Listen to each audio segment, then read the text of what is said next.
searching for a longer day. People feeling like the light has just come. We must never stop the way. Birds chirping and I hear my name, grasping into a life.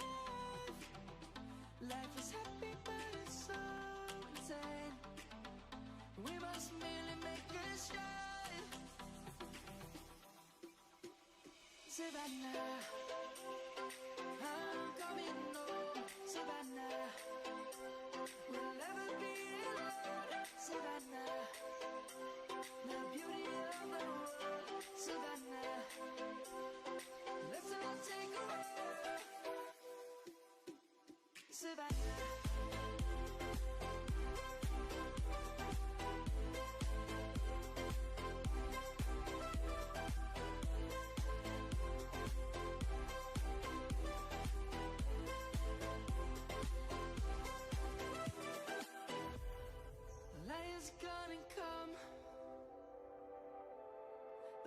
Just begun.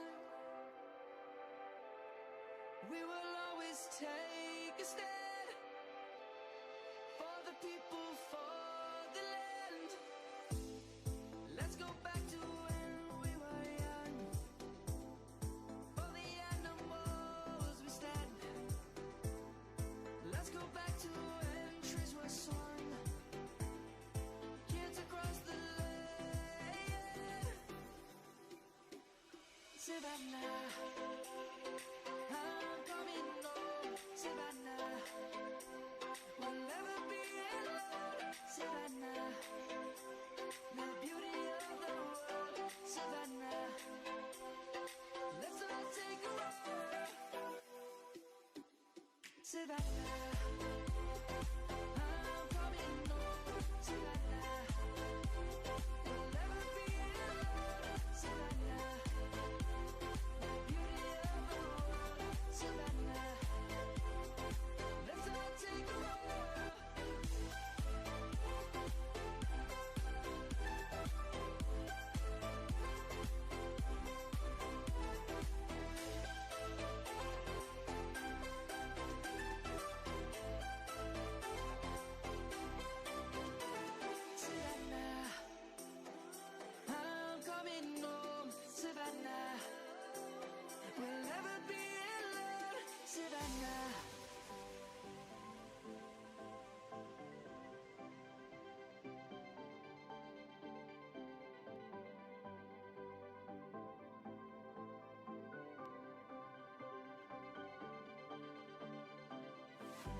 our fire makes the city look so bright.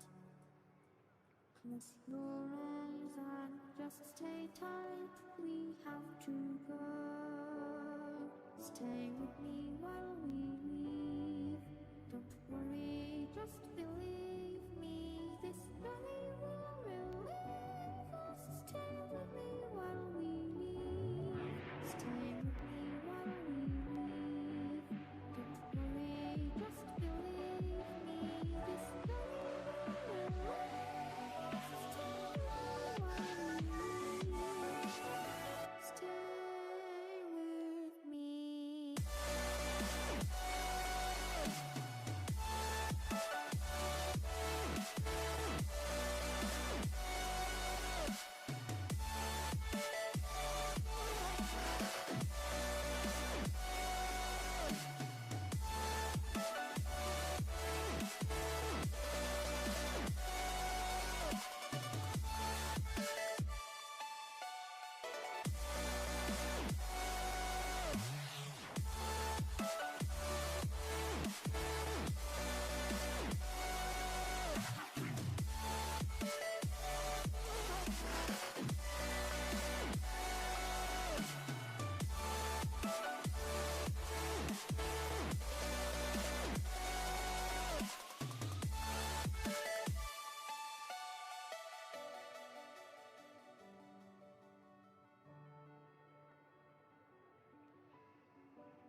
find the right words, and there's no way this is real life. There's no telling you're the right girl, so I can only say that it feels right. It feels right, it feels right. Yeah, I can only say that it feels right. It feels right, it feels right. Yeah, I can only say that it feels right.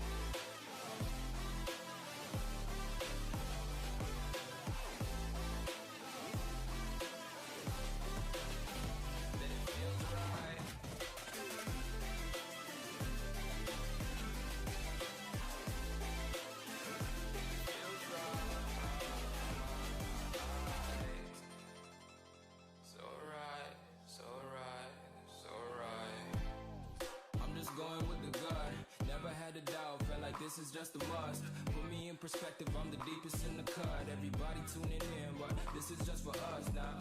We know I ain't ballin' yet, hoes wanna holler, oh no, I don't call them back. Girl, let me see you hold it down, we gon' have a blast.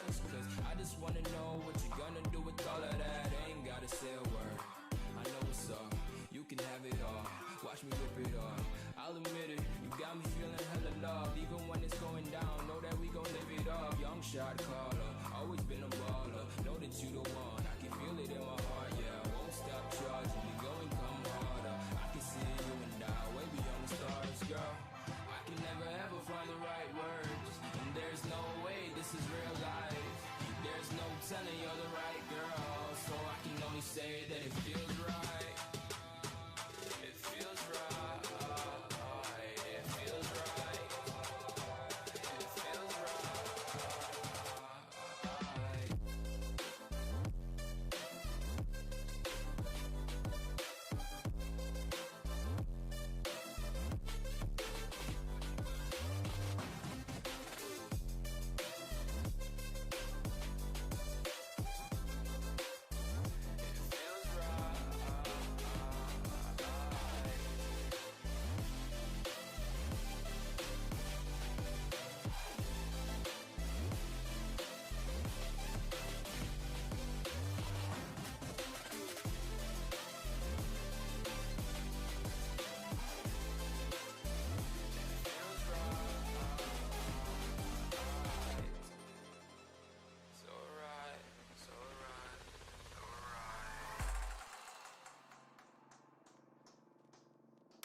show up in the party, flyer than everybody. We show up in the party, flyer than everybody. We show up in the party, flyer than everybody. We show up in the party, flyer than everybody. We show up in the party, flyer than everybody. We show up in the party. We show up in the party.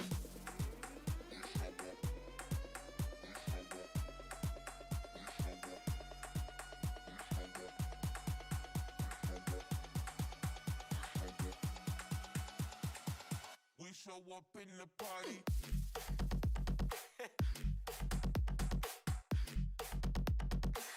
We show up in the party.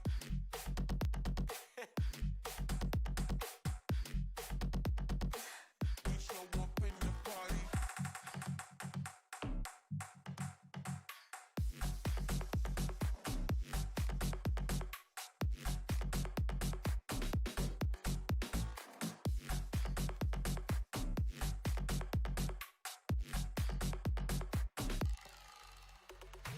We show up in the party, flyer than everybody. We show up in the party, flyer than everybody. We show up in the party, flyer than everybody. We show up in the party. We show up in the party.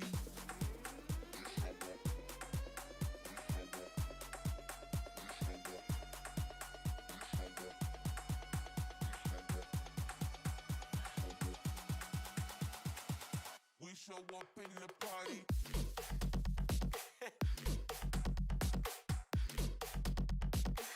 We show up in the party.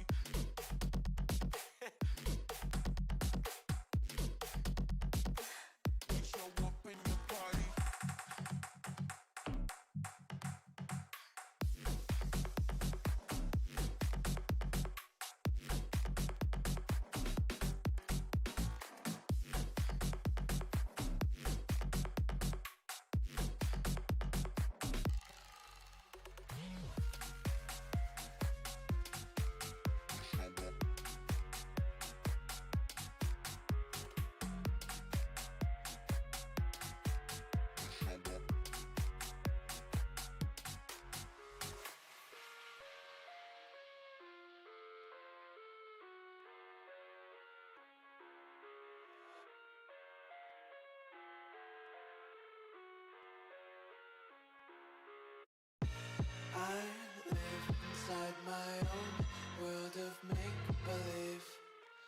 Kids screaming in their cradles, profanities.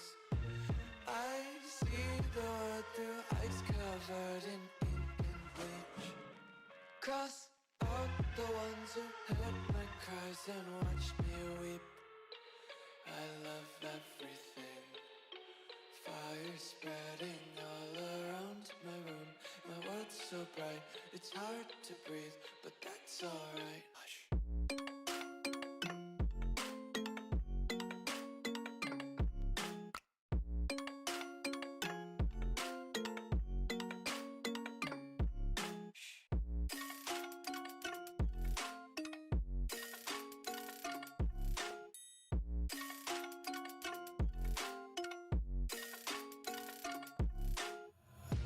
Take my eyes open to force reality.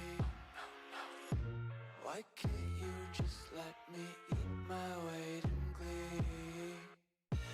I live inside my own world of make-believe. Kids screaming in their cradles, profanities. Some days I feel skinnier than all the other days. Sometimes I can't tell if my body belongs to me. I love everything. Fire spreading all around my room. My world's so bright, it's hard to breathe, but that's alright. Hush.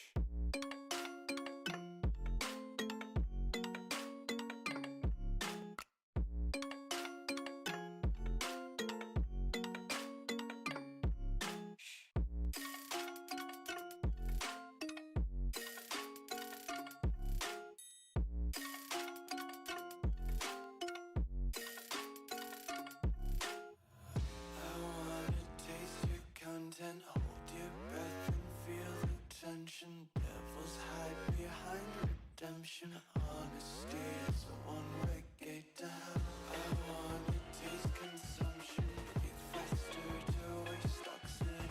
Hear the children sing aloud. It's music till the wick burns out.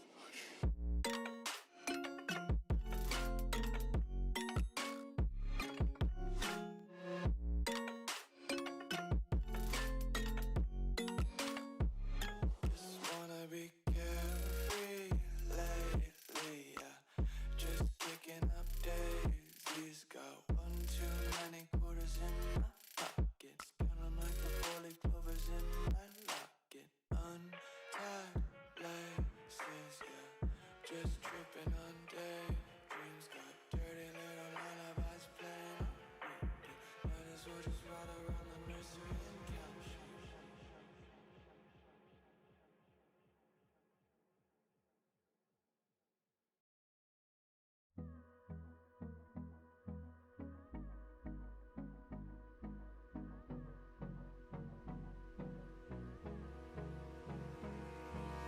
Hold me close till I get up. Time is barely on our side. I don't wanna waste what's left. The storms we chase are leading us, and love is all we'll ever trust. Yeah, no, I don't wanna waste what's left. And on we'll go, through the wastelands, through the highways, till my shadow turns to sun rays. And on we'll go, through the wastelands, through the highways. And on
Dripping lights paint the skies, all because of you. Dripping lights paint the skies, only you can make me move. You can make me move. Can make me move. You can make me move. Can make me.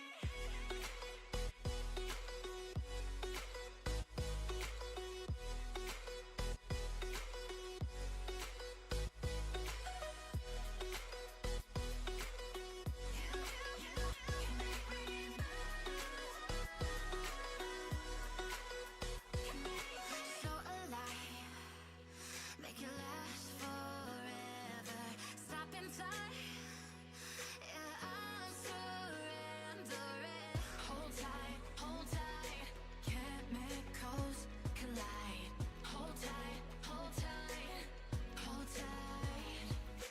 Dripping lights paint the skies, all because of you. Dripping lights paint the skies, only you can make me move. You can make me move. Can make me move. Can make me move. You can make me move.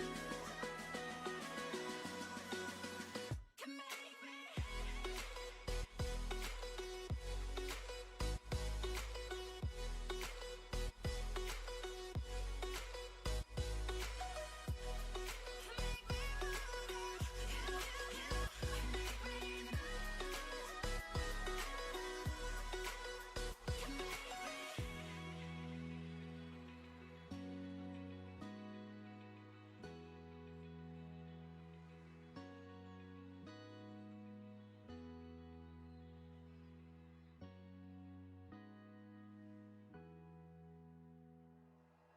Like you, be strong to hold the powers of the sun.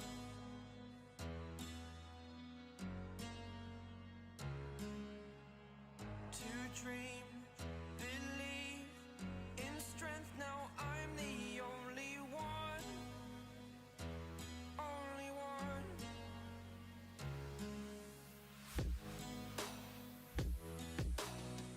I was an ordinary boy until I broke the rules. My life destroyed, a life destroyed.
breathe me in and let me go.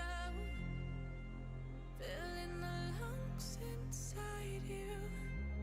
In the blackened eyes, make my way into your mind. Just to know what you knew. Restless every time we start locking eyes. Lost control. Oh, it's paradise with honesty, but I'm in the dead of the night.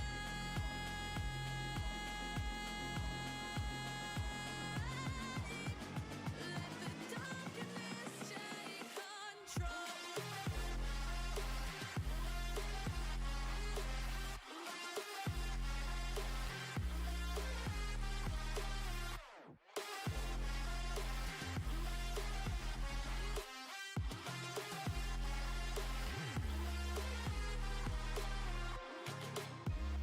Let the darkness take control. Darkness take control. May the darkness take control.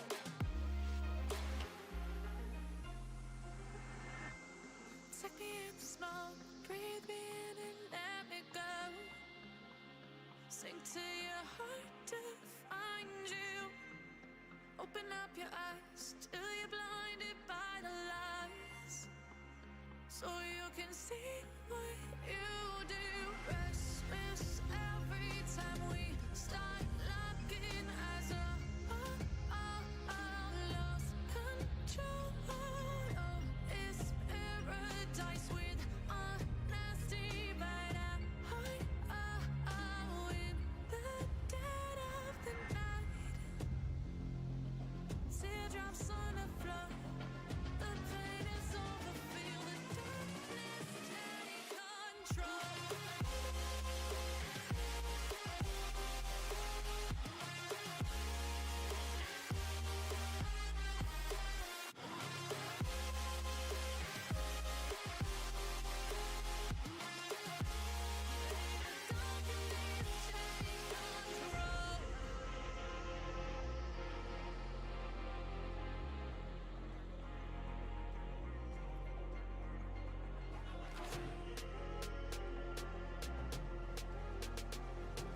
This ain't what you want. This ain't what you want now. This ain't what you want. Who alive can't put me in a box. I redefine any definition you got.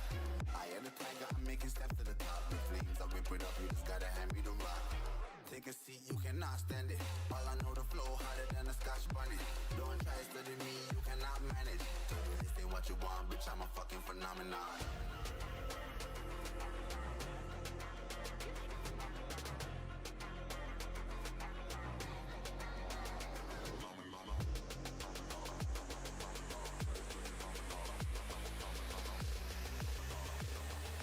This ain't what you want, bitch, I'm a fucking phenomenon.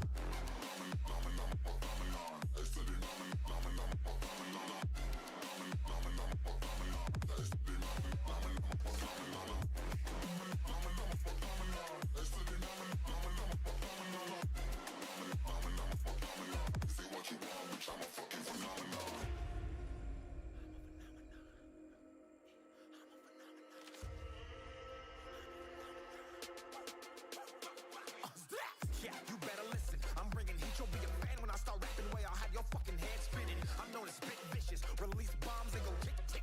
Boom, you blow me that head missing. I'm a phenomenon.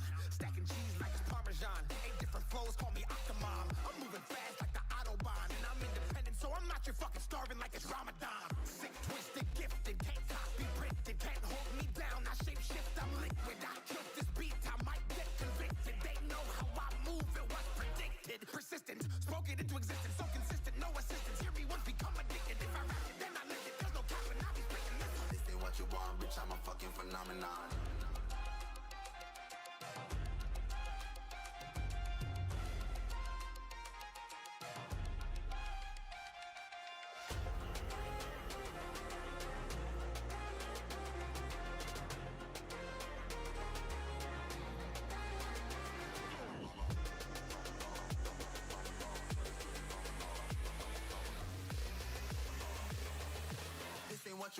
bitch, I'm a fucking phenomenon.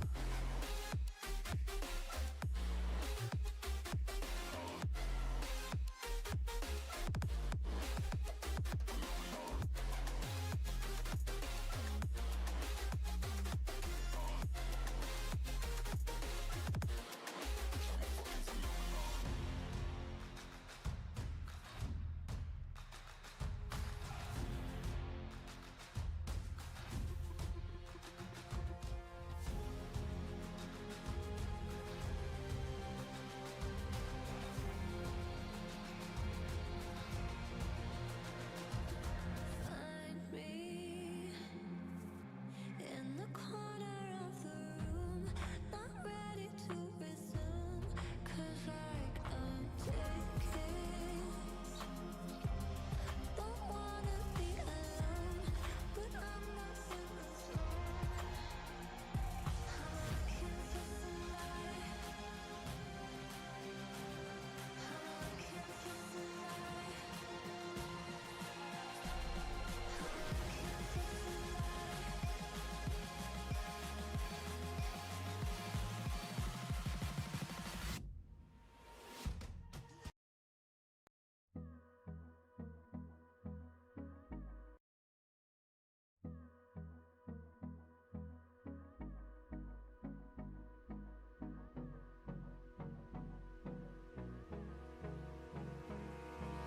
Hold me close till I get up. Time is barely on our side. I don't wanna waste what's left. The storms we chase are leading us, and love is all we'll ever trust. Yeah, no, I don't wanna waste what's left. And on we'll go, through the wastelands, through the highways, till my shadow turns to sun rays. And on we'll go, through the wastelands, through the highways. And on we'll go.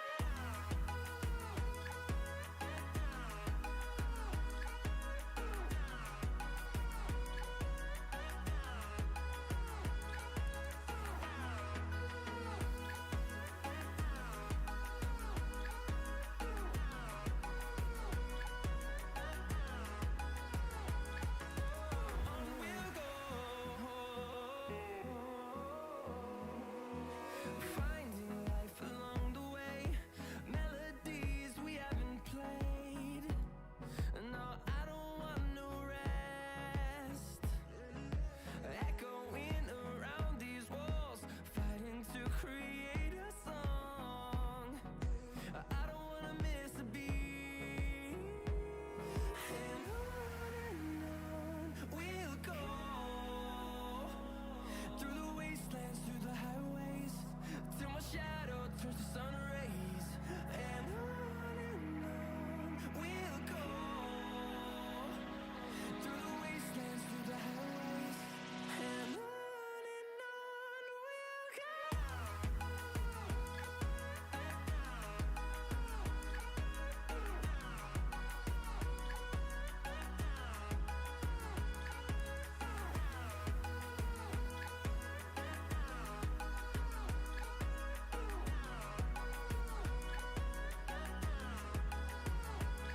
And we'll grow in number, fueled by them to see the horizon, turn us to thousands. And we'll grow in number, fueled by them to see the horizon, turn us to thousands. And on we'll go, through the wastelands, through the highways, till my shadow turns to sun rays. And on we'll go, through the wastelands, through the highways. And on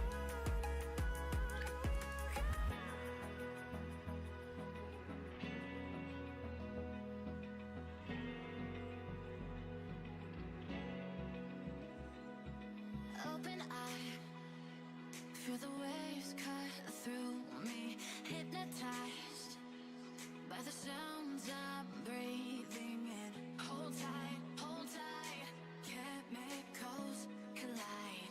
Hold tight, hold tight, hold tight. Dripping lights paint the skies, all because of you. Dripping lights paint the skies, only you can make me move. You can make me move. Can make me move. You can make me move. Can make me.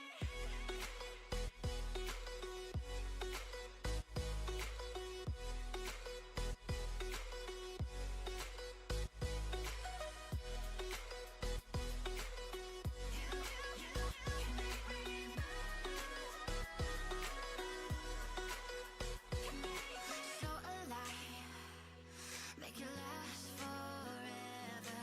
Stop in time, yeah, I'm surrendering. Hold tight, chemicals collide. Hold tight, hold tight, hold tight. Dripping lights paint the skies, all because of you. Dripping lights paint the skies, only you can make me move. You can make me move. Can make me move.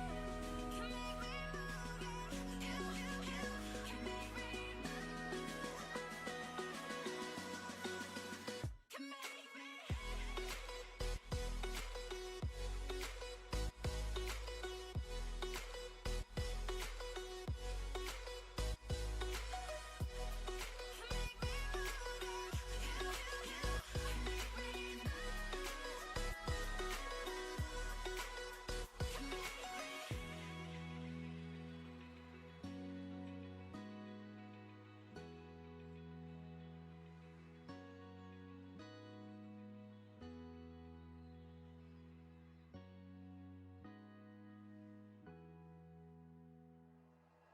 Like you, be strong to hold the powers of the sun.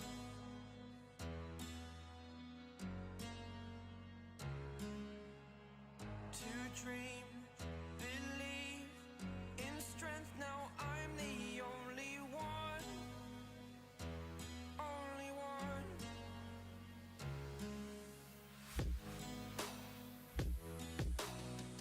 I was an ordinary boy until I broke the rules. My life destroyed. My life destroyed.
The storms we chase are leading us, and love is all we'll ever trust.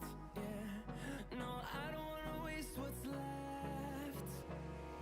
And on we'll go, through the wastelands, through the highways, till my shadow turns to sun rays. And on we'll go, through the wastelands, through the highways. And on we'll go.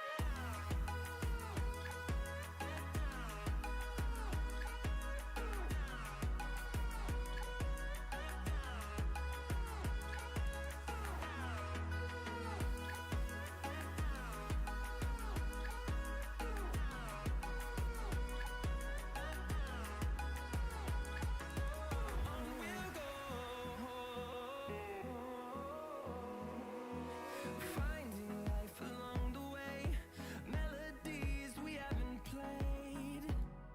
No, I don't want no rest.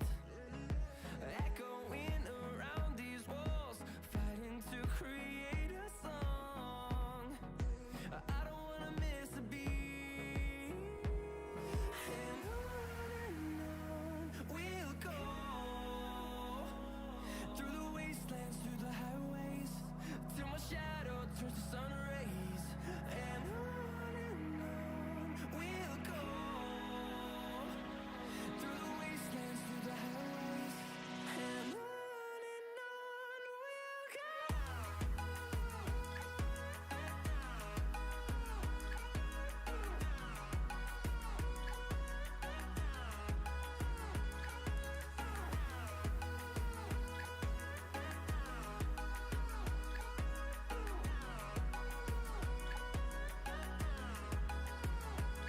And we'll grow in number, fueled by them to see the horizon, turn us to thousands.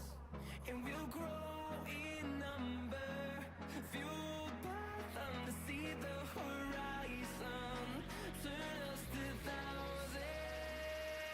And on we'll go,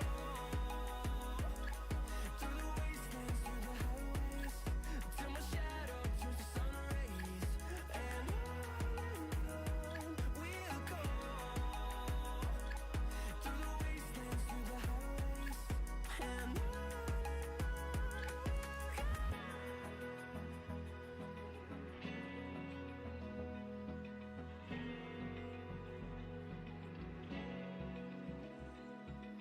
Open eye, feel the waves cut through me, hypnotized by the sounds I'm breathing in. Hold tight, chemicals collide. Hold tight, hold tight, hold tight. Dripping lights paint the skies, all because of you. Dripping lights paint the skies, only you.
dream, believe in strength. Now I'm the only one, only one.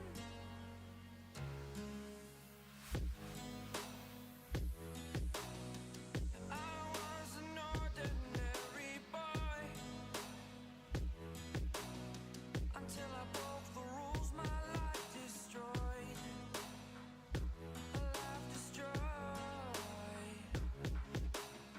Until I woke awake, scream my mind, I shout, the ground shakes. How much can I take? My mind will break. Will it break? Can I take? Can I be your superhero? Superhero.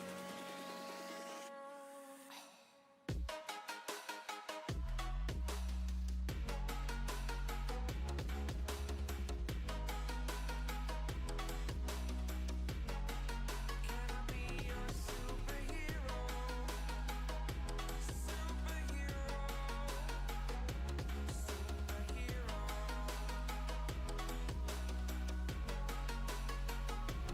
Superhero.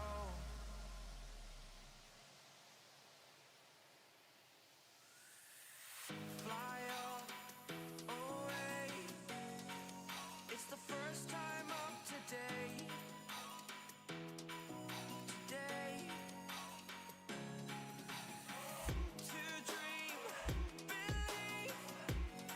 You are the strength, you're all I need. Need. Oh, gonna give it a shot. Only one of me to shield you all from the enemy. You're a superhero. You're a superhero.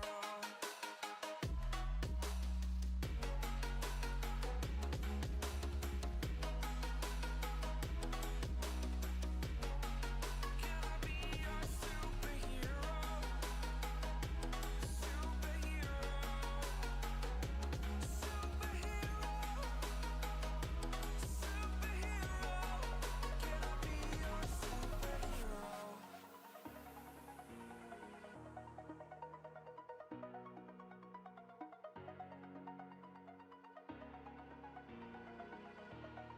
Over the edge, feel like I'm floating through the air. The pain I felt is paid for, all is said and done. Oh, I am restricted, fixed upon the web. I need to kick the habit that my mind is breathing in. Break out, I've got to see. Spent all my life holding all of it closely. I played it innocent, a feel of discontent. I'm finally facing it all, fearless.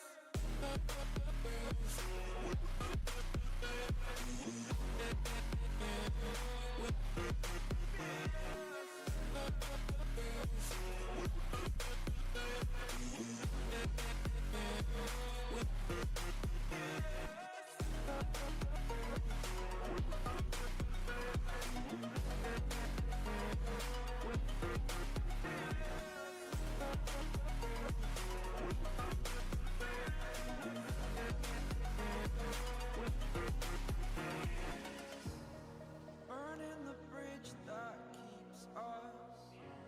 I'm here and I'm feeling fearless. Exaggerated, that's what you assume. The story's over now, I must conclude. I am conflicted, watching where I step still. Hanging in the balance, not the life I want to live. I want to take it all, standing tall. Fear I weighed the person you are. Oh,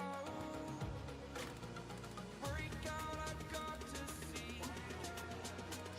Spent all my life holding all of it closely. I played it innocent, a feel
just to know what you knew. Restless every time we start locking eyes.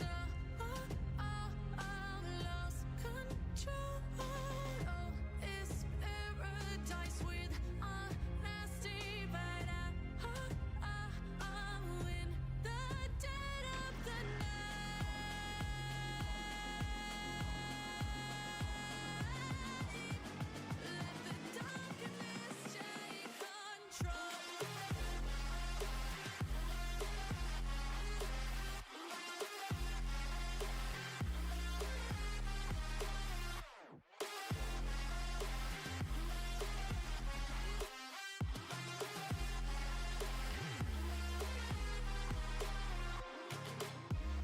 Let the darkness take control. Let the darkness take control.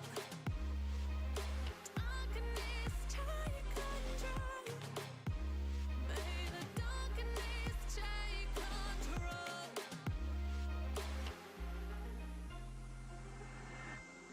Take me in the smoke, breathe me in and let me go. Sink to your heart to find you. Open up your eyes till you're blinded by the lies, so you can see what you do. Restless every time we start locking eyes. Lost control. Oh, it's paradise with honesty, but I'm in the dead of the night. Teardrops on the floor. The pain is over. Feel the darkness take control.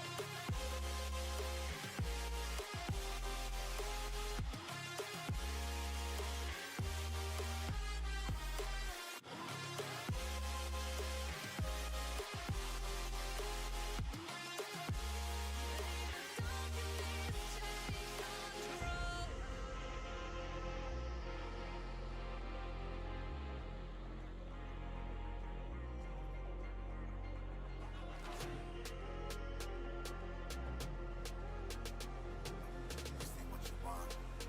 This ain't what you want now. This ain't what you want. Who alive can't put me in a box. I redefine any definition you got. I am the tiger, I'm making steps to the top. The flames, I whip it up, you just gotta hand me the rock. Take a seat, you cannot stand it. All I know, the flow harder than a Scotch bunny. Don't try studying me, you cannot manage. This ain't what you want, bitch, I'm a fucking phenomenon.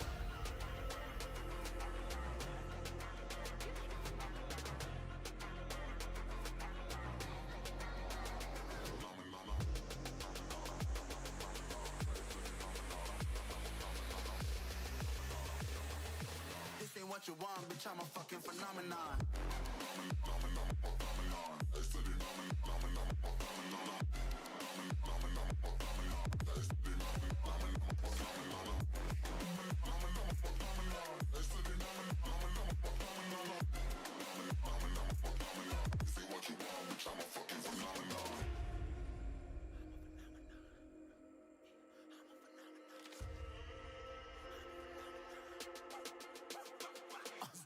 Yeah, you better listen. I'm bringing heat. You'll be a fan when I start rapping. Way I'll have your fucking head spinning. I'm known as spit vicious. Release bombs and go tick tick.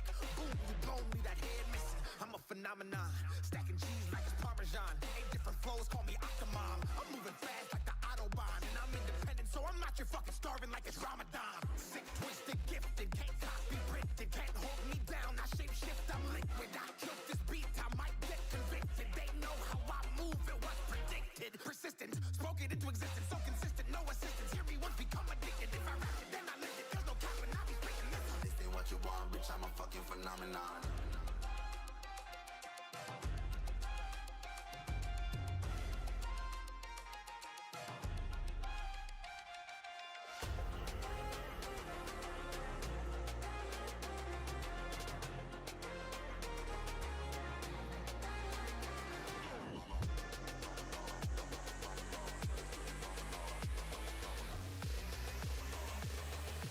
This ain't what you want, bitch, I'm a fucking phenomenon.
Cracking.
I just can't let you go.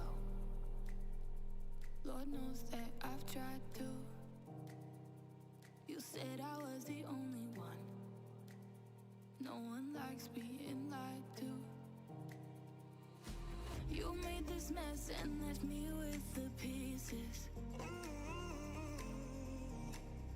Now I wanna burn all the bridges between us. I can't focus, I can't forget. I've been thinking too much lately. I just need to clear my head. I just need to clear my head.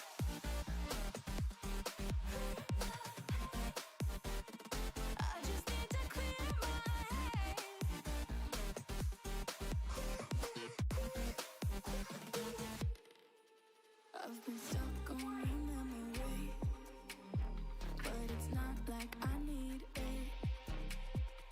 And we may have some history, but we don't have to repeat it. You made this mess and left me with the pieces. Now I'm gonna burn all the bridges between us. I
Just like the street lights lit this town, like a fire in a blaze, gotta burn it down.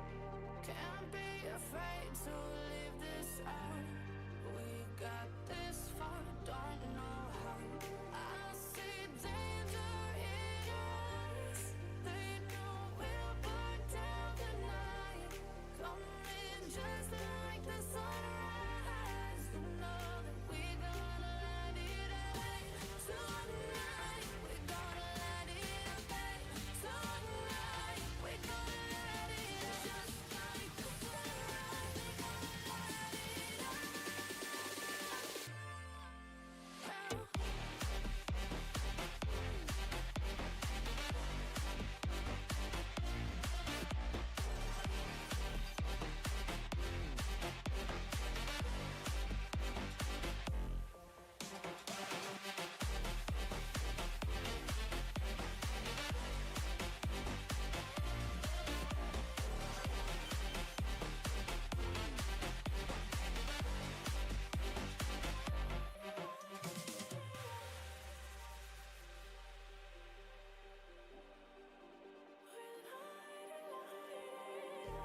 Just like a spark that's breaking out. Can't make a stop, can't turn back now. We know that there's no room for doubt. No, we can't turn back now. I see danger in your eyes. They know we'll burn down the night. Coming just like the sunrise. You know that we're gonna light it up tonight. We're gonna light it up tonight. We're gonna light it up just like the sunrise. We're gonna light it up.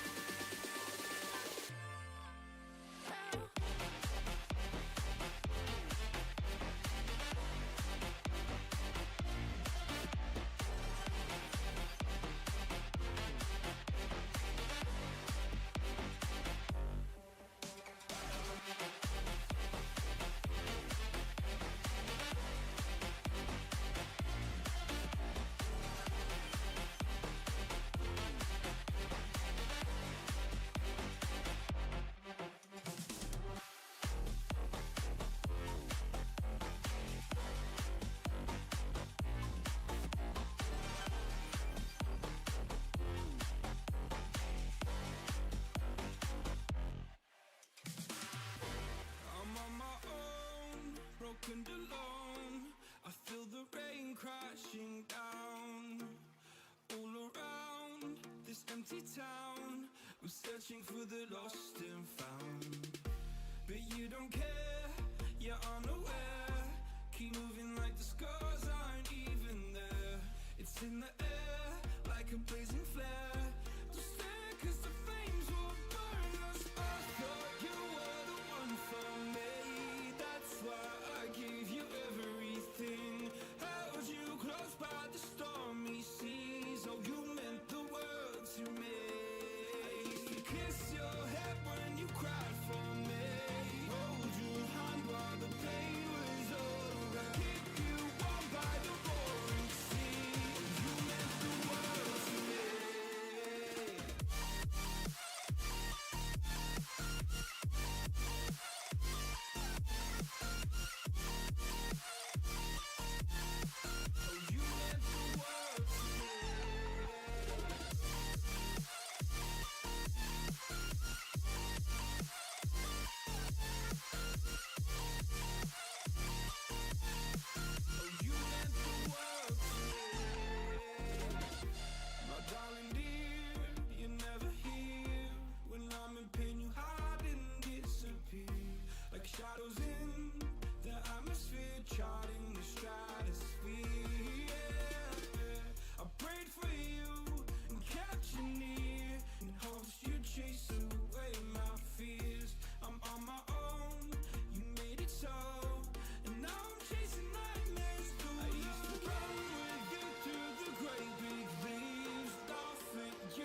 point in blaming you, you did not know. Oh, I thought you were the one for me. That's why I give you everything. Held you close by the stormy seas. Oh, you meant the world to me.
we chase are leading us, and love is all we'll ever trust.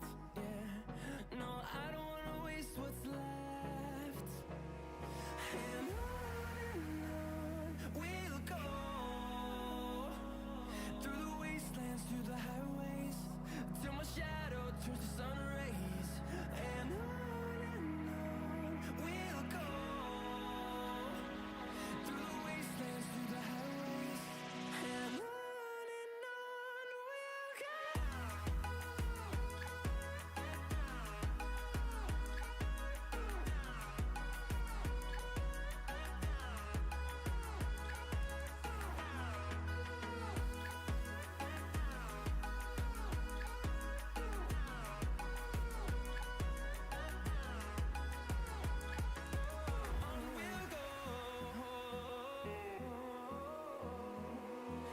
Finding life along the way, melodies we haven't played.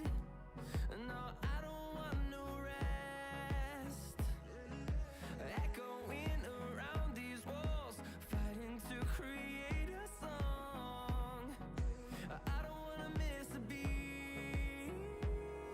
And on we'll go, through the wastelands, through the highways, till my shadow turns to sun rays. And on we'll go, through the wastelands, through the highways, and on we'll go.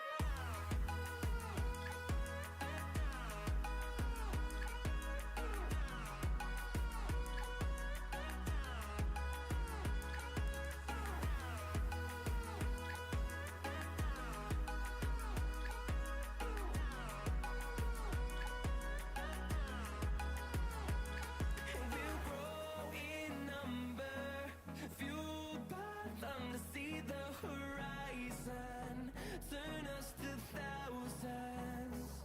And we'll grow in number, fueled by them to see the horizon, turn us to thousands. And on we'll go, through the wastelands, through the highways, till my shadow turns to sun rays. And on we'll go, through the wastelands, through the highways, and on we'll go.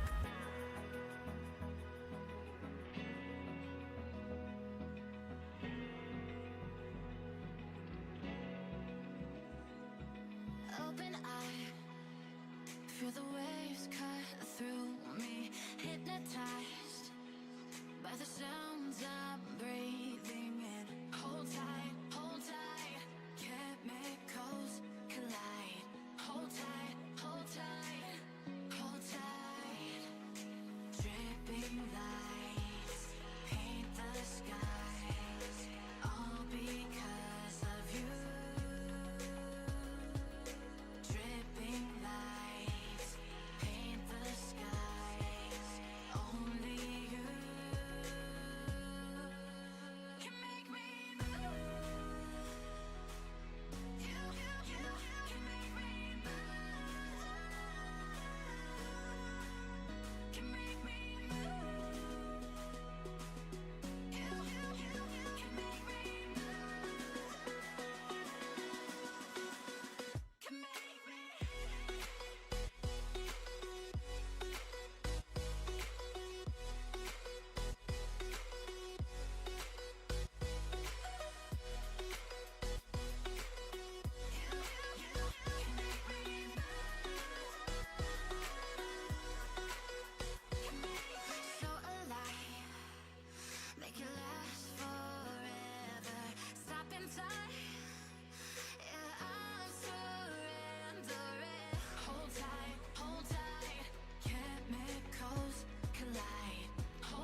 dream, believe in strength. Now I'm the only one, only one.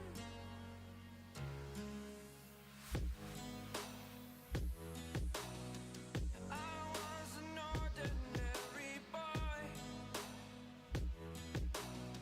until I broke the rules. My life destroyed, a life destroyed.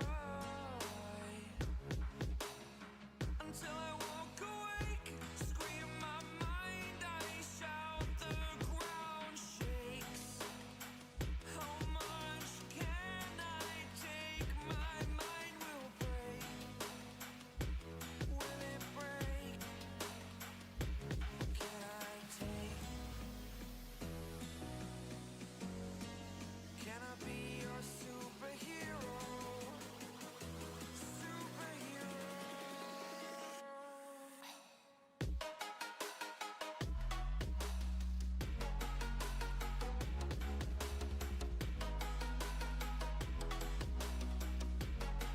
Can I be your superhero? Superhero. Superhero.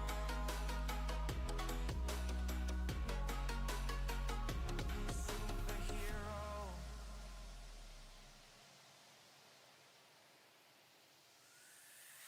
Fly away.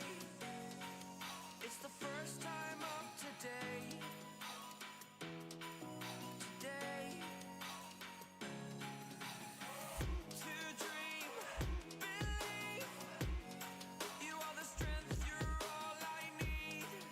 Need. Oh, gonna give it a shot. Only one of me to shield you all from the enemy. You're a superhero. You're a superhero.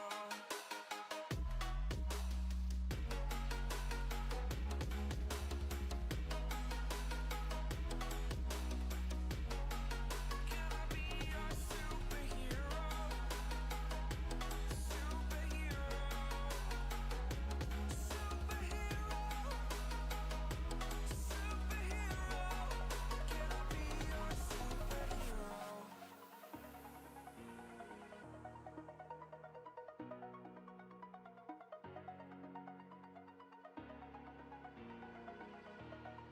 Over the edge, feel like I'm floating through the air. The pain I felt is paid for, all is said and done. Oh, I am restricted, fixed upon the web. I need to kick the habit that my mind is breathing in. Break out, I've got to see.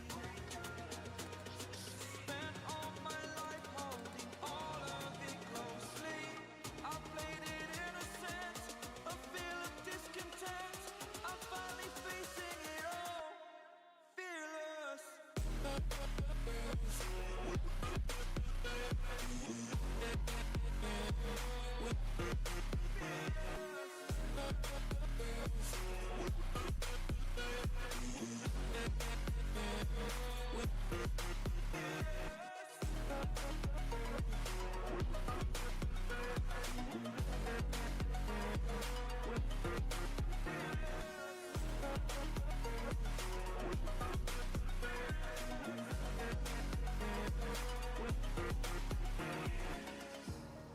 Burning the bridge that keeps us. I'm here and I'm feeling fearless. Exaggerated, that's what you assume. The story's over now, I must conclude.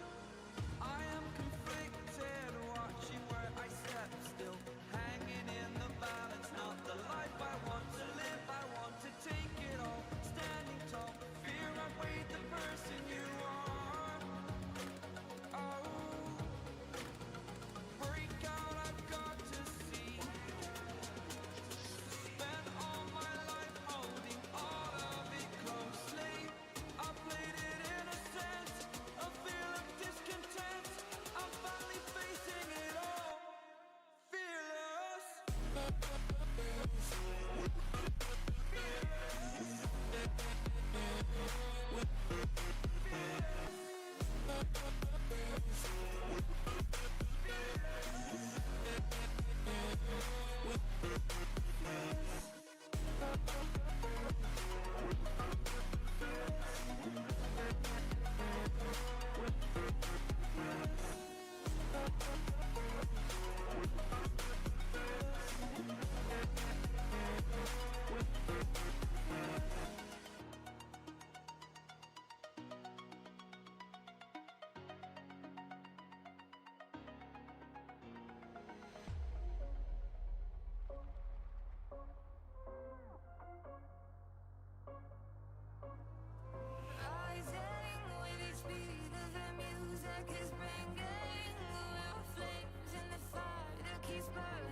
Division qualifying. 30 minutes for rounds 1 and 2.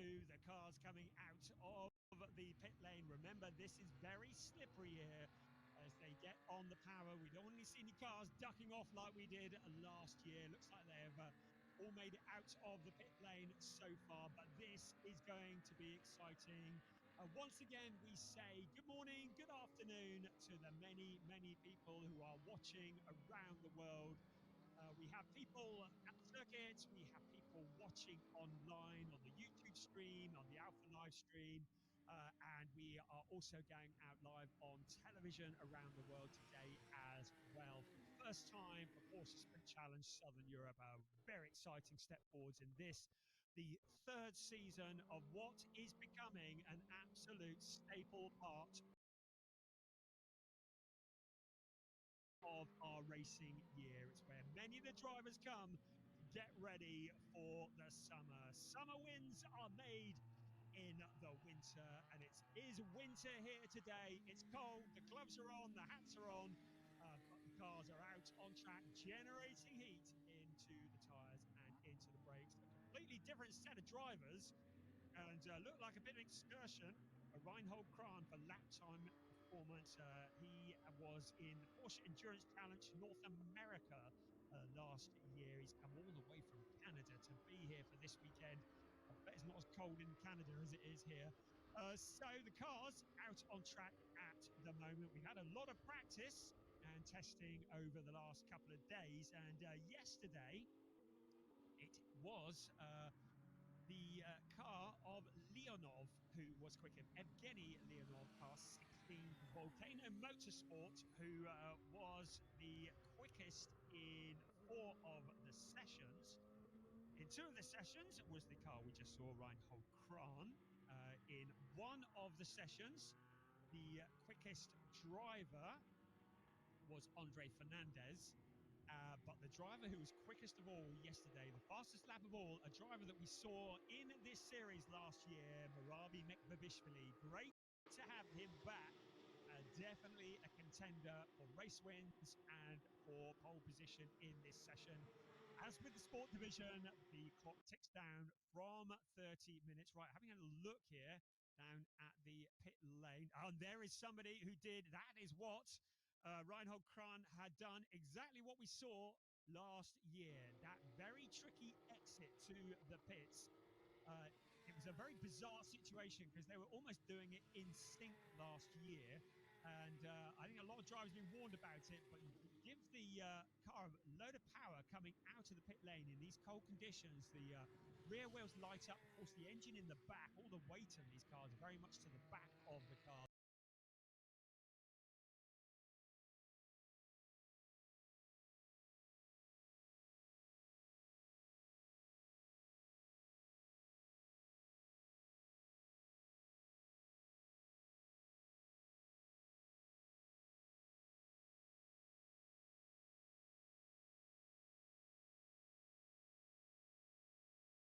Competitive with the cars in the sport division. Quickest time yesterday was a 1:44.305. Last year, our pole position time was Nicolas Challange, who had a 1:44.950. So that was the quickest time of all. We'd expect the GT4 cars to be something like about 3.2 seconds slower. But we're going to be looking at times that aren't going to be far off the sport division. There's nobody here, once again, looking to just make up the numbers as we look at Jan-Jaap van Roon for MDM Motorsport, the Dutch driver with 5 races in the 2024 Porsche Endurance Trophy, who is out here qualifying today. Great to have these drivers here. Once again, it's as you were, building up the heat into the temperature, building up the heat into the tyres and the brakes, getting the tyres into that window, and it'll take a few laps. Of course, tyre warmers are not allowed. And I'm going to remind you of something, as somebody in the background kicks up a bit of dirt. That's Angelo Fontana, I think. I'm going to remind you of something I said earlier, and that is tyres are very much restricted here in Porsche Sprint Challenge Southern Europe. You cannot just throw rubber at the car in the aim of getting quicker and quicker. It is 2 sets of tyres for the race and qualifying per car and no more. So a lot of strategy if you take all the life out of those tyres in this qualifying session. You're going to be left with nothing much for the race. And in the race itself, it's about tyre preservation as well, making sure you've got grip at the end of the race. The races are 30 minutes plus 1 lap each, and the tyres need to go the distance, and they need to go for the qualifying session as well. So 2 sets of tyres. There'll be very much strategy to play for. Right, Javier Ripoll Jr., I think that is, that we're riding on board with for S1 Racing. You will remember him from Porsche Sprint Challenge Southern Europe last year. He was 3rd in the AM category. He had 2 fourth places. He's a Venezuelan driver living in Miami, races Porsche on the American scene. A very welcome addition. Another welcome addition is a driver that you currently see in 10th place on your screen. Now, I'm going to give him a shout out because I know he has legions of fans who are shouting his name. We welcome to the grid of Porsche Sprint Challenge Southern Europe, AJITHKUMAR, the 53-year-old Bollywood star, we're riding on board with him now as if on cue.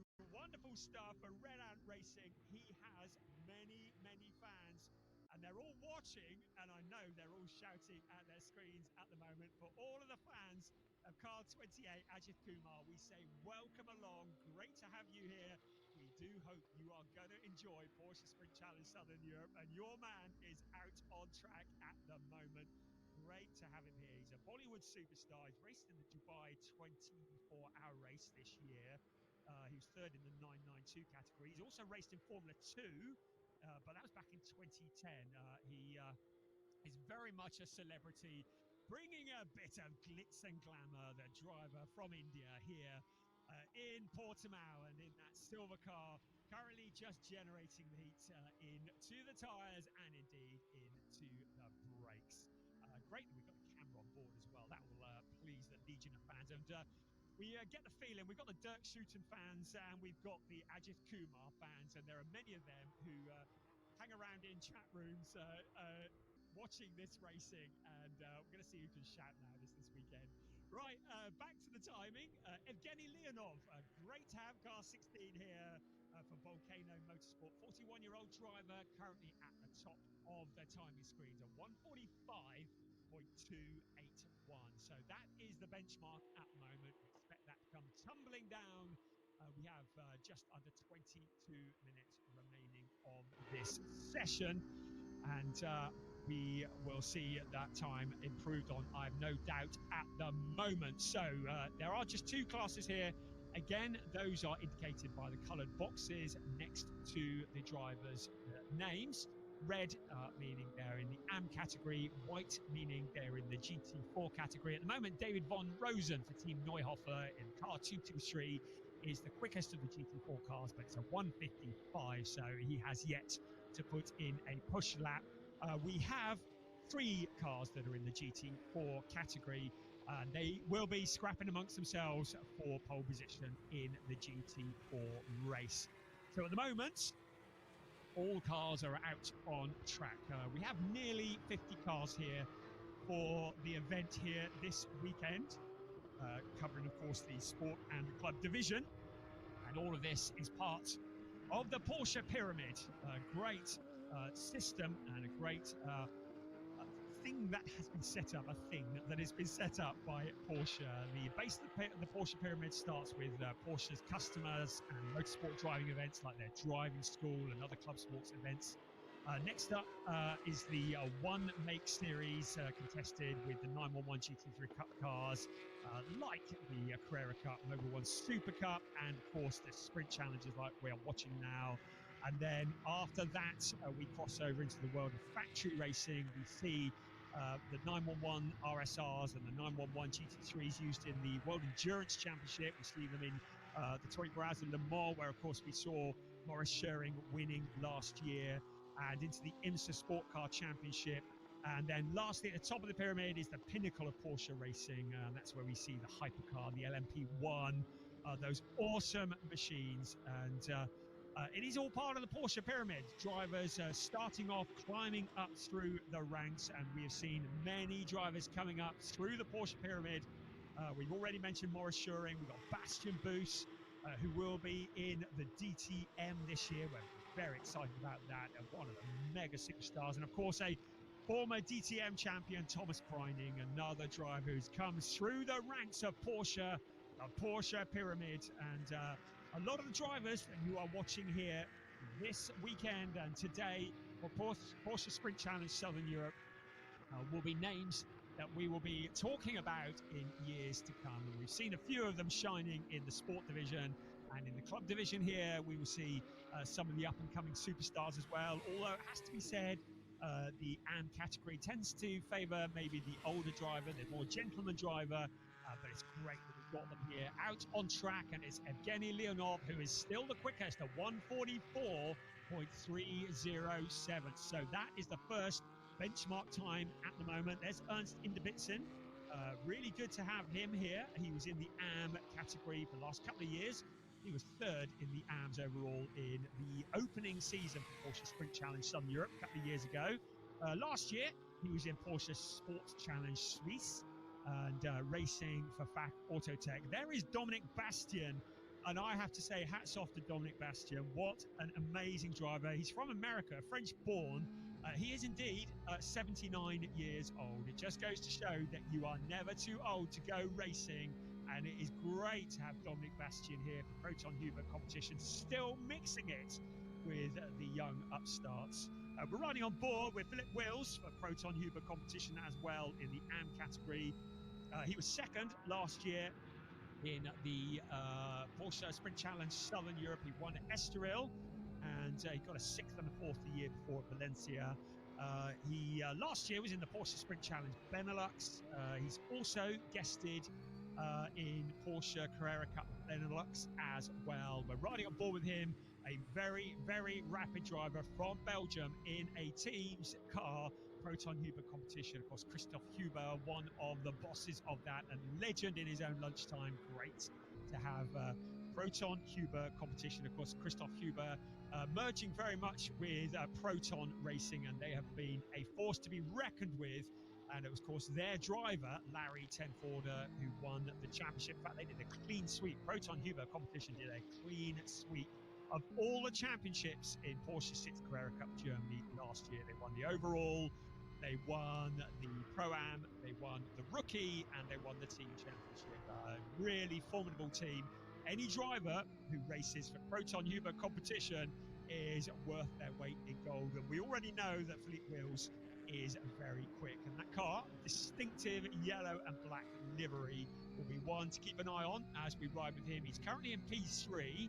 He's done a couple of personal bests on the previous lap, but no improvement at the moment. It's still Evgeny Leonov who is the quickest, the only driver into the 44s, a 1:44.307. Second, Marabi Mekbabishvili. Remember, he was quickest in testing. There's Angelo Fontana, who comes out of the pits in the Est1 racing car, driver from Venezuela. He guested in Porsche 6th Carrera Cup Germany last year at the Nürburgring.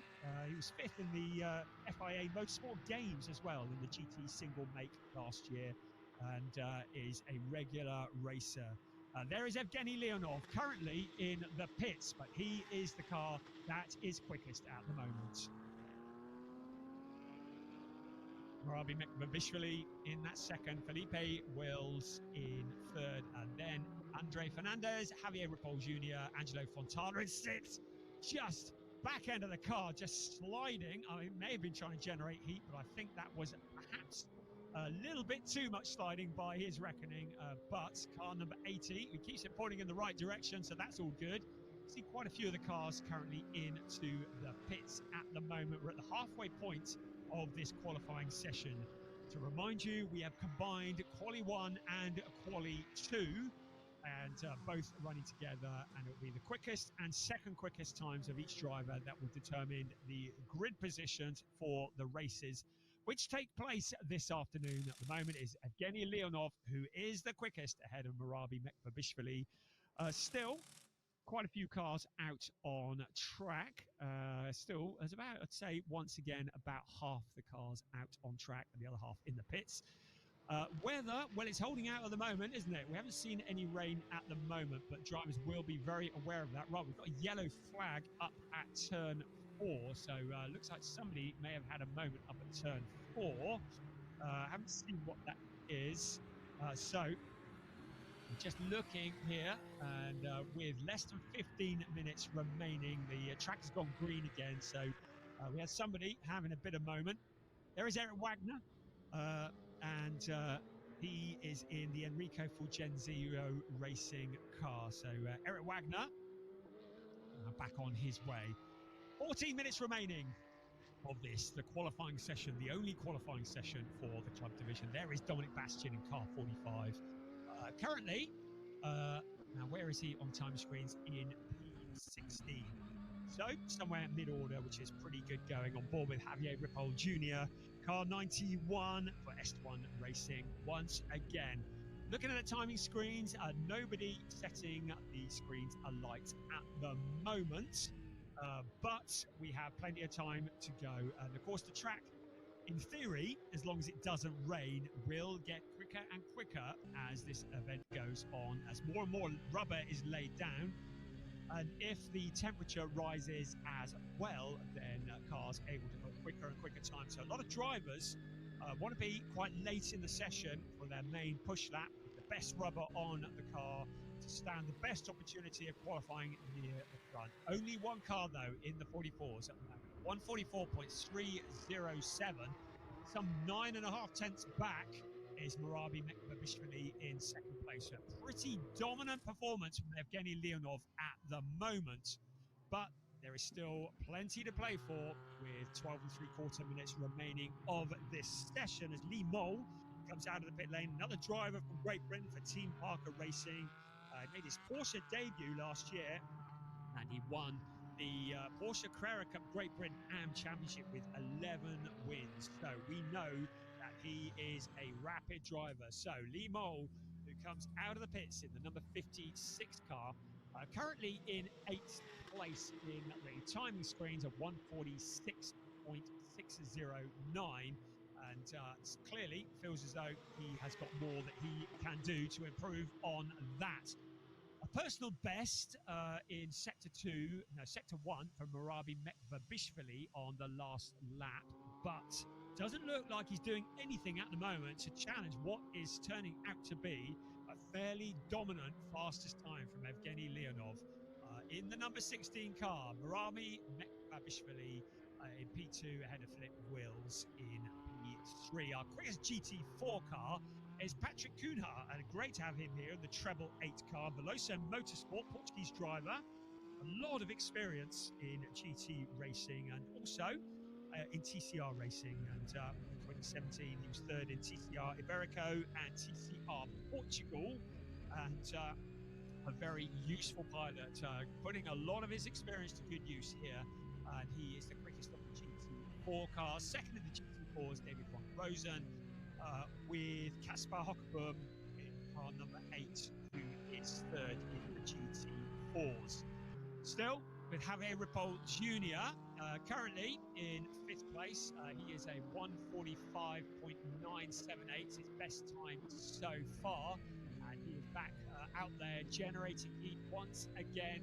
So with a little over 10 minutes remaining of this session, expecting the track to get very busy once again. We've had a few track warning limits. One for 151, David Harrison for Fat Autotech. Great to have David Harrison here. He's been racing in the British Endurance Championship last year. He's been coached by the legendary Dino Zamparelli of Race Drive, and great to have Dino Zamparelli on coaching duties. So another real talent who is coaching David Harrison in the 151 car. But he's had a track warning, a track limit warning in the last few minutes. Also, David von Rosen has had a warning for track limits on turn 15. So keeping it between the white lines is very important. There is Patrick Cunha. We spoke about him just now, the quickest of the GT4 cars in the Porsche Cayman. Mixing it amongst these Porsche 911s. So, another warning for 223, this time on turn 15 once again. So, a couple of warnings there. So, I think that David Ron Rosen, very much under scrutiny from the stewards, and keep picking up those warnings. There's going to be penalties incoming. You're going to get laps cancelled, and that is going to ruin your day. So looking at the GT4 fastest car at the moment, rest of the cars out on track. We've got 6 cars currently in the pits, everybody else out on track at the moment. As we look at car Chevrolet looking to improve, he's well clear of his other GT4 competitors on 149.383 the last time around.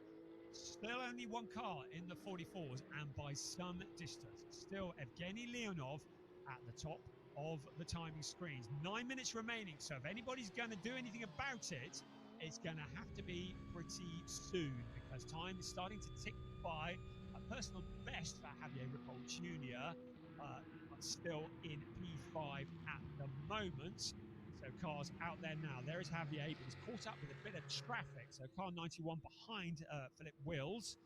It's Joe Warhurst there. That's a great driver to have out on the coaching duties. We've seen him in ADAC GT4 Germany. He's there coaching Dominic Bastian, and there's some wisdom probably going in both directions there, I should think. But we're hoping to see Joe Warhurst racing in Porsches a bit more in 2025, and that would be very exciting if that were to happen. Car 91 just making a bit of space. Javier Ripoll Jr. to let the GT4 car of Patrick Kuhnhart come through, but still drivers not really much happening in the way of improvement. All the driver coaches getting involved, and we've got a lot of good drivers here as coaches. I've seen that Alex Fack is here coaching this weekend. That's Alex Fack Jr., who is a legendary driver in his own right. He's been racing in GT Masters this year. We have the one and only Larry Tenforder. He's here coaching drivers in the sport division. He's coaching Sasha Norden and Flint Schuring this weekend. And boys, there's some wisdom to be imparted from the most successful driver in Porsche 6 Carrera Cup Germany history. So a lot of drivers here on coaching duties as well. And we've already mentioned Dino Zamparelli, who's here coaching David Harrison for FAC Auto Tech. So just see Javier Ripoll Jr. just finding himself a bit of space. 7 minutes remaining now on board with him. There's some greens popping up now, some personal bests. So Angelo Fontana, he has set a personal best in Sector 2. Nothing anywhere near a purple time yet. Marabi Mekbishvili has improved on Sector 2 as well. 33.327 in Sector 2. So that's a personal best for him. But will it be enough to close that monstrous 9/10 of a second between first and second? There is Joe Warhurst once again, and his driver now exiting the car. So it looks as though, oh dear, a shake of the head as well from Dominic Bastian. And certainly the most senior driver in the field, but showing that he is very useful indeed. And it looks like his day is potentially, or his qualifying session, shall I say, is potentially over. So he returns to the garage. He's currently in 16th place in the timing screens. Javier Ripoll Jr. once again with Angelo Fontana just behind him. Gaspar Hockeboom, shall I say, in car number 8, another of the GT4 cars. He is currently in 3rd in the GT4 category and in 23rd overall. So a bit of work to do from there as once again we ride on board with Javier Ripoll Jr. You can see those blind crests once again. It takes an awful lot of courage as the drivers come up over the hill, keeping their foot buried on the accelerator, and a lot of undulation. We said it at the beginning, 30 meters from the highest to the lowest point here in the Portimao circuit. It is a challenging circuit, not for the faint-hearted. It's described as a roller coaster, and that it is to both race and to watch. Right, we're into the last 5 minutes of qualifying for Porsche Sprint Challenge Southern Europe Club Division. So, drivers have got anything up their sleeves, Now is the time to get it out onto the table and make it work. It's still Evgeny Leonov, the Volcano Motorsport, who's at the top with a 144.307. Second place is still Marabi Mekvabishvili, still 0.925 behind, getting on for a second slower. That is a massive gap to close up. On board now with Philip Wills in car 912, pushing hard. He is currently in third place for Proton Huber competition. So it's Proton Huber in second and third, but still not finding anything to close in. We've got a purple in sector 2 that has been set by Andre Fernandez in the Velosa Motorsport 917.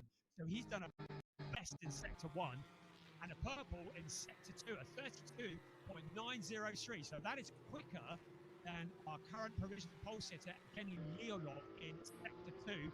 But can he hold it together to improve in the final sector of this lap? Currently in fourth place, looking to 1.6 seconds back last time around, but surely he's going to close that gap in. But 1.6 will be an awful lot to find. 3.5 minutes remaining of this session. We're looking at in car 912, also looking to improve. Lennart Hemstra is into the pits, so he is clearly done for this qualifying sessions. Also, Tobias Vasquez also into the pits as well. But we've got all bar half a dozen cars currently out on track, all looking to improve. I've got one eye on Andre Fernandez, car 917, as he completes the final part of the lap. He doesn't improve, but he improves, but it doesn't move up any positions. He's closed the gap up to 0.493, so he's halved the gap between Leonov and second place. Andre Fernandez, up into second place. He demotes Marabi Mekvabishvili down to P3 as we once again look at Lee Mole. For Team Parker Racing, he's also pushing hard to improve in the number 56 car. Currently, he's in 11th place. He's done a personal best in sector 1, but not so in sectors 2 and 3. AJITHKUMAR, we haven't mentioned him for a few minutes. That should be good for heckling. And the number 28 car, currently in 19th place at the moment. He's with Red Ant Race with AJITHKUMAR Racing. And very much learning the ropes here in this first qualifying session, expecting him to get quicker and quicker as things proceed in Porsche Sprint Challenge Southern Europe. There once again is Lee Mole, still pushing hard, but now only 2 minutes remaining of this qualifying session. Everybody gunning for Evgeny Leonov, but the closest anyone can get at the moment, Fernandez, the number 917, he's into the pits now, so he's clearly done for this qualifying session. Marabi Mekvabishvili is still out on track. Leonov is also out on track. Philip Wills also out on track as well, but in that fourth place, quickest of the GT4 drivers, just bumping up a few positions. Patrick Kuhn, job from him, up into 16th place overall and leading the way in the GT4 cars. And that is very impressive against some very quick machinery. That is David Harrison, Autotech, the legendary team. That is the car that is quickest of all, still out there, still looking to improve. Evgeny Leonov. So now, Andre Fernandez climbs from his car, removes his helmet. Looks like he is done for this qualifying session. We're into the final minute, as with the previous session. Whilst the clock strikes 0, any drivers that are on a lap already will be able to complete those, and they will count. But everybody else, the laps will not count. We've got a few personal bests popping up, but nobody making any improvements enough to close in on the fastest time of all. So it is, at the moment, Evgeny Leonov, the 144.307, a very quick time, only, just over 3.5 tenths slower than the quickest of the sport division. So I believe Piers has got some news for us. He's down in the pit lane. Down to you, Piers. Yeah, Andre Fernandez has jumped out of the car, of course, second place. He's decided that's the best he can do. I thought I could grab a quick word with Andre. He's just having a word with his engineer at the moment. Doing a great job, of course, with the team. But Andre, happy to have a quick interview in English? Yes. Brilliant. Great qualifying session for yourself. Second place. Thank you. Appreciate it. It's tough for Portimao. It's very up and down, you know, but I try to deliver the best and make the team proud anyway. But the car is great. You know, I love the circuit. And, you know, it can be a little bit more, but, you know, you're never happy if you're not in first. There's always more, isn't there, Andre? Always more. You know. More. Second place, good opportunity for a good result in the race, though. What I'm saying? Sorry, good opportunity for a good result in the race. Yes, I hope I can deliver it lap up the lap. You know, I'm here to practice. You know, but let's see what's going to happen in the race. Clean race is the most important, and be happy in the end of the day. We look forward to that, Andre. Congratulations on a good qualifying session. Brian, back to you for the final laps. Great stuff. Thank you, Piers. Yes, enjoy it at the end of the day. Great stuff. And good to hear from Andre. Thank you for that. Well, P2 is as good as it's going to get for Andre. The checkered flag is out. The cars are now crossing the line. Our pole sitter with an astonishing 144.307, Evgeny Leonov from Volcano Motorsport. Veloso Motorsport in second place with the aforementioned Andre Fernandez at 144.80. Those are the only two cars to make it into the 44s. In third place, Marabi Mekvabishvili. He's been looking quick all along, and he with a 145.141. That's about 8/10 down on pole position. Fastest of the GT4 cars, Patrick Cunard. That's a great job from him. 148.269. But very, very competitive against cars that are much quicker around him. So he is the leading GT4 car. Then second in the GT4s, Casper Hockerboom, and then David Von Rosen third in the GT4. So great qualifying session for the club division. That is for rounds 1 and 2 of their races, which come later on this afternoon. So qualifying is done and dusted for Porsche Sprint Challenge Southern Europe rounds 1 and 2. Great to have some spectators here on the bank, and I know they're listening to the commentary that's going out on stream and on the television, so we say good afternoon to you. Stay warm, keep the gloves on, but sure you are being entertained. If you've never seen Porsche racing, Porsche Sprint Challenge or Porsche Carrera Cup live, I would strongly encourage you to get to a circuit. There is nothing like it. Live, they are spectacular. When this lot take off, it's deafening, it's fast, it's amazing. This is why we love everything Porsche, and it's so good at this part of the year to have Porsche Sprint Challenge Southern Europe. When the rest of the world sleeps, we get racing, and of course taking advantage of what in theory is favourable weather conditions in Portugal and Spain. Certainly better chance of it than you have in the UK, which is just cold and wet all the time. So really good to be able to get some racing in, and a lot of drivers using this as an opportunity to get up to speed, ready for the 2025 season. And of course, this track, which has a famous track, which has seen so much good racing over the years, is a perfect venue to do it. And then we will head to Estoril, Valencia and Barcelona. All 4 tracks have hosted Formula One, and all great tracks, and a series, Porsche Sprint Challenge Southern Europe, which is growing and growing year on year. And this year, it is getting harder and harder to call who is going to be champion. Last year, it was very much a shootout between Ariel Levy, Alex Tauscher.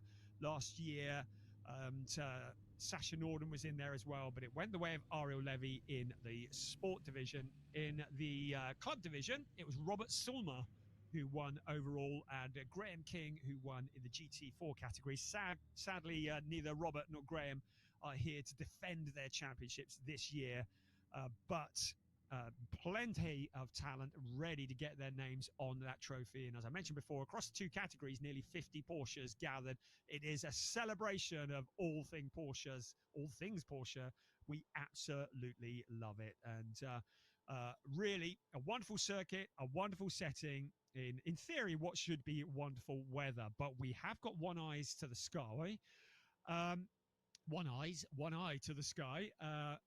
We haven't had any running in the wet here during testing or free practice. So when the racing comes later on today, this could be something very exciting. And just to give you the timetable on this, race one for the sport division is due to be starting at 13:25 local time.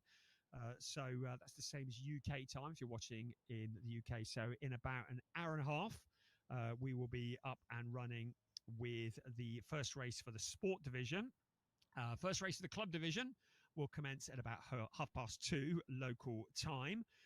Then we move to round two, and race two, round two, will take place at 15:35 local time. And then that's for the sport division, and race two for the club division will take place at 16:40 this afternoon. So plenty of racing to come. Each race 30 minutes plus one lap. So plenty of drama to come. Always very, very good. And of course, here at Portimao, it's a good opportunity for overtaking. So plenty of action, even for those who have not qualified as well as they might have wanted to. The headlines are that Evgeny Leonov has qualified on pole position in the club division, the fastest of all. And in the sport division, it's Chester Kiefer who has qualified on pole position. And hopefully, we're going to get a word with a few of these drivers in a bit. We've certainly heard from Chester Kiefer already. Hopefully, we will hear from Evgeny Leonov in a bit. Piers is marching up and down the pit lane, getting all the news and all the excitement. A number of the drivers have been summoned to race control after that session for potentially track limits issues. So Reinhold Kran has been summoned to race control. He's from the club division. Josh Stanton in the sport division. Who else is on the naughty step? David von Rosen and David Harrison. Excuse me. So all of those from the club division, excuse me, have been summoned to see the race steward. And I dare say a lot of that will be about track limits. I know David Harrison had already attracted a bit of unwanted attention for crossing the white line on the pit exit. Look there from the view of the Torrey VIP turn 5. So while we're looking at that corner, we're now going to head back down to the pit lane. I do believe that Piers Pryor has managed to find the provisional pole sitter, Evgeny Leonov. So down to you, Piers. Brian, thanks so much. Make sure you drink some water, clear that throat out a little bit. You've been working hard this morning. Give your throat a rest. But I thought I'd come down here and grab a word with Volcano driver Evgeny Leonov. Evgeny, an excellent session for yourself. Pole position for now.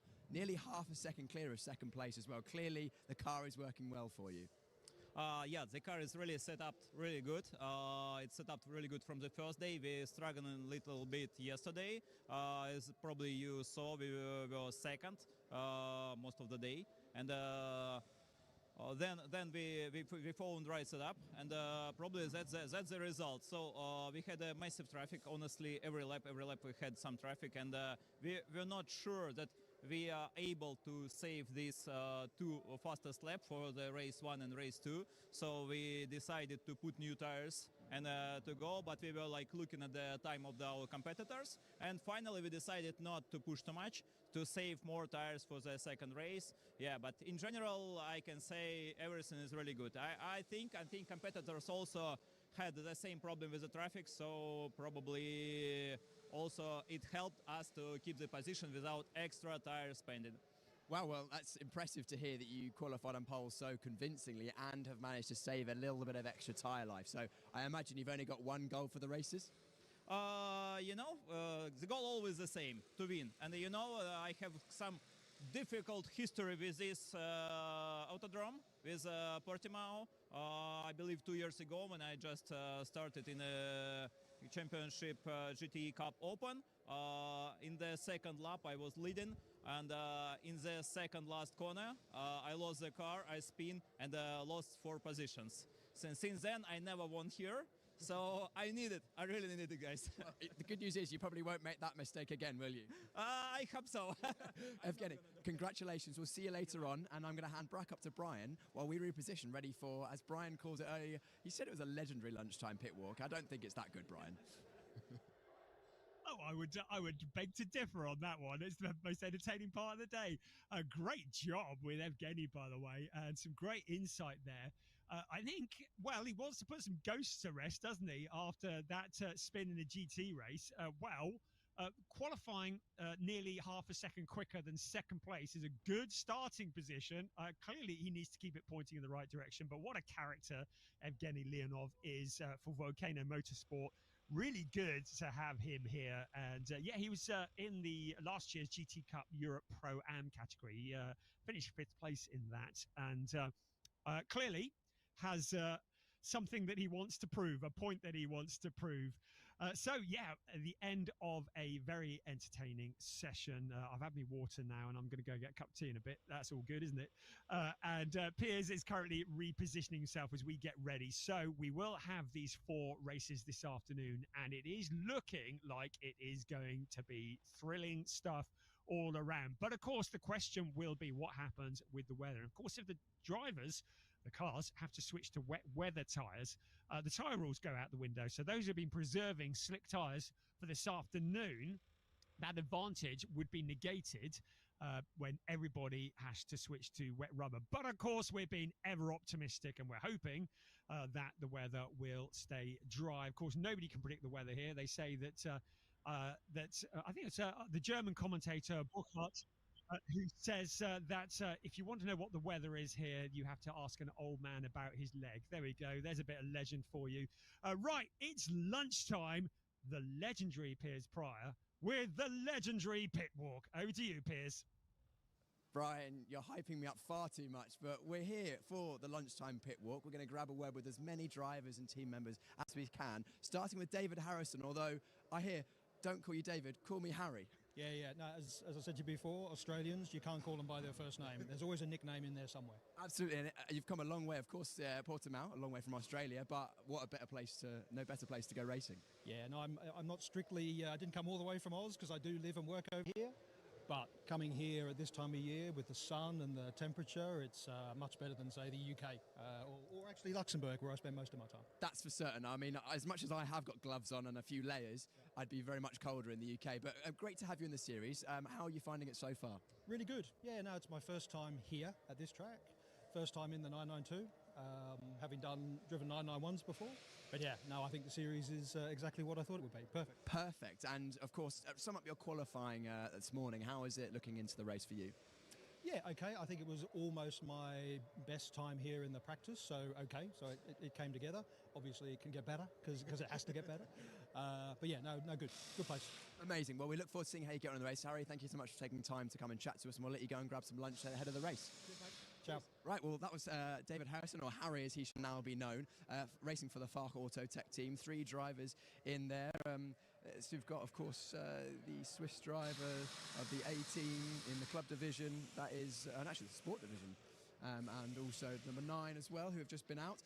We now move up to garage number 35. We're at Red Ant Racing with Kumar Racing, and you'll notice the number 28 here in the grey car, Ajit Kumar. Now, that's a name that may not be known to everyone. However, if you do know that name, then it probably means you are a fan of Bollywood. Ajit is a Hollywood, an actor in films and TV shows out in India, has a large following, many of whom I believe are watching this live stream. And if you are watching because of Ajit Kumar, it'd be great to hear that you're supporting him in the live chat comments to the side of this video. Pretty sure they're on that side, so anyone who's supporting him right now will probably be in there saying that. We're hoping to grab a word with him at some point throughout this race weekend. He's getting used to this Porsche 992 GT3 Cup car, and he's doing an excellent job, of course, in the AM class. Also in Red Ant Racing as well here, the bright red car was Thomas Cangro in the Pro division, or the sport division, the Pro class.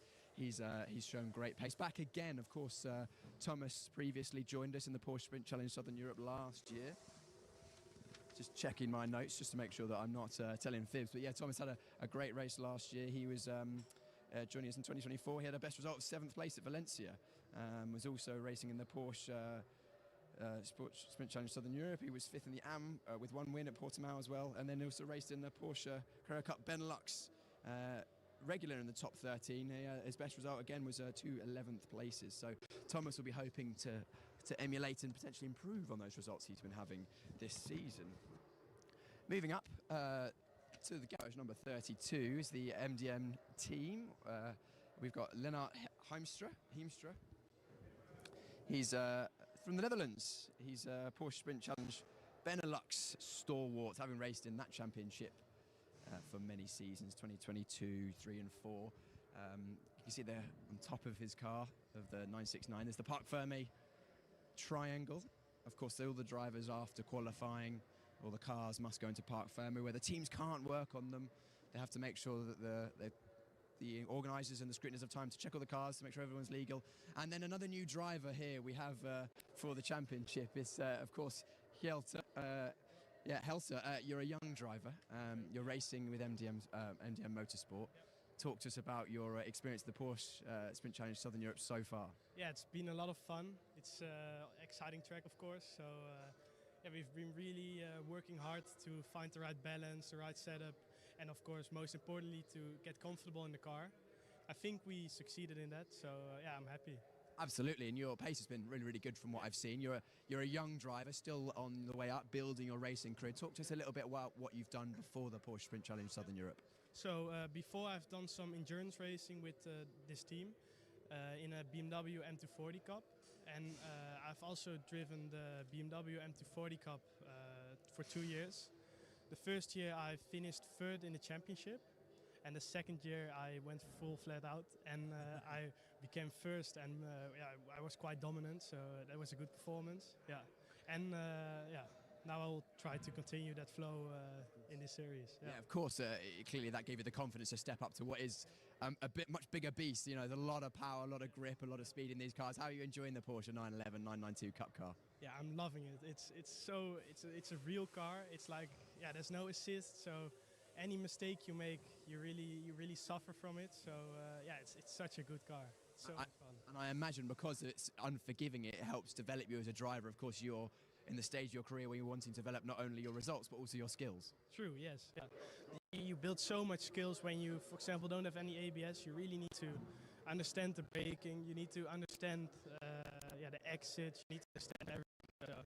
It's very, I learn a lot. Yeah, it's great. Well, Hjelte, thank you very much for catching up with us. Hjelte Höfner, we'll see how you get on this afternoon. Of course, racing in the rookie class of the sport division, so we'll see how you get on this afternoon. Thanks very much for chatting to us. We'll see how you get on. Hjelte, good to see a young face in the team. And also got Lennart Heemstra. Lennart, hopefully we can grab a quick word. How are you? Yeah, sure. Great, feeling good. Amazing. It's good to see a smile on your face, clearly enjoying things. Yeah, no, I beat my time from yesterday with 2 full seconds, so I was aiming for a top 10, and it was a P5, so wow, exceeding expectations even for yourself. Yeah, no, definitely. Amazing, and the team must be helping you a lot with that. No, the team did it with me, for me. I have a coach, I have a team, so it all worked together today. Amazing, and Lennart, just talk to us a bit about your experience before racing with us in the Porsche Sprint Challenge Southern Europe. I've started 4 or 5 years ago. First started at the lower Dutch DNT level, and 3 years ago I started the Porsche Sprint Challenge in the GT4, did it for 2 years, and I almost won last year, second again, so in 23, so 24 I bought a CT3, stepped up my game, was ready for it, had enough practice, enough training, and now I've heard that summer champions are made in winter, so it was time to visit Portugal. And here we are, what a great place to go racing. Is it your first experience of this car at this track? Oh yeah, in this track period. I've never driven here before.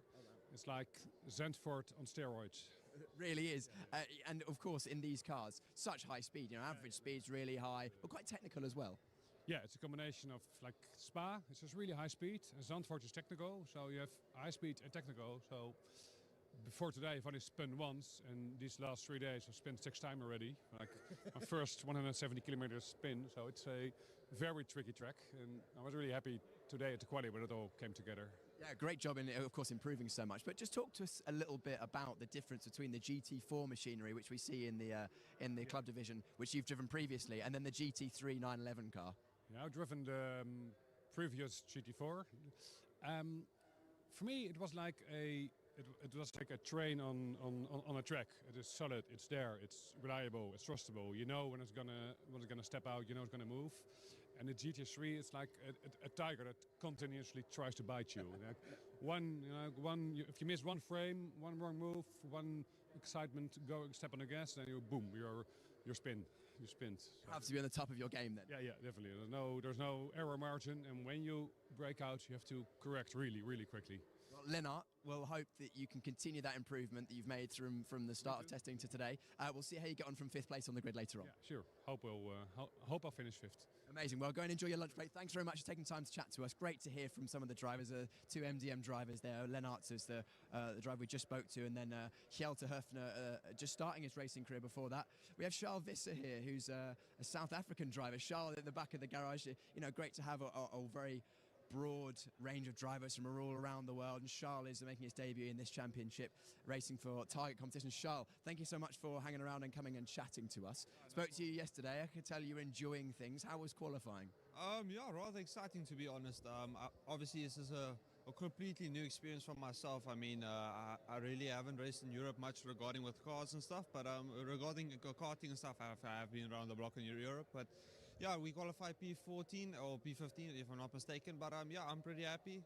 It's a solid step in the right direction, and looking forward to the race. Absolutely, and you know it's quite a big step up for yourself, because I know from what I've researched, you've got a lot of racing experience, but maybe not in cars quite like this. Talk to us about what you've done before. Yeah, so in South Africa we have a series called Polo Cup. It's a very well renowned in South Africa. A lot of quality drivers, for example, like the Van der Linde brothers who races in DTM, graduated from the Polo Cup in South Africa. So that's more or less the breeding ground for us South African drivers. And after that I did a Super Cup, which is a TCR-based series in South Africa, which has manufacturers like Volkswagen, who I raced for last year, and Toyota and all that. So it's really a different type of style for myself, but I'm slowly getting adapted to the cars and the GT3 Super Cups, and I must say it's a really fun car to drive, and every lap I just want to go in, and when my race engineer says come in, box, I have to follow the orders, but I don't want to really. Absolutely, but also interesting to hear that a lot of the racing you've done in South Africa, of course a lot of kart racing in your junior career, but also mostly in front-wheel drive in South Africa, then moving over to a very much rear-wheel drive, rear-engine car. Is that a bit of something you had to sort of get used to? Yeah, definitely. I mean, if the way I see it is, if I jump to this car, it's more or less like a big go-kart in a way, but obviously, you know, you got a lot more mechanics, you got a suspension and everything, and yeah, I have to adapt to a different driving style and everything, but the progress is looking rather promising this weekend, so yeah, I think it's going in the right direction, and I can't wait for the following rounds in the championship as well.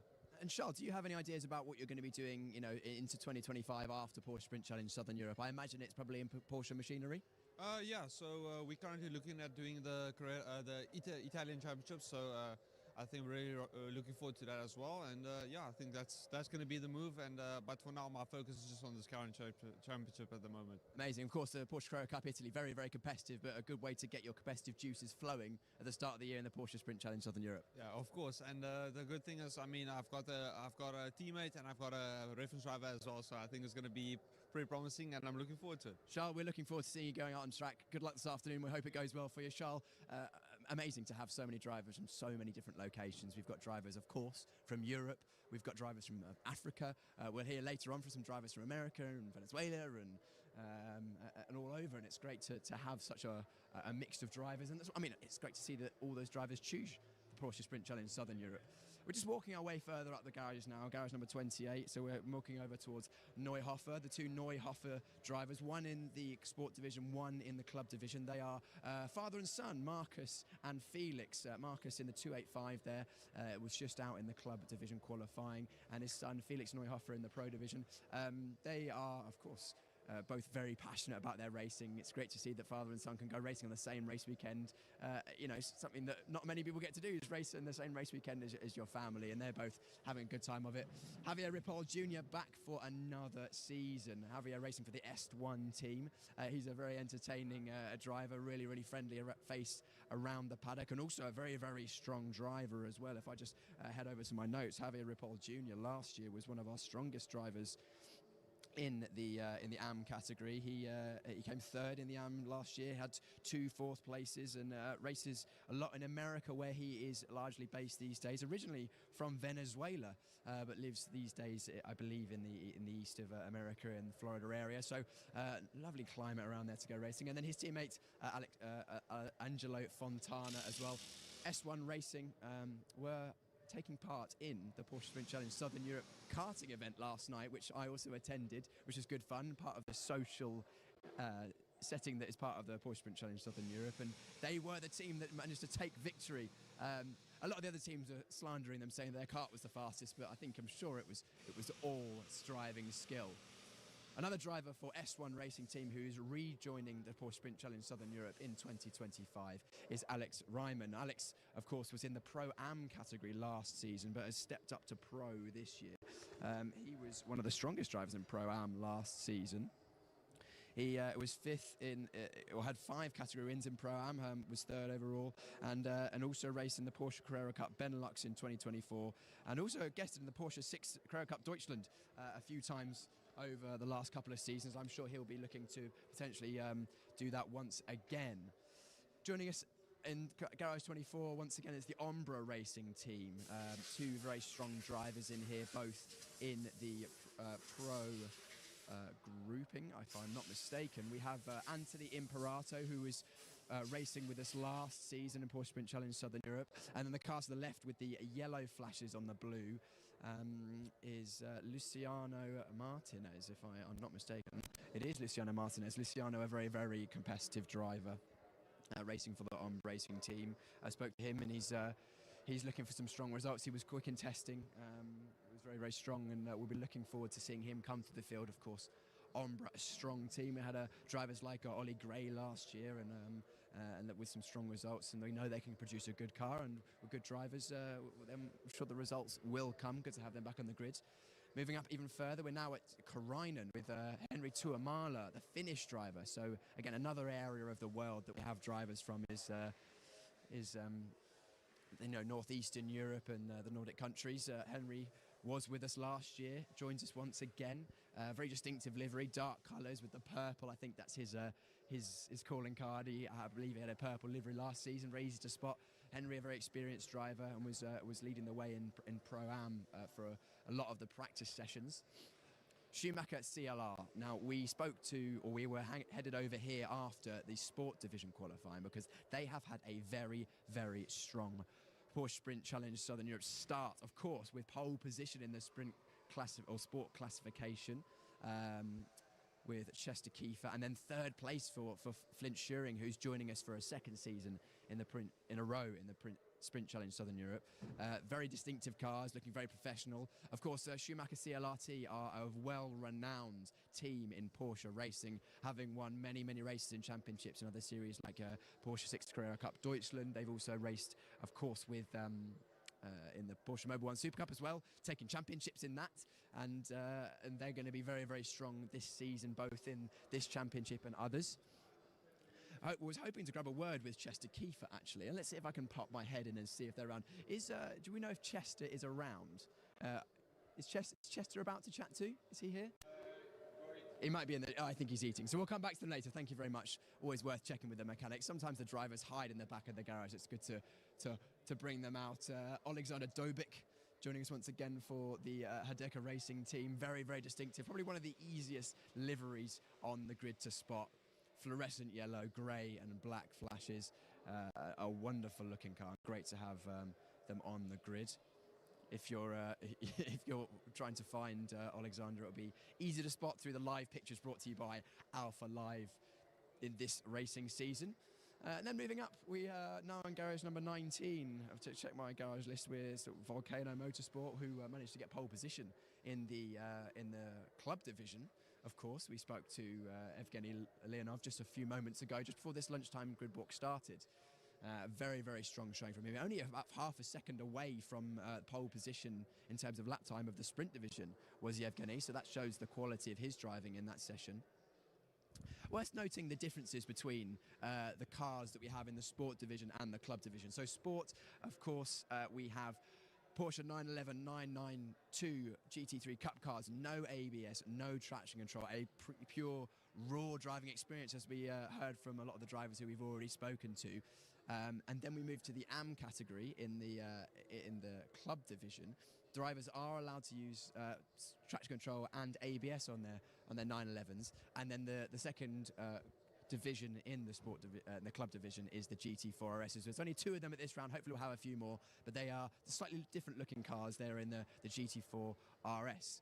Now, moving up to PG Motorsport, 2 very friendly faces who I spoke to yesterday. We've got Nick Ho and Mace as well. Why don't we grab a word with both of you? Just head on out of the garage so we can get a bit of light on yourselves. Let's start with Mace Muller. Mace, a driver from the Netherlands. You're not a huge amount of experience in these 911 GT3 cars. Talk to us about what you've done before. Yeah, so I've done the Sprint Challenge Benelux in the GT4, and I became champion in that class. And 2 days ago, for me, was the first time in this car, so it's a lot of adjustment and just seeing the progress, and it's getting better and better and better. So yeah. Things are trending in the right direction. When I spoke to you yesterday morning, I said, "How's things going?" You said, "Okay, but going in the right direction." Are things still on the up? Better and better, yeah. So this morning we had qualifying, and it went decent. My fastest lap was with track limits, so that wasn't the best, but yeah, it's still a decent time. Amazing. I'm actually hearing in my ear that there are a few spits and spots of rain from our camera operators around the circuit, just a little bit. Does that fill you with hope or with dread? For me, hope. I'm starting from the back, so let's just get some chaos in the front, and then maybe I can get some positions out of it. Amazing. Well, Mies, don't go away because I'm going to chat to Nick, but I'm going to bring you in a second. Nick, just come on in. It'd be great to chat to you. Nick Ho, also from the Netherlands. You're in a very striking livery here, yellow and black, with the McDonald's livery on the side. Nick, tell us a bit about your experience up until this weekend. Last year I did Currica Benelux, and this is my first year in the Southern Europe. Yeah. Amazing. And of course, you were in the 911 in the Benelux Championship as opposed to Mace, who is in the GT4, correct? Yeah, it was, yeah. And you're not just concentrating on racing, because I hear that you're studying hard behind the scenes when you're not at the racetrack as well. Yeah, I'm studying as well. I'm doing business administration, but I spend more time preparing for races than I do studying. Got your priorities in the right place. I'm going to bring Mace back in, actually, if that's okay, because when I was chatting to you guys yesterday, it seems like, or you said to me that you used to race together a few years ago. Do you want to tell us a bit about that? When did you used to race together? Yeah, we drove together in go-karts in Ayami Series Benelux. And we were always competing against each other, and now we're driving in the same team, so that's pretty fun. Yeah. That must be pretty cool, and I can see you guys get on as well, which must make race weekends pretty enjoyable. Yeah, for sure. Yeah, it's nice to have a more experienced teammate as well, because it's like a lot of learning, and Nick knows like what I go through now, so that's very nice. Yeah. Amazing. Well, Mace, Nick, thank you so much for chatting to us. We'll let you go and enjoy your lunch, chill out, ready for the race this afternoon. We'll see how they get on. They're both racing for the PG Motorsport team, and I can confirm the drops of rain that we're hearing from on the circuit, because I can feel it on my face now. Not enough to worry the drivers in terms of wet tyres just yet, just a spit and spot here. It's actually still quite bright, but the cloud cover is definitely coming down.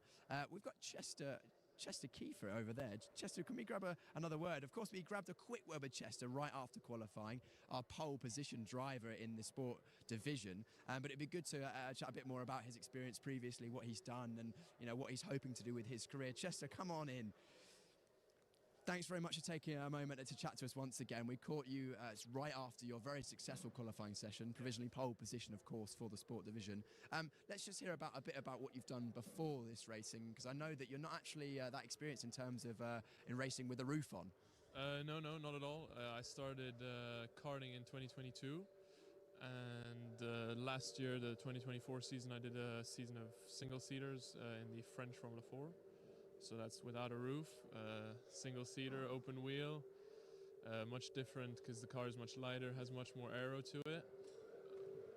And then this year we got the opportunity to race with Schumacher CLRT, and so we took it, and that's why we're here. Amazing, and you've clearly learned pretty quickly, because starting racing in 2022 to then single-seaters to now Porsche 911 Cup cars, you almost couldn't have more diverse learning experience. So, you know, what's the secret to learning these cars and tracks and gaining that much speed that quickly? Yeah, it's all about the working process that you do with the team. You take your time, you look at a few things at a time. You can't pile up too many things at once, otherwise you'll get lost when you're out on track. So it's step by step, slowly, no rush, and with time comes great things. Well, Chester, thank you very much for taking a moment to chat to us. I could see that you're out looking at the weather. Does the few spots of rain worry you at the moment? No, it actually is an advantage to me. Well, that's great to hear. Do you think you've got a good feeling for the car in the wet then? Have you had a chance to drive these cars in the wet actually? Well, this is my first proper 3 days of proper driving. I've only had 2 test days overall before. One in the wet at Spa, so was able to kind of learn how to drive the car in the wet, and so we'll see what the race brings. We will see what the race brings. Of course, you've got a lot of competition around you, very experienced drivers. Ariel Levy, our previous champion in 2024, starting alongside you. But, you know, epic to hear that you're ready for the fight. Yes, I'm ready for the fight, and bring it on. Bring it on. Chester, I'll leave you to your lunch break. Thank you so much for taking a moment to chat to us once again. Great to have Chester with us. Of course, he's our pole position driver in the sport classification on his debut. I mean, he's pole in rookie and pole overall. Now we're moving up to the GP Elite team, of course, reigning champions with Ariel Levy. And we've also got Jonas Greif here. Jonas, a very experienced driver in these 911 Cup cars. I'll just come this side.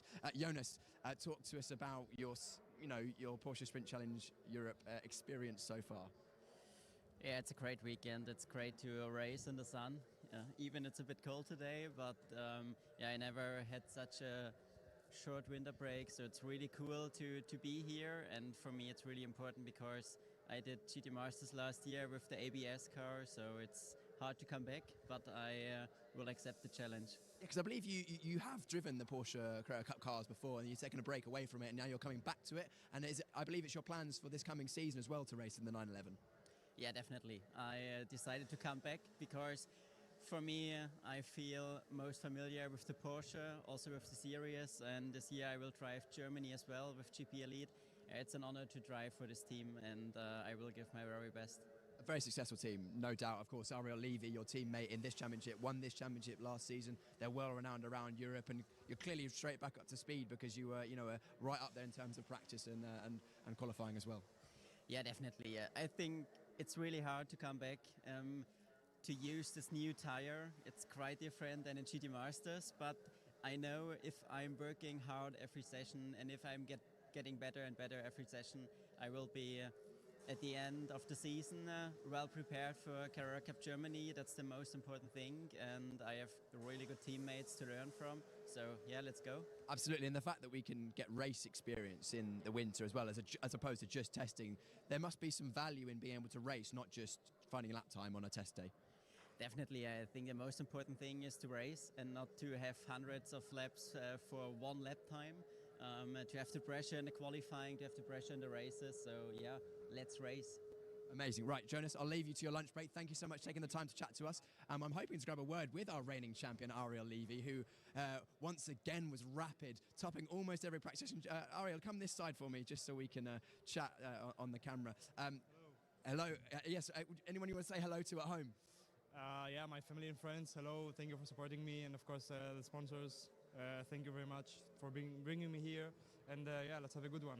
Absolutely, Ariel, back once again, of course, champion from 2024 in this championship. You've had a very successful season in other championships as well. I believe you guessed in the Mobile One Super Cup. You're in Porsche 6 Carrera Cup Deutschland as well. And you're back again this winter in the Porsche Sprint Challenge Southern Europe. So you clearly felt it was good preparation for your season last year, and you're back once again. Yeah, well, first of all, I believe that this championship is generally a very good one. I think, yeah, everything works as it should. But I also think that for guys who are racing Porsche GT3 Cups in Europe, this is the best opportunity to improve themselves on the winter. So then, of course, I'm here. Amazing. And here once again, and with no lack of speed whatsoever, you topped a fair few of the practice sessions, and if you weren't top, you were right there in second or third place. And then, of course, missing out on pole by just 1/100th of a second. That must have been so close, but so far. Yeah, honestly, when I came in the pits, I thought that my lap should have been a pole because I felt, wow, this was an amazing lap. And then I understood that I was second by 0.01. I said, come on. Yeah, but for sure I'm happy about it still, and let's see what will happen in the races. Interesting dynamic though, because of course you're a very experienced driver in these cars, you're experienced in this championship, of course, we saw you last year, and then Chester Kiefer jumped in, rookie driver, and has managed to match your lap time just slightly faster. Be interesting to see how he races, because of course he's not raced in these cars before, I don't believe. Yeah, well, I cannot know how he will be in the races. I would say props to him. I mean, of course, that's a good lap, and especially as a rookie, congratulations. Yeah, and then let's see what will happen in the race. We cannot know. No one can know, but I'm sure you'll give it a good go. Yeah, I'll give it my best for sure. Amazing. Ariel, thank you so much for taking the time to chat to us. We'll let you keep warm because it's not particularly warm out here, and grab some lunch.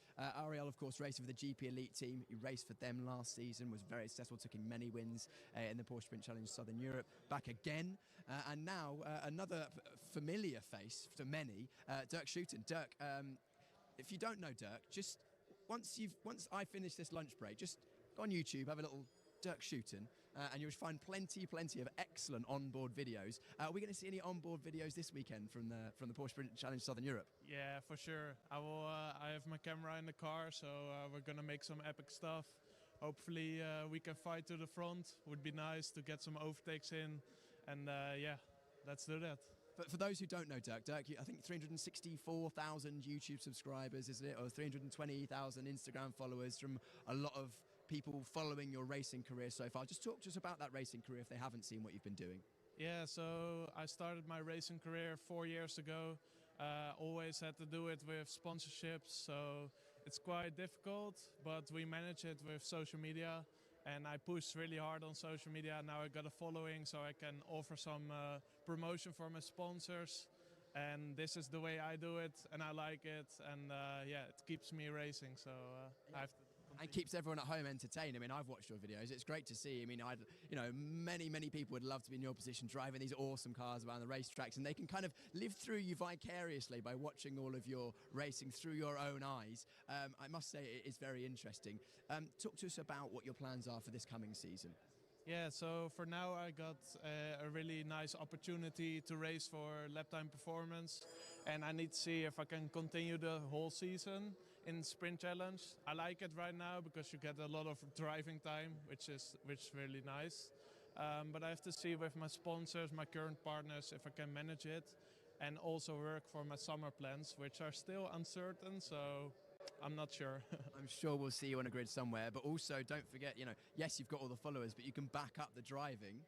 Champion in 2024 in the Porsche Carrera Cup Benelux. That must have felt pretty good. Yeah, there was just one epic season, how we managed to do it with limited budget, but still be at the front. And yeah, it was just a mega season, and I want to continue in 2025 and hopefully get some great results and move up the ranks in the Porsche ladder. So amazing. Well, we look forward to it. Dirk, I'll let you go and get yourself warm, because I can see when you've got your sponsors out, you're standing here shivering. It's not the warmest. Good luck in the race. We'll see how you get on. Dirk's car, bright white there, the number 34, if you're looking out for it. And then his teammate is Reinhold Krano. Actually, I'm hoping to grab a word with Reinhold racing in the AM class. Reinhold, come on in. It'd be great to chat a word. Reinhold, we had a quick chat yesterday. Yes. You've come all the way from Canada to race at some of Europe's best circuits in the Porsche Sprint Challenge Southern Europe. Talk to us about your experience at Portimao so far. Oh, it's an amazing track. It's got so much elevation change, and it's super technical, so it's very challenging. It's a great way to warm up for the coming season in North America, so I'm really excited to be here. It's a lot of fun to drive. It's probably one of my favorite top 5 tracks now. So many people are saying the same. I'm slightly jealous that you guys are getting to smash around here in 911 GT3 cars. Talk to us about that season in America. Of course, you're from Canada. You mostly race in North America. What are your plans for the season ahead? we're doing the North America Sprint Challenge and the North America Endurance race, so that starts in Sebring in March, I think. So it's I think a 6 weekends of racing and 4 weekends of endurance. Another epic circuit. I've never been to America. I haven't had the chance to experience that. Driven many laps on the simulator around Sebring. I imagine the suspension gets a good working through there. Oh, absolutely. Yeah, you're bouncing around a lot for sure, but the Cup cars are pretty stable on them, so you just have to eat it and go and keep the throttle down. Yeah, keep it pinned, absolutely. And also, just talk to us about your qualifying this morning. How did it go for you? It was okay. It was my personal best, so that's all right. But I had a better lap going, but then I hit a curb. That happens in qualifying, and I was a little bit too excited, I think. But first time here qualifying, so it was a lot of fun, and I really enjoyed it. Well, I can see from the smile on your face. Reinhold, thanks for chatting to us. We'll see how you get on this afternoon. Reinhold, the 233 in the club division, racing in the AM class. We're now moving up the grid. We're garage number 11, so we should be at the Proton Huber competition. Another big contingent from Proton Huber, one of the bigger teams. We had Team GP Elite and then Proton Huber, stalwarts and very successful teams in Porsche racing, and also successful in terms of numbers and also results. Peter Wills, of course, was a championship challenger in the AM championship last season. He's back again, different livery this year, black and yellow as opposed to his blue that he had last year. Eric Santos also in the AM category. And then in the pro group, we have drivers like Sasha Norden. I'm going to come this side, Sasha. Sasha, great to have you in the championship once again. Thank you for taking the time to chat to us. You've definitely made a step up this year, I think, in terms of pace. You were close to the front, but this season so far, especially at Algarve, every session, every practice session, qualifying as well, top 5 pretty much every time. Yeah, Piers, so good to see you. Yeah, it's unbelievable. The progress I've made over winter is something I'm really, really proud of. Also really happy to share it with the team here. And yeah, I don't know, I just came to love this track, so I guess that's it. That helps, of course. Loving what you do is sometimes the key to success, but it's not the only key to success, because I know that you've got some good people in your corner this year that have really helped you take that extra step forward. Yeah, I'm very proud to work with Larry this season. Larry, just for those who don't know who Larry is, who's Larry? I mean, if you're watching Porsche and you don't know who Larry is, you should definitely go watch. No, Larry Tenforde, Super Cup champion, Carrera Cup Germany champion, just one of the best drivers in the season and all around. It's it's unbelievable to work together with him. He's just he really pushes me, and he also pushes Flint, so Flint also joins him, and it's amazing to work with him. Oh, amazing. And we were chatting off camera this morning about how he's been helping you, and it's not just like the nitty-gritty of brake later, turn here. It's also a lot about how you go about you're preparing for the races, and also the mindset and things like that. That must be important. Yeah, it's basically like learning basketball from Kobe Bryant. You know, there's one person that's really, really good at it, and they have a mindset and they work really hard, and he brings that mindset to me as well, which is unbelievable. So yeah, very, very proud. As you should be, and of course only half the job done. Qualifying's out the way. You've still got some racing to do. I'm looking forward to seeing how you're getting on. You must have high hopes for this season. No, not really. I'm just here to practice. So I'm gonna do an exciting announcement later on this year, and I just want to get better and better, and that's the reason why I'm here. So we'll see how it goes. Just here to race, just here to learn a lot of different stuff. There's some really, really good drivers with Ariel Levy, last year's champion, and Chester also going really, really fast. Of course, the guys at CLRT. So we'll see. We're just here to race, and it's going to be really fun. So that's it. It's going to be great on the circuit. It's going to be great to watch. Of course, everyone watching live at home. We're going to have some onboard cameras in the fight as well. I think Ariel's got an onboard camera in there, so he'll be. If you're around him, we'll see some of that. Of course, that just concentrating on yourself must have been something that Larry is helping you with. Just focus on the right things. Yeah, for sure. Yeah, talking about the people at home, I think my girlfriend's watching together with her family, so a quick hi. And my mother's probably also watching, so also a quick hi. Sorry for wearing the cap. I know you hate it, but I needed it. For focusing on myself and focusing on the races, that's the most important part, and that's where we're going to win. And we're not going to win by focusing on becoming P1. We're going to win by focusing on ourselves, so that's what we're going to do. Wise words indeed. Well, Sasha, thank you so much as always taking the time to chat to us. We'll let you keep warm, get some lunch in you, ready and fueled for the next race. Oh, let's grab a word with Peter Wills. Philip Wills, sorry. Philip, amazing. Sorry, I didn't quite see you there. How are you? Yeah, I'm great. I'm total fit. Yeah, Philip. 6 months on the road for this and for the whole year. And a lot of fitness and training and mental training. With a very good guy, Willem van Kleef, he trained me, and also Vincent van der Valk from the sim training. He's working also with pros from GP Elite, so they learned me a lot, and I improved quite a bit. So it's a strong field. Very strong field, especially Evgeny, who is very, very fast in practice and qualifying.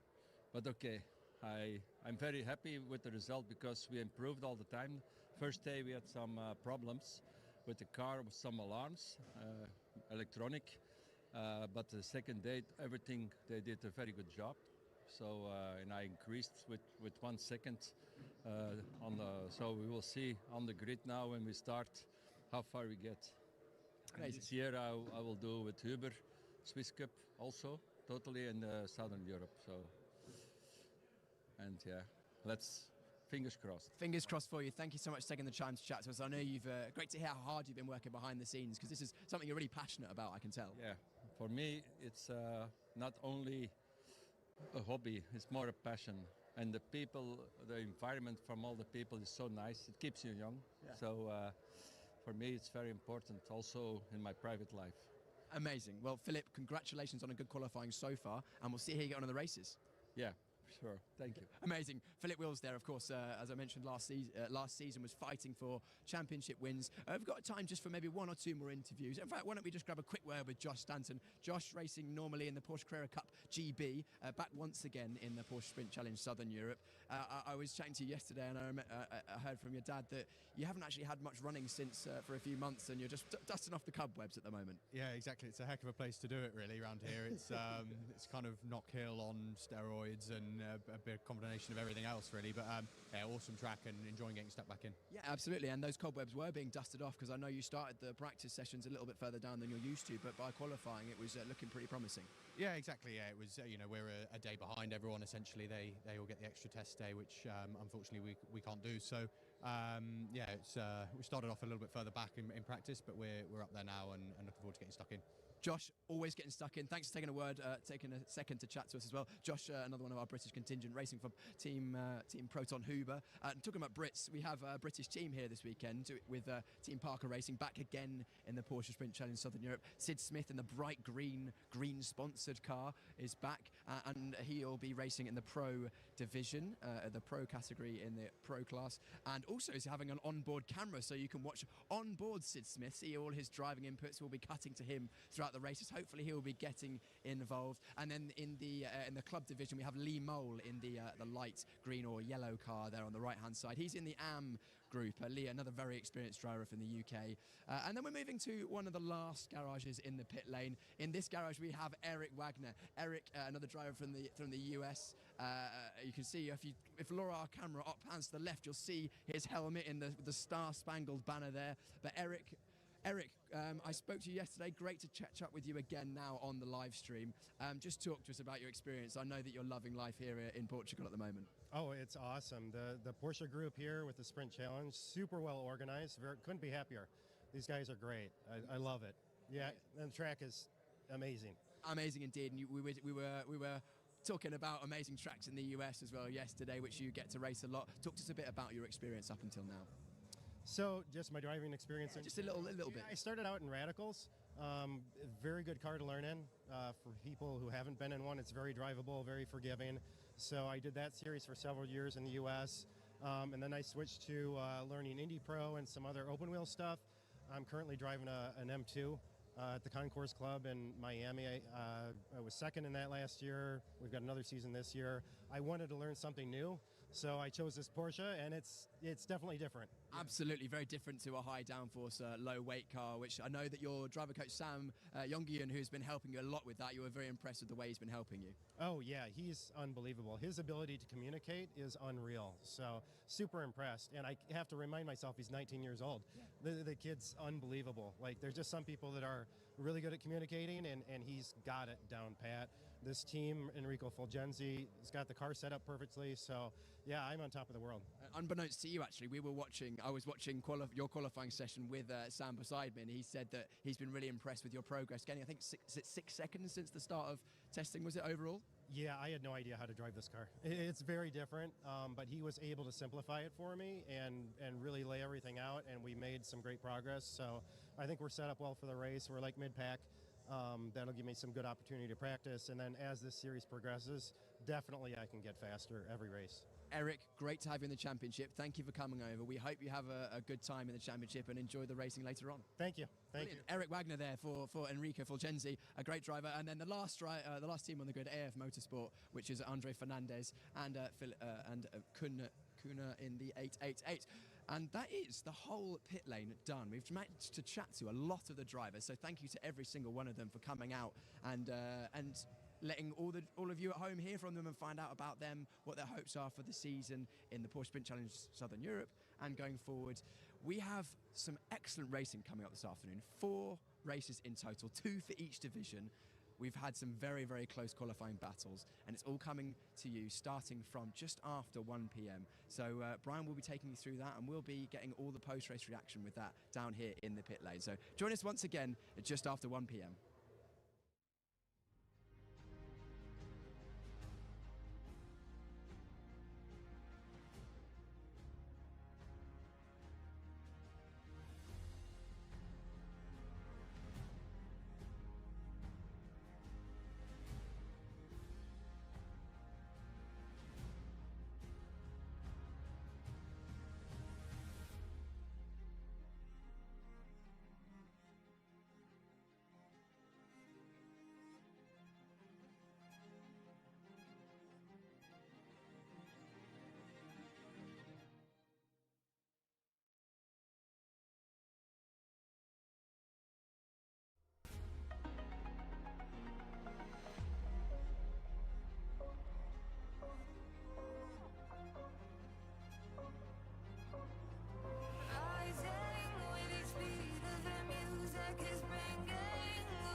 me in and let me go. Filling the lungs inside you. In the blackened eyes, make my way into your mind. Just to know what you knew. Restless every time we start locking eyes. Lost control. Oh, it's paradise with honesty, but I'm in the dead of the night.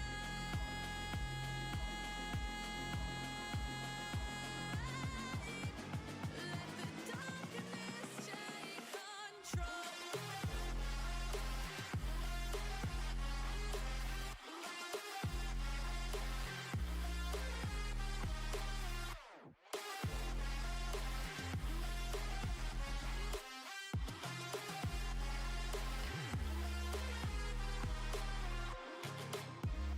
Let the darkness take control. Darkness take control. May the darkness take control.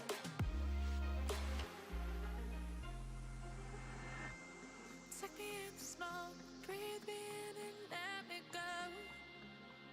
Sink to your heart to find you. Open up your eyes till you're blinded by the lies, so you can see what you do. Restless every time we start locking eyes. Lost control. Oh, it's paradise with honesty, but I'm in the dead of the night. Teardrops on the floor. The pain is over. Feel the darkness take control.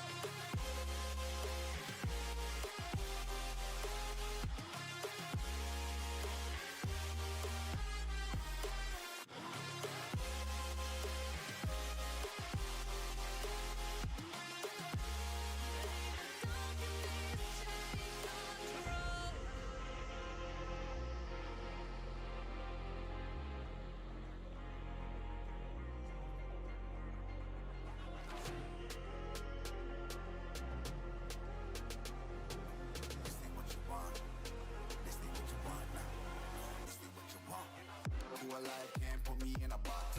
I redefine any definition you got. I am the tiger, I'm making steps to the top. The flames, I whip it up, you just gotta hand me the rock. Take a seat, you cannot stand it. All I know, the flow harder than a Scotch bonnet. Don't try studying me, you cannot manage. This ain't what you want, bitch, I'm a fucking phenomenon.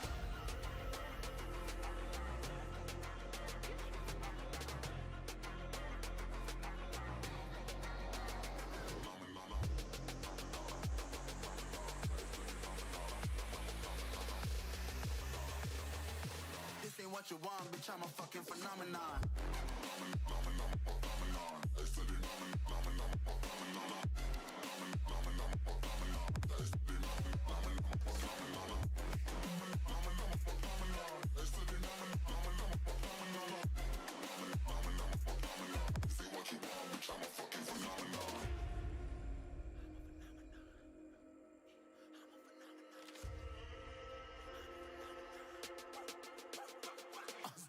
Yeah, you better listen. I'm bringing heat, you'll be a fan when I start rapping. Way I'll have your fucking head spinning. I'm known as spit vicious. Release bombs and go tick tick. Boom, you blow me, that head missing. I'm a phenomenon. Stacking cheese like it's Parmesan. 8 different flows, call me Octomom. I'm moving fast like the Autobahn. And I'm independent, so I'm not your fucking starving like it's Ramadan. Sick, twisted, gifted. Can't copy, printed. Can't hold me down. I shape shift, I'm liquid. I killed this beat, I might get convicted. They know how I move, it was predicted. Persistent, spoke it into existence. So consistent, no assistance. Hear me once, become addicted. If I rap it, then I live it. There's no cap and I'll be spitting this. This ain't what you want, bitch, I'm a fucking phenomenon.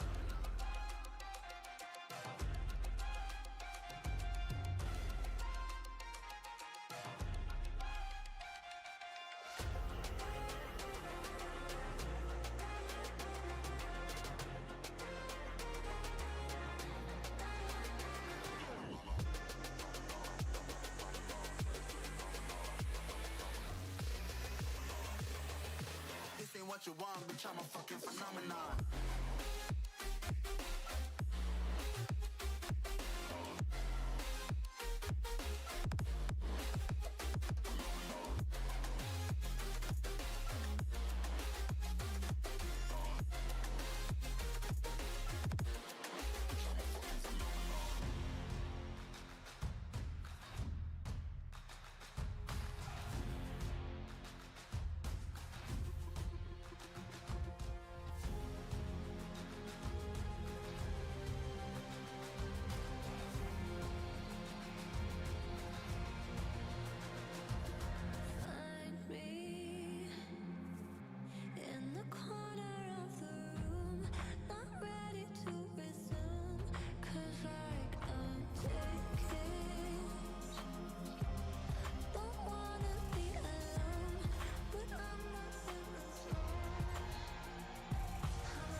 In its own right, and every driver wants to win. And we saw that in qualifying this morning, a fantastic qualifying session. Very, very close. Eventually, the pole position going the way of Chester Kiefer on his debut in Porsche Sprint Challenge Southern Europe. The driver who last year was racing in French Formula 4. He had a couple of wins, finished fourth in the championship. Reminding me very much of one Mr. Robert De Haan, who we saw a couple of years ago. He went from open wheel racing into Porsche and is now very much a race winner and a championship challenger in the series that he competes in.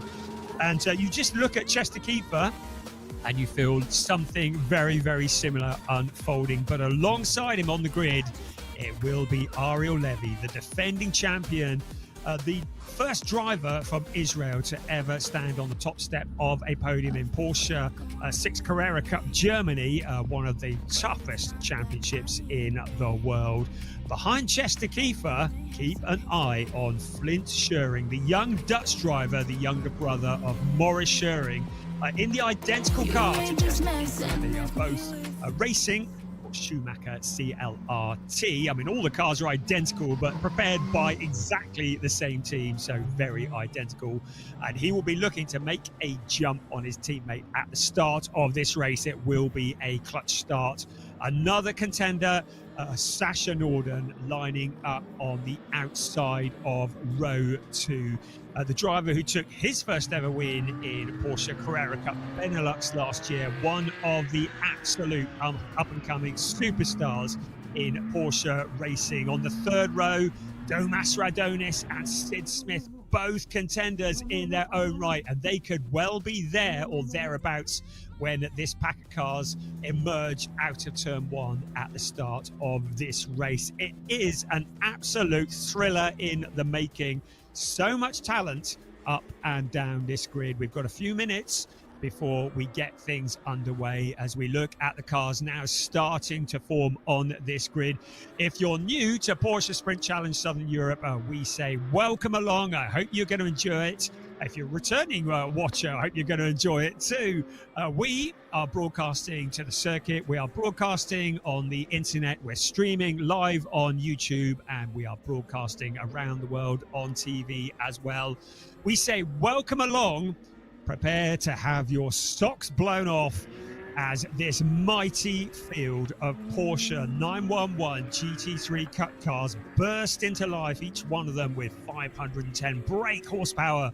The 4 litres of naturally aspirated, water-cooled, flat-six boxer engine rises to a crescendo. The noise will be deafening, and then they will head into turn 1 on this circuit, which is tricky by any stretch of the imagination. We are in Portimao. We are in Portugal.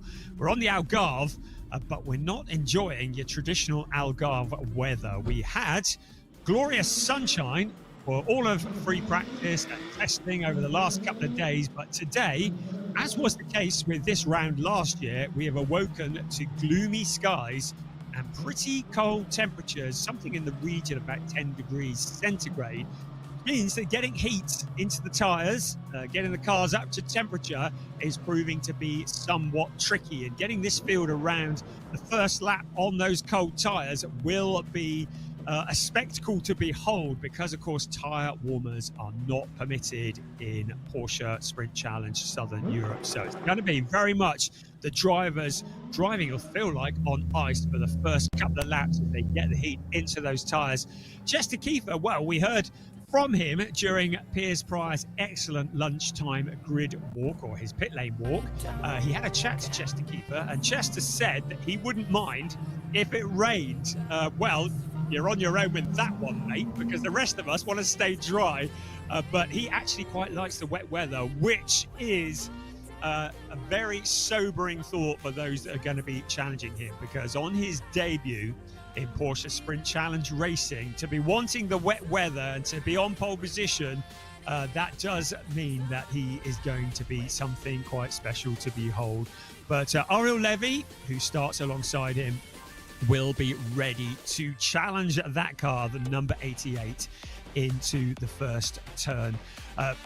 We have 3 categories in the sport division. Of course, we have the sport division and the club division in Porsche Sprint Challenge Southern Europe, and we are starting with the first of 2 races for the sport division. The first now, the second will be later on this afternoon. And within the sport division, we have 3 categories. We have the pro category, and drivers up to gold are allowed. We have the Pro-Am category for drivers aged 30 plus without professional motor racing backgrounds, and we have the rookies, drivers who have competed in no more than 4 cup races and are 25 years old or younger. Right, we are going to head down to the grid after the excellent pit lane walk with Piers Pryor. It's now time for the grid walk. Piers, you've done a great job. We've got more news coming from you, I expect. Let's hear what you've got to say from down on the grid. Same to you, Brian. You've done an excellent job so far. I'm going to have a quick word with Chester Kiefer, our pole sitter, ahead of his first race this season. Chester, just some emotions on the grid. How are you feeling? Well, currently quite calm. Just waiting for the race to begin. So focusing on, and we'll see how it goes. We'll see how it goes indeed. Looks like the threat of rain has at least escaped for now, so a dry race ahead. I know you were happy in either of those conditions. Car felt good on the formation lap? Yeah, car felt good, brakes felt good, so we're ready. See the focus in your eyes. Chester, good luck in the race. Thanks for chatting to us. Cheers, Chester. Thanks, guys. The Schumacher CLRT team letting me just butt in there. We chatted to Ariel a couple of times already. We haven't had a chance to chat to Chester's teammate at Schumacher CLRT, Flint Schuring. Flint was getting his lunch in. Am I okay to have a quick word, Flint? Flint, how are you feeling ahead of the first race this season? Yeah, very well. I have a nice view in front. So try to get this to a good start and see where we get. Flint, of course, Schumacher doing a great job in qualifying. Yourself in 3rd position, your teammate Chester in 1st place. Should be a good opportunity for a good result for the team, but I imagine you don't want to stay in 3rd place. No, yeah, of course you want to win, so yeah, I'll see what I can do. How is the racing going to go down around here? Do you think it's going to be an opportunities for overtaking, and if so, where on the track are we going to be looking out for those moves? Yeah, I think you can overtake here quite a bit, but it's difficult with some dirty air. But turn 3 is definitely a possibility. But But yeah, you have a lot of slow corners after quick corners where you can't really catch up. So it will be difficult, but there's always some racing around there. We've seen you make a few moves in the past, so I'm sure you'll try your best out there. Flint Schuring starting in 3rd position, so it is pole position from Chester Kiefer, the rookie. 2nd place, Ariel Levy for GP Elite. 3rd place, we just spoke to Flint Schuring. 4th place, Sasha Norden, who we spoke to a few moments ago in the lunch break as well, so we'll move on from him. Domas Raudonis, and again for GP Elite, another very strong qualifying. Domas, can we have a quick chat? No, he doesn't want to chat, so that's okay. Domas, new to this championship this year. He's racing for the GP Elite team. Of course, GP Elite 2nd place with Ariel Levy. Domas in 5th place. Sixth is Sid Smith. I'm hoping to grab a quick word with Sid if he's all right. Can I jump in and chat to Sid? Brilliant. That's a nod of approval from Sid. Sid, strong qualifying from yourself. Well in the mix here. What can you do in the first race of this season? Yeah, so I'm really happy to be here on the grid. We've done so much work with the team over practice to kind of make the car perfect. It all came together in qualifying. I mean, it's so close here. I could have been here, I could have been on the front row. So I'm happy to be in the mix of it. And I guess all I can say is I'll give it absolutely everything and then see where that takes us. Absolutely. Look, we'll be enjoying watching you both from the TV cameras, but also from the onboard camera, which is just over your right shoulder. So a lot of the viewers at home will be able to enjoy your lovely driving inputs during the race as well. Perfect. Yeah, I think it's always good to have this level of kind of coverage. I don't know if that's a good thing or a bad thing, but we'll soon see. No, but it's great that it's all so involved now, and you get to see kind of first person what's actually going on throughout the race for me, because it's definitely a tough race. Well, I've heard that the onboard camera is good luck, so hopefully that'll bring you some good luck. Just got 1 more minute, 3 minutes, so I can do one more interview. We've heard to Derek Schouten, strong qualifying from Almeida. Let's have a quick word with Hjelte Höfner as we leave the grid. Hjelte, can I jump in, Hjelte? Quick word? Yep, brilliant. Hjelte, we spoke on the lunch break again, his first race in the 911 car. Hjelte, what are you feeling right now? Nervous, excited, or calm? I'm excited to race at the most fun track in Europe, in my opinion. Amazing. I can see the smile on your face. We'll let you get to the race. Good luck in your first race in this championship. See how it goes. Thank you. Brilliant. That's Hjelte Höfner, a rookie in the championship, a very inexperienced driver in the scheme of racing because he's only 18 years old. But I'm going to hand back over to Brian Oliver, who's going to run you through this first race of the Porsche Sprint Challenge Southern Europe 2025. Thank you, Piers. A great job as always. You go get yourself warmed up now. Look at that grid of cars ready to go. You could just hear it in the voices of the drivers. You can hear some of them quite nervous and a lot of pressure on Chester Kiefer, particularly in that pole position on his first race. It's going to be all about the launch. This, of course, is a standing start. And just to clarify, I know this has been asked a few times, these cars are running with no ABS. It is all about getting it right with the left or indeed right foot, depending on how you drive the car. Look at that. There's almost like a haunting silence as the cars just sit there on the grid, and in a few moments the instruction will be given and the Porsches will all burst into life. Those mighty 4-litre engines, such a distinctive sound, will burst into life. I should think many of the drivers will be keen to get this race underway because there is rain around. There has been rain forecast, and these will be an altogether different experience if the rain does start to fall. Right, you can see the board has been raised, the 1 minute sign. You heard on board from Ariel Levy, the engine now just ticking over, and in a few seconds the tyres will light up as we start the formation lap. It will be the critical time for these drivers to generate heat into the tyres and into the brakes.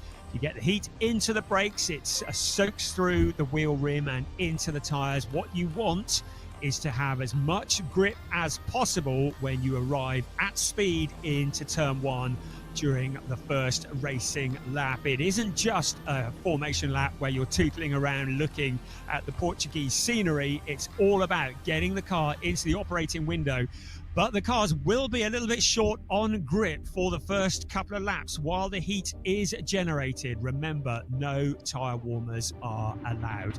We are at the Portimao circuit here in the Algarve circuit. That is 4.653 kilometres around. That equates to about 2.891 miles. We have 15 turns, 6 to the left and 9 to the right, racing in a clockwise direction. There is an awful lot of undulation, 30 metres difference between the highest and the lowest as we have a look at the grid. Chester Keefer, Ariel Levy, Flint Schering, Sasha Norden, Joe Mastrodonis and Sid Smith, keep an eye on them. Also, Rodrigo Almeida, what a great debut for him. And Dirk Schutter down in P8, the reigning Porsche Carrera Cup Benelux champion. Also, Draker Janssen, he would have been doing his ring dance ahead of Jelte Hufner, Matthias Ferreira, Nick Ho, Henry Tuamala, Charles Visser, Josh Stanton got a grid penalty for violating Park Verme alongside Jonas Greif making his return to Porsche Racing 2025. Next up, Alex Ryman. He's a long way back, a lot of work to do from there. He has Felix Neuhofer for company. Then it's Thomas Cangro, Mace Muller, Luciano Martinez ahead of Anthony Imperato with Ziad Gueris bringing up the rear. We mentioned Henry Tuamala midway through the pack. He's the leading Pro-Am driver. Our leading rookie driver is our pole sitter as well. Chester Keefer, the name on everybody's lips. But Ariel Levy will be poised and ready to try and ruin his dreams. So on this formation lap, cars now currently heading towards turns 13 and 14. You just get a slight impression of the undulation on this circuit.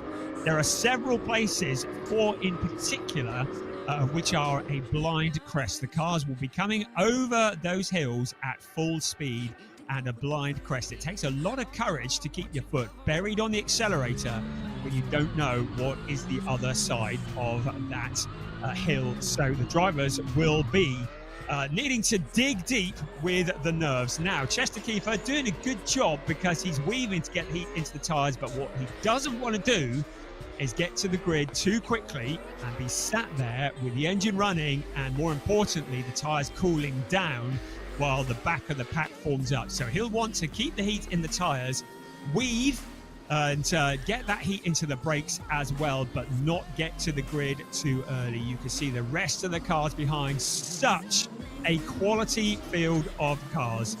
It is round 1 of 8 for Porsche Sprint Challenge Southern Europe Sport Division. This race, it's a timed race. It's not done by laps, it's done by time. It is 30 minutes plus 1 lap. So when the clock strikes 0, the race leader will complete whatever lap they're on, and then there will be an additional lap after that, and that will be the time for the checkered flag. So the cars now forming on the grid, and you can see Chester Keefer is there. Keep an eye on Ariel Levy. He's done more laps around this circuit than his fellow front row starter. The rest of the pack now just forming up.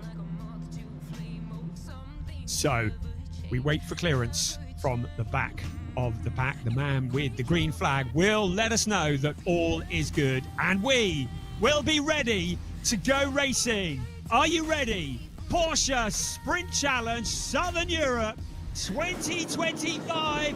We're waiting for the lights to go out. We are go! A great start from Chester Keefer. He moves across to try and block Ariel Levy, but look at Flint Schering trying to come round both of them. Ariel Levy looking to the inside, looking to the outside. Chester Keefer trying to make the car as wide as possible. The rest of the cars filing through the first turn, but it's Ariel Levy who takes the lead, getting the jump on the number 88 car in towards turn 3. They come. It's Ariel Levy, our new race leader, mugging Chester Keefer off the front of the pack. Here they come down the hill. Our new race leader, Ariel Levy. Now Flint Schering challenging on the inside of Chester Keefer for that second place. Chester dropping back. He is also now coming under pressure from Sasha Norden. Sasha Norden up into that third place. Everybody else now filing through.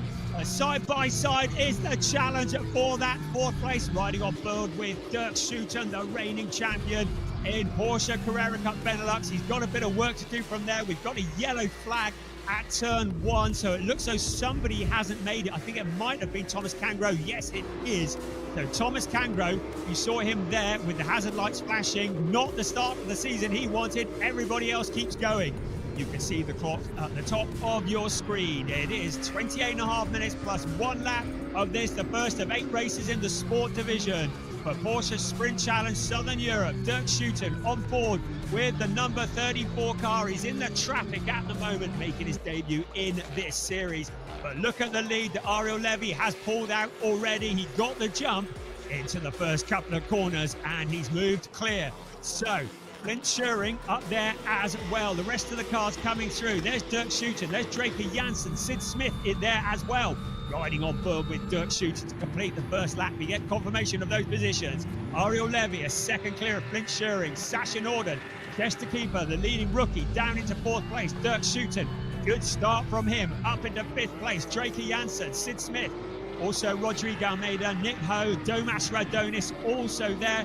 See the car going wide. That's Thomas Cangro once again. So clearly some big issues for Thomas Cangro on board with Dirk Schuiten, looking to push his way forwards. Didn't qualify as far up through the pack as he wanted in qualifying, but making up for it now. A challenge for position further back. Josh Stanton, after his penalty in qualifying, moving his way forwards. He's got Matthias Ferreira just ahead of him. So the car's now settling down. The headline at the end of the first lap, it's Ariel Levy who leads the way in Porsche Sprint Challenge Southern Europe Race 1, but positions are being challenged all the way up and down the pack. The gap is just a little over 1 second between first and second place. Flint Schuring, though, will just be biding his time. Again, we have to be careful. Tyres are restricted. Just 2 sets of tyres for quali and race for both rounds this weekend. So drivers need to look after them. There are no pit stops, no scheduled pit stops in a sprint challenge race, unless, of course, it rains. So whatever tyres are on the car, they need to last to the end of the race. You go too hard, too soon, you may leave yourself vulnerable at the end of the race. So it's all about pacing yourself, looking after the equipment. But Ariel Levy now opening the gap to 1.2 seconds. Here they come down the hill into turn 1. They reach speed to about 265 kilometers an hour before hitting the brakes in 6th gear. And then that first corner taken in 3rd gear at about 130 kilometers an hour as Sid Smith and Draker Janssen now challenge for position. Sid Smith making his move for 6th place. At the front, Ariel Levy appears to have this under control. Keep an eye on Sasha Norden, who is moving his way forwards up into that 3rd place. Chester Keeper in 4th place. The pole sitter in his debut in Porsche racing. Other challenges for position further back. That was Felix Neuhofer, who was looking to move his way forwards. Ahead of him was Luciano Martinez. Up the hill they come. Once again, the blind crest. A couple of the cars going a little bit wide, kicking up a bit of dirt. To remind you, track limits are critical here at Portimao. We have seen many drivers falling foul of the stewards. Now look at Sid Smith to the inside of the reigning champion in Porsche Carrera Cup Benelux. He is a man on a mission. Sid Smith in the number 55 Team Parker racing car. We're riding on board with him now. A man who is moving his way up into 5th place. Great stuff from Sid Smith, the number 55 pilot who comes from the UK. Last year was 2nd in the Pro-Ams in Porsche Carrera Cup Great Britain and looking to make his mark in this race. Now Draker Janssen, he and Dirk Schuiten had many battles together last year in Porsche Carrera Cup Benelux, now fighting each other for 6th place here at Portimao in Porsche Sprint Challenge Southern Europe. Draker Janssen, although he now has the attentions of Rodrigo Almeida in the number 18 car. Rodrigo in the back Autotech car. There's contact between the two of them. Almeida goes spinning. Almeida across the track. Now Janssen manages to avoid making further contact with him. Almeida's able to rejoin, but I reckon our stewards are going to want to take a look at that. What a shame. Rodrigo Almeida, the driver who's come up through the ranks of GT4 racing, having a moment there with Draker Janssen. He regathers it. Looks as though he's managed to escape any damage, but all that hard work in qualifying, and he now drops back down through the order. At the front, Ariel Levy continues to open up that gap. 1.378 seconds as we ride on board with Dirk Schuiten in 6th place. Sid Smith, man on a mission, now closing in on Chester Keeper in that 4th place. Our pole sitter in 4th place at the moment. Ahead of him is Sasha Norden. Down the hill we come. 23.25 minutes remaining of this race. Let's have another look here. Let's see what occurred. We're looking at that was the moment there. I believe there was contact between Draker Janssen and Rodrigo Almeida, and now Almeida pulled up at the side of the track, but we need to take another look at that to confirm it from the camera angle on board with Dirk Schuiten. But such a shame. It looks like Rodrigo Almeida is done for this race. There'd be a massive flat spot on those tyres as well. Now the question is, are we going to need a safety car to get his car out of the way? Ariel Levy will hope not, because he has opened up the gap at the front to 1.8 seconds over Flint Schuring. The two drivers who have been fighting each other. In fact, we've gone on course yellow. So the cars are now being instructed to reduce their speed. So every driver now needing to reduce their speed under the full course yellow. The gap should remain the same. Now we're going to see if we can have another look at the incident that has brought out this full course yellow, and we will try and see what actually happened there, whether there was contact or not. At the moment, strictly no overtaking. The speed is reduced. Right, let's have a look at a replay here. So Almeida on the inside, Draker Janssen on the outside. Janssen cuts to the inside.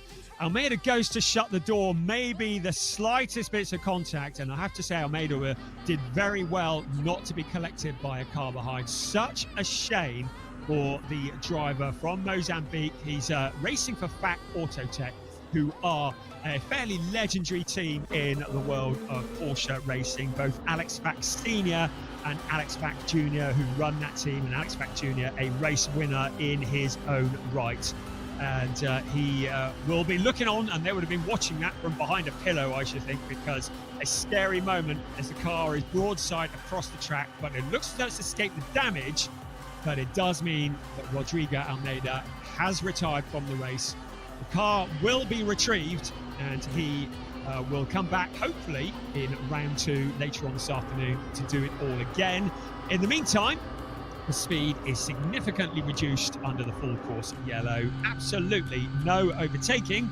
And there's Dirk Schuiten. He's probably thinking, I could just nick past Sid Smith. No one would know, would they? Yes, they would. The stewards monitor this very, very closely. And anybody speeding under a full course yellow will get hit with a very heavy penalty. At the time of the yellow, it was Ariel Levy who was leading the way. 1.8 second is the gap over Flint Schuring. Sasha Norden in 3rd place. In 4th place, our pole sitter, Chester Keefer. Also, our leading rookie, as denoted by the blue box on your graphic at the side of his name.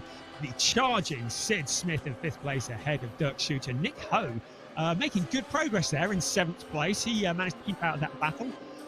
Right, safety car has now been deployed. So safety car is out. So the race stewards have decided a safety car is needed. It means that all of those gaps are going to be closed up.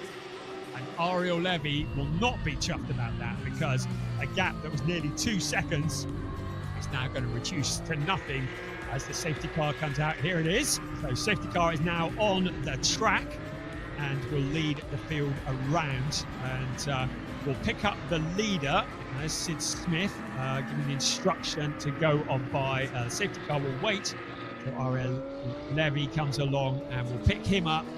The cars then, all the gaps will disappear and they will return into single file, and Flint Schuring will be rubbing his hands together at the prospect of having no gap between himself and the Israeli driver in front of him, But Sasha Norden, just keep one eye on him. He is a driver who just seems to get better and better whenever we see him race.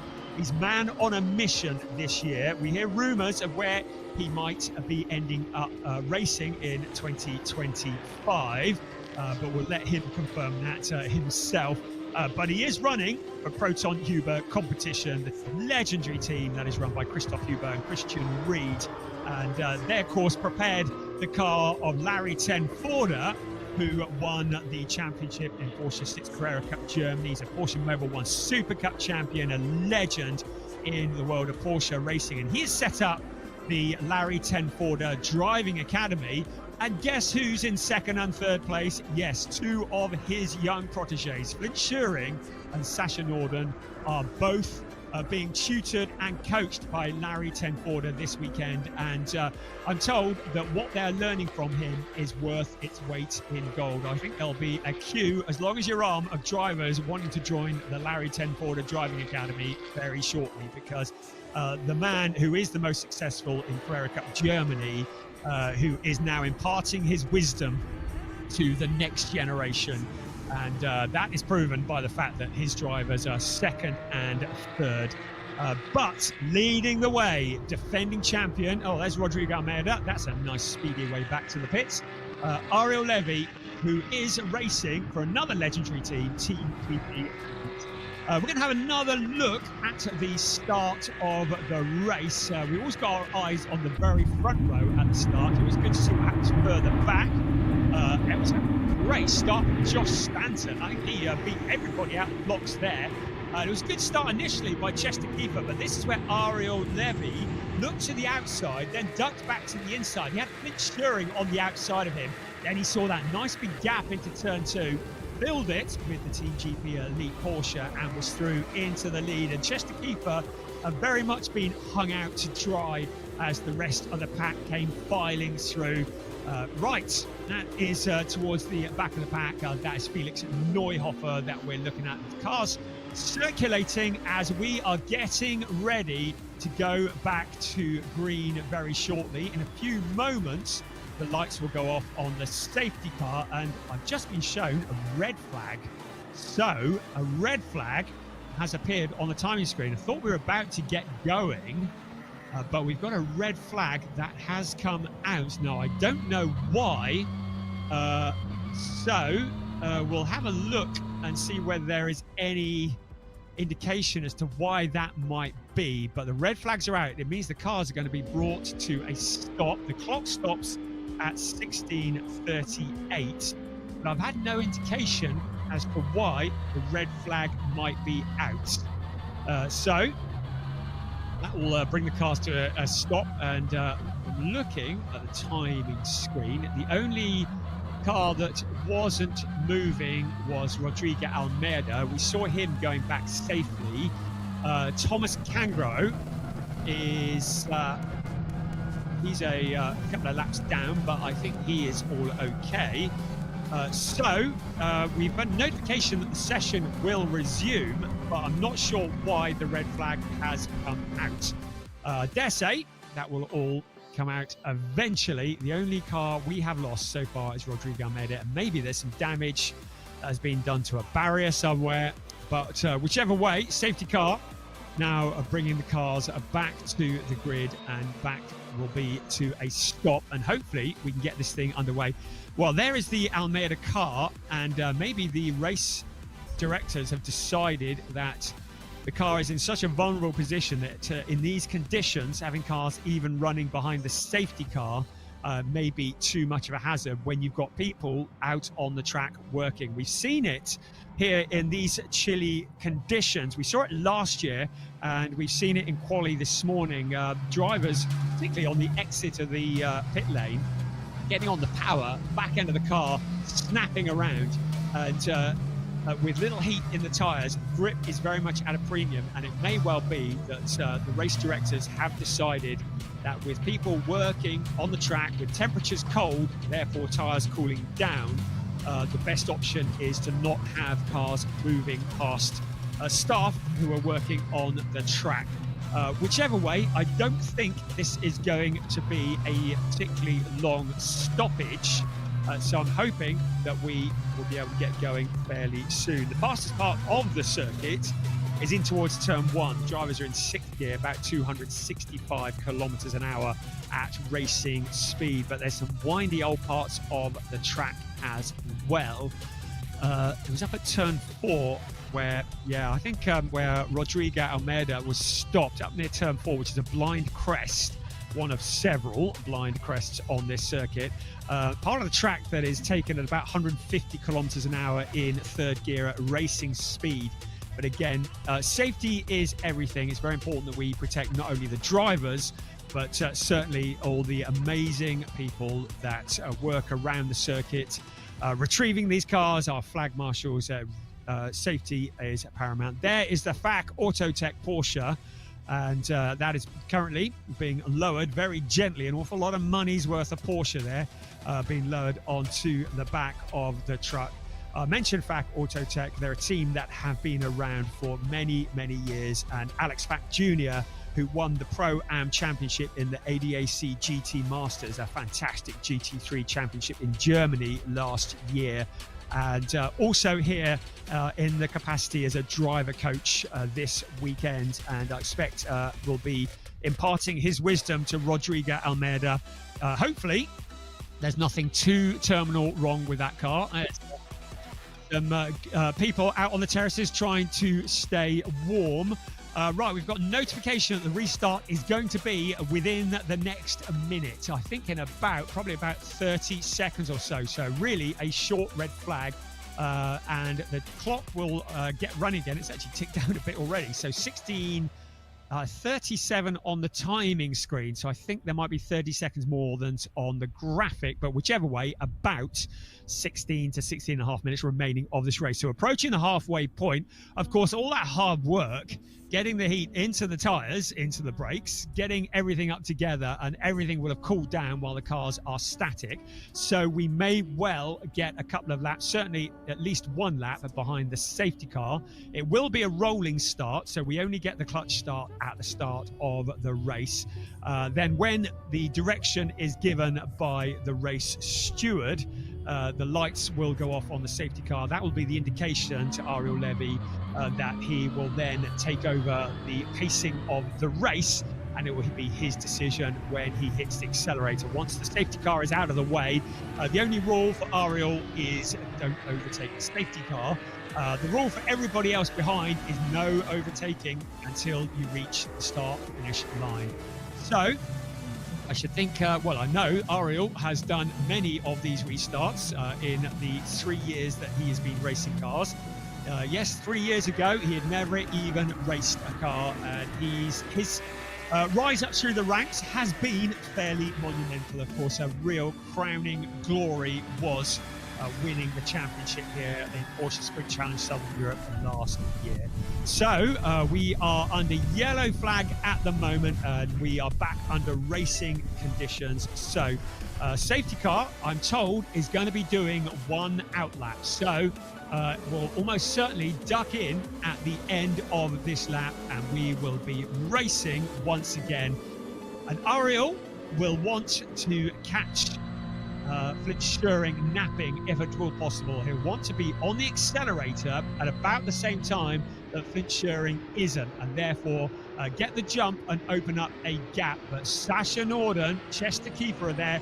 Keep an eye on Sid Smith as well. Dirk Schuten there in 6th place. He's worked his way forwards a little, but a relatively quiet race by his standards so far. But you discount Dirk Schuten at your peril. He is there or thereabouts, and he will be ready to bounce. Right, safety car will be in on this lap.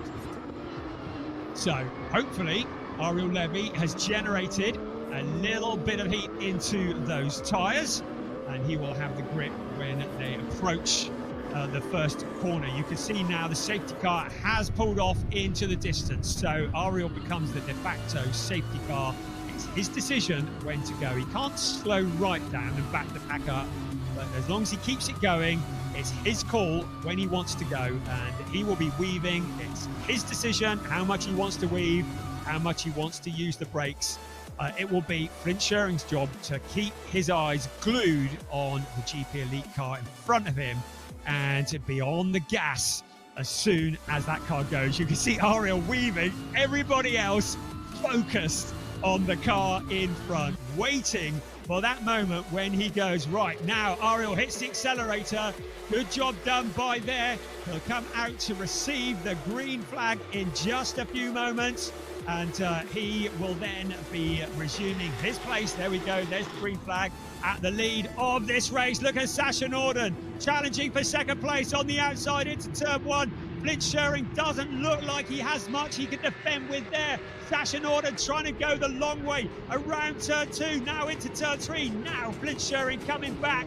He has the position now. Sasha Norden cutting back to the inside to try and find a route on the inside of Flint Schuring. In the background, Chester Keeper looking to cash in on it. Dirk Schuiten wants revenge on Sid Smith just in front of him in the green and white car. But look at this for second place. Now Sasha Norden on the inside into turn five. It'll be a climb up the hill. A good exit out of this corner is essential because the next corner taken absolutely flat out. So has Sasha Norden got that position from Flint Schuring? Yes, he has. Flint Schuring relegated down into third place. Dirk Schuiten watching it all unfold in front of him. Meanwhile, Alex Ryman, Josh Stanton challenging for position further back. We're on board with Dirk Schuiten here. Schuiten in that sixth place, looking to move his way forwards. The cars all bunched together. A great opportunity to make up positions. A great opportunity to throw it all away. Just over 12 minutes plus one lap remaining of this race. The first race of the season. Defending champion Ariel Levy leading the way at the front of the pack. In second place, Sasha Norden having overtaken Flint Schuring, still fighting further down the pack. Levy seems to have this covered off at the moment. We'll see what the gap is when they cross the start-finish line next time around. Absolutely flat out along the straight. They will come up to that 265 kilometers an hour in sixth place. That's what it looks like from the perspective of Dirk Schuiten. Then the heavy braking into the third gear, first corner, and then into fourth gear, second corner. Lots of drivers having a little look, looking to pick up a slipstream as they head into turn one. That's Felix Neuhofer having a little look on the inside of Henry Tuamala. That's the view from turn three at the moment. Everybody making it around, and Neuhofer to the inside of Tuamala. He steals the position away. Tuamala not really needing to put up too much of a fight here. He is the leading Pro-Am driver as indicated by the white box next to his name on the graphic. He is more interested in the other Pro-Am drivers. Still positions being fought for. Charles Visser, the driver from South Africa, also pushing forwards in the number 7 car for target competition. That is in 16th place. So every last point counts here in Porsche Sprint Challenge Southern Europe. Points are paid down to 15th place, so there's no settling back on your laurels. Ariel Levy at the moment 1.2 seconds is the gap between first and second, so looks to have Sasha Norden covered off. We said keep an eye on Sasha Norden, the man who is pushing forwards. Now what can he do about the 1.2 second gap between himself and the race leader? Flint Schuring about 6/10 back, and then Chester Keeper, Sid Smith there as well. So Sid Smith about 5/10 of a second, about half a second back from Chester Keeper at the moment. This is the view that Ariel Levy was dreaming of when he went to bed last night and when he woke up this morning. An open track in front of him and all of his opposition behind him as he looks to become the first driver ever to successfully defend a championship in Porsche Sprint Challenge Southern Europe. The driver from Israel leading the way at the moment, but Sasha Norden pegging him back by a couple of tenths of a second. This is not over yet. 9.5 minutes remaining, plus one lap in the first of two races for the sport division in Porsche Sprint Challenge Southern Europe here today. Sid Smith now having to look a little in his mirrors at Dirk Schuiten. There's Nick Ho, Josh Stanton. Just ahead of them was Domas Radonis on board with Sid Smith. Once again, the driver from Essex in the number 55 car. Started off in the world of mini stocks racing, something very, very different. So Porsche Sprint Challenge Southern Europe whatever it takes, he's working his way up the motorsports ladder here at Portimao in Porsche Sprint Challenge Southern Europe. Ariel Levy, 1.013. That was the magic gap. He's into Sector 3 at the moment. The fastest of anybody, though, in Sector 1 on that last lap was second place, Sasha Norden. He was about 1/10 quicker than the race leader in Sector 1 of the last lap. On the next sector, Ariel Levy was fractionally faster than Sasha Norden. You can see the gap there. So Ariel Levy looks to have this covered off at the moment. It'll be good to see what the gap is when they cross the start-finish line in just a few moments. Here we come along the start-finish line once again. Down to 0.775. Sasha Norden is on the attack. Flint Schering in third place. Chester Kiefer, the pole sitter, is in fourth place. He's the leading rookie. As noted by the blue box around his number, second in the rookies is Matthias Pereira, who is down in 12th place. Third in the rookies is Jelte Hüfner, who is just behind Pereira. So the challenge is all the way further back, and that is Jelte Hüfner fighting with Pereira as if on cue for that position. It is Jelte Hüfner who is in the number 919 car.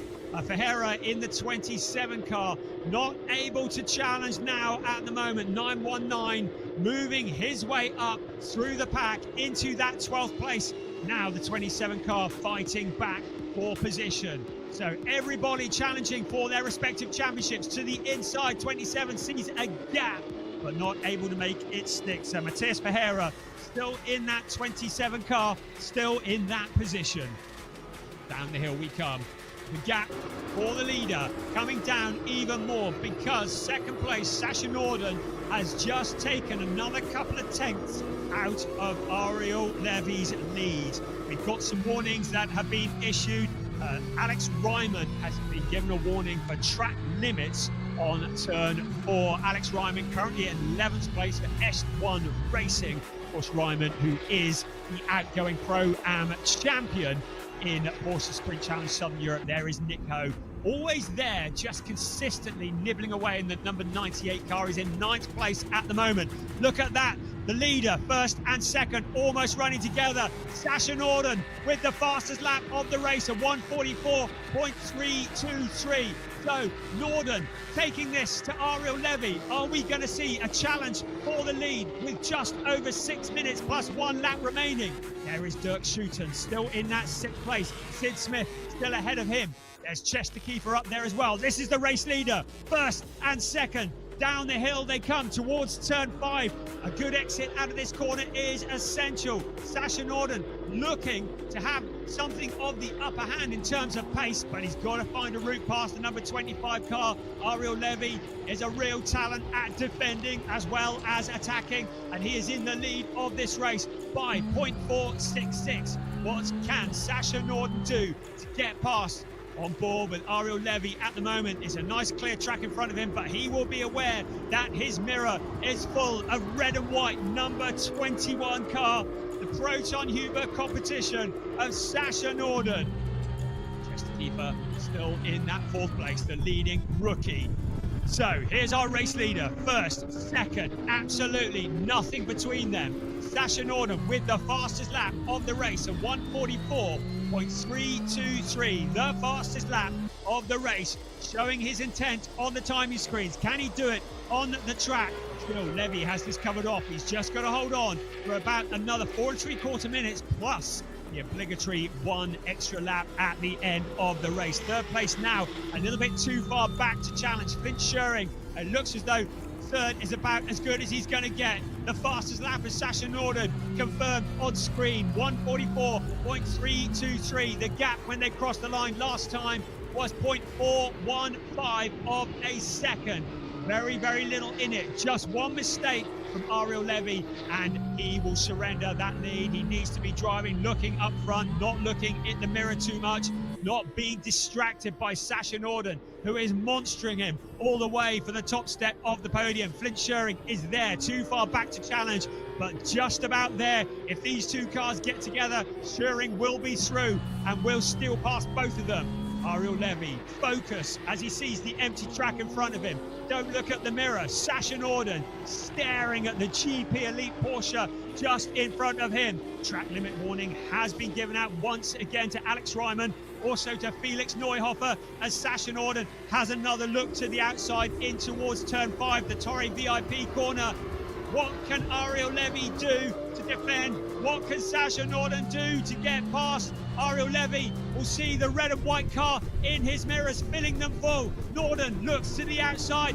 Will he take the first win of the season? He ducks back to the inside. The two cars running side by side. Can Sasha Norden make it stick? No. Levy still in the lead, 3.25 minutes plus 1 lap remaining. Ariel Levy back in the lead of this race, but suddenly Flint Scheuring is back in the game. He's closed in. While first and second were fighting each other, it's allowed third place to close in on both of them.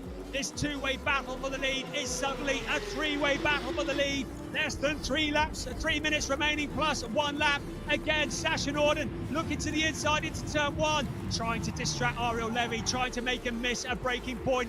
Into turn 2 they come, a 4th gear corner taken flat out. Then into turn 3, a 1st gear corner taken at about 55 kilometers an hour. Flint Scheuring keeping them very, very much in sight. 2.5 minutes remaining plus 1 lap. Someone has kicked up a bit of dirt. Sasha Norden challenging once again for the lead. Ariel Levy still in front at the moment. Flint Scheuring now flashing the lights. Suddenly, Sasha Norden is aware that if he challenges for the lead and it doesn't stick, he's going to let Flint Scheuring through. The first 3 running absolutely nose to tail. This is why we love Porsche Sprint Challenge Southern Europe. Brilliant stuff. Flint Scheuring to the inside of Sasha Norden. The two cars almost make contact. Sasha Norden has it covered off. Remember, both these drivers coached by the same driver of Larry Tenforder. The 1, 2, 3, now 4th place Chesterkeeper also coming to join the battle. The two-way battle for the lead became a 3-way battle. Now it's a 4-way battle.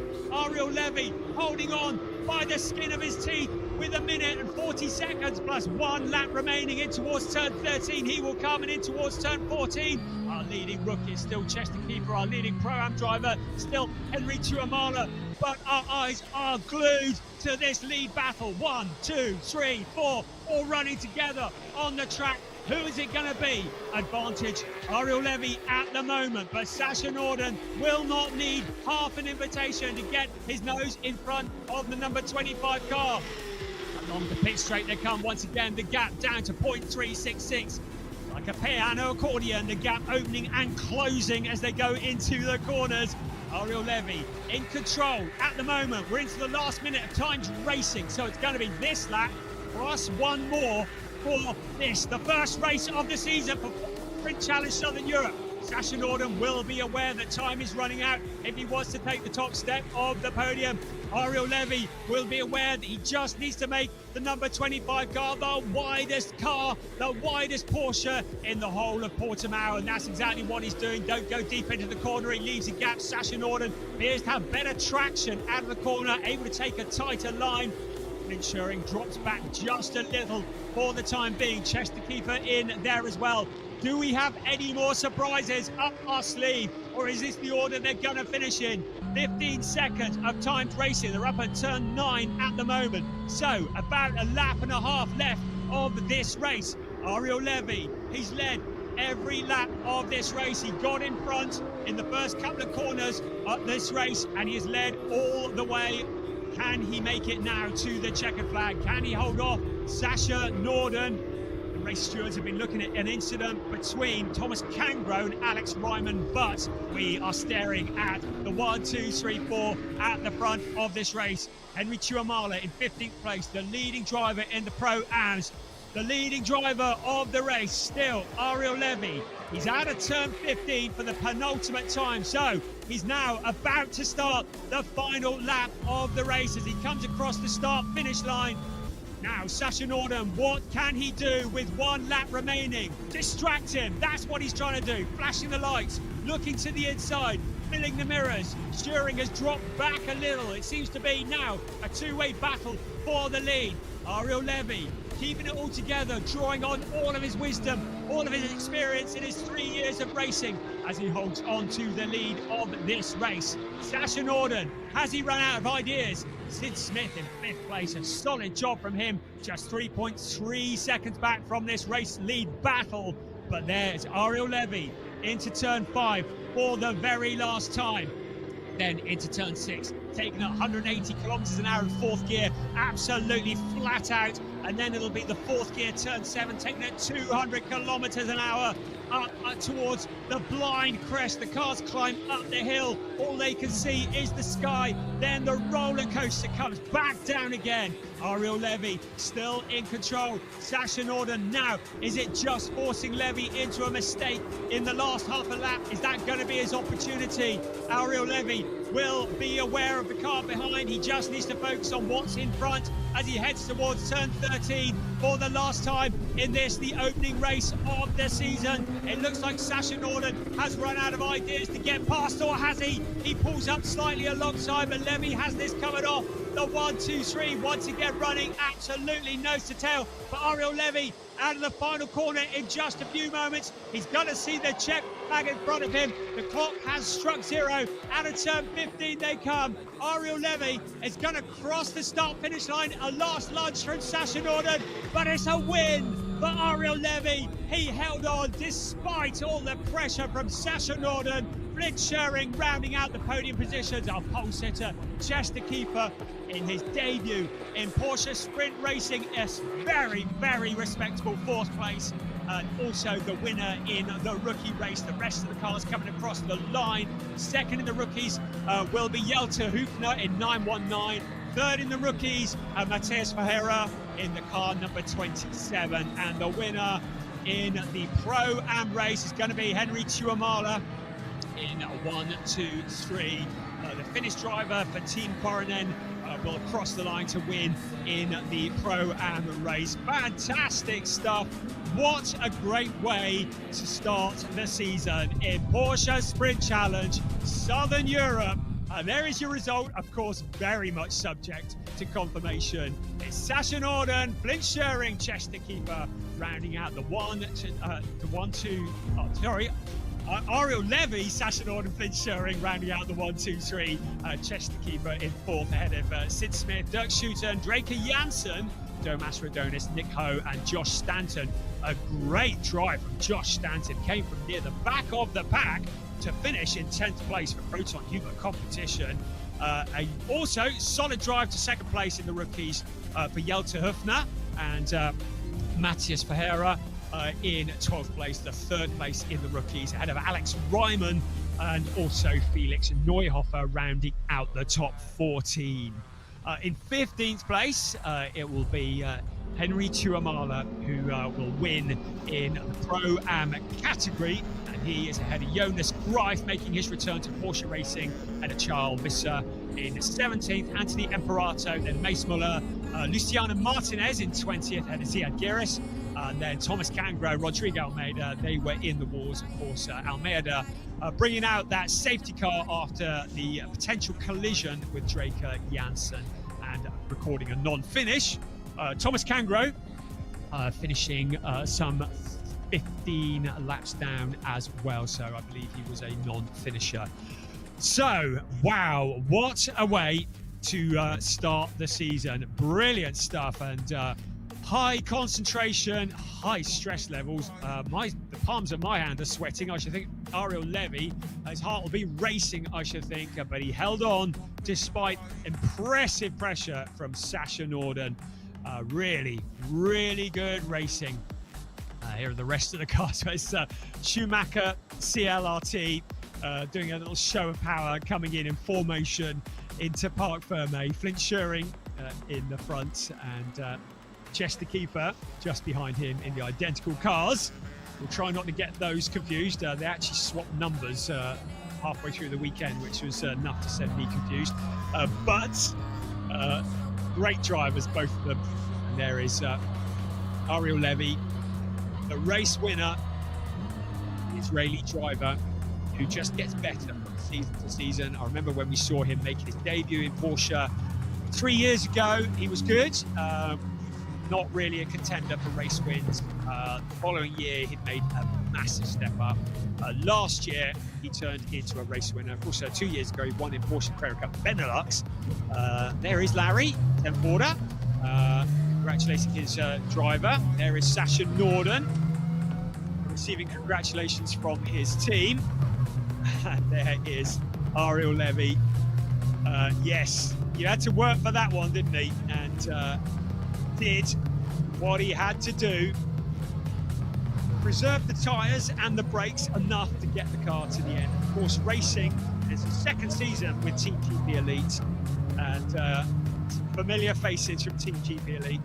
Torsten van Haasteren is one of the people that runs the show there, but a whole team of them that do a fantastic job. They know how to prepare a team. The Dutch team. That was really fun. Yeah, it was. Oh, really good stuff from Sasha Norden, congratulating Ariel. And I can see Piers Bright there. So we're going to hand down to Piers Bright, who's there with our race winner. Cheers, Brian. Congratulations and well done for getting through that one, because that was quite hard in the commentary box. I imagine the only person more stressed than yourself was this man here. Ariel, you soaked up a lot of pressure for those last 5 minutes. Yeah, for sure it was it was full of pressure. I think also I was a bit unlucky with the situation because I was pushing quite a lot, and I believe I was the fastest before the safety car, and after the safety car I did not have enough tires to stay with the other guys speed-wise, but I think I made good decisions and I stayed in front. I think you showed your experience in that race. Do you think that counted? Yeah, I guess so. I mean, I think Sasha was faster than me in the end and made quite a good fight, but I think my decision covered me up, so that's good. Amazing, and of course this time last year you're on the podium, 3rd place. This year, starting off the year with a win, that must feel pretty good. Yeah, that feels amazing, to be honest. I think this cannot be a better start of the season, and also 2 wins in a row, it's quite nice. Amazing. Ariel, we'll get you, see you on the podium very shortly. I'm hoping to grab a word with Sasha Norden, if he's still around, but he may have already headed up to the podium. Is Henry Tuamala around as well? No, I think that's it. So just Ariel leaving for now. I'm going to hand back up to Brian, then shortly we'll be having the podium ceremonies. Thank you, Piers. Good job. Great to catch Ariel as well. Interesting to hear his comments. He certainly, it felt like he had it under control. I mean, there was a lot of pressure. I have to say, but it's truly heartwarming to see Sasha Norden just saying, I really enjoyed that. Congratulations. A lot of these drivers are friends, and I think Ariel has had many races with Sasha in the past, and I have a feeling they two of them, they're going to be racing each other, hopefully, with the whole of the Porsche Sprint Challenge Southern Europe Series, and maybe more. I think watch this space. Porsche Mobil 1 Super Cup beckons, of course, for Ariel Levy as well, hopefully.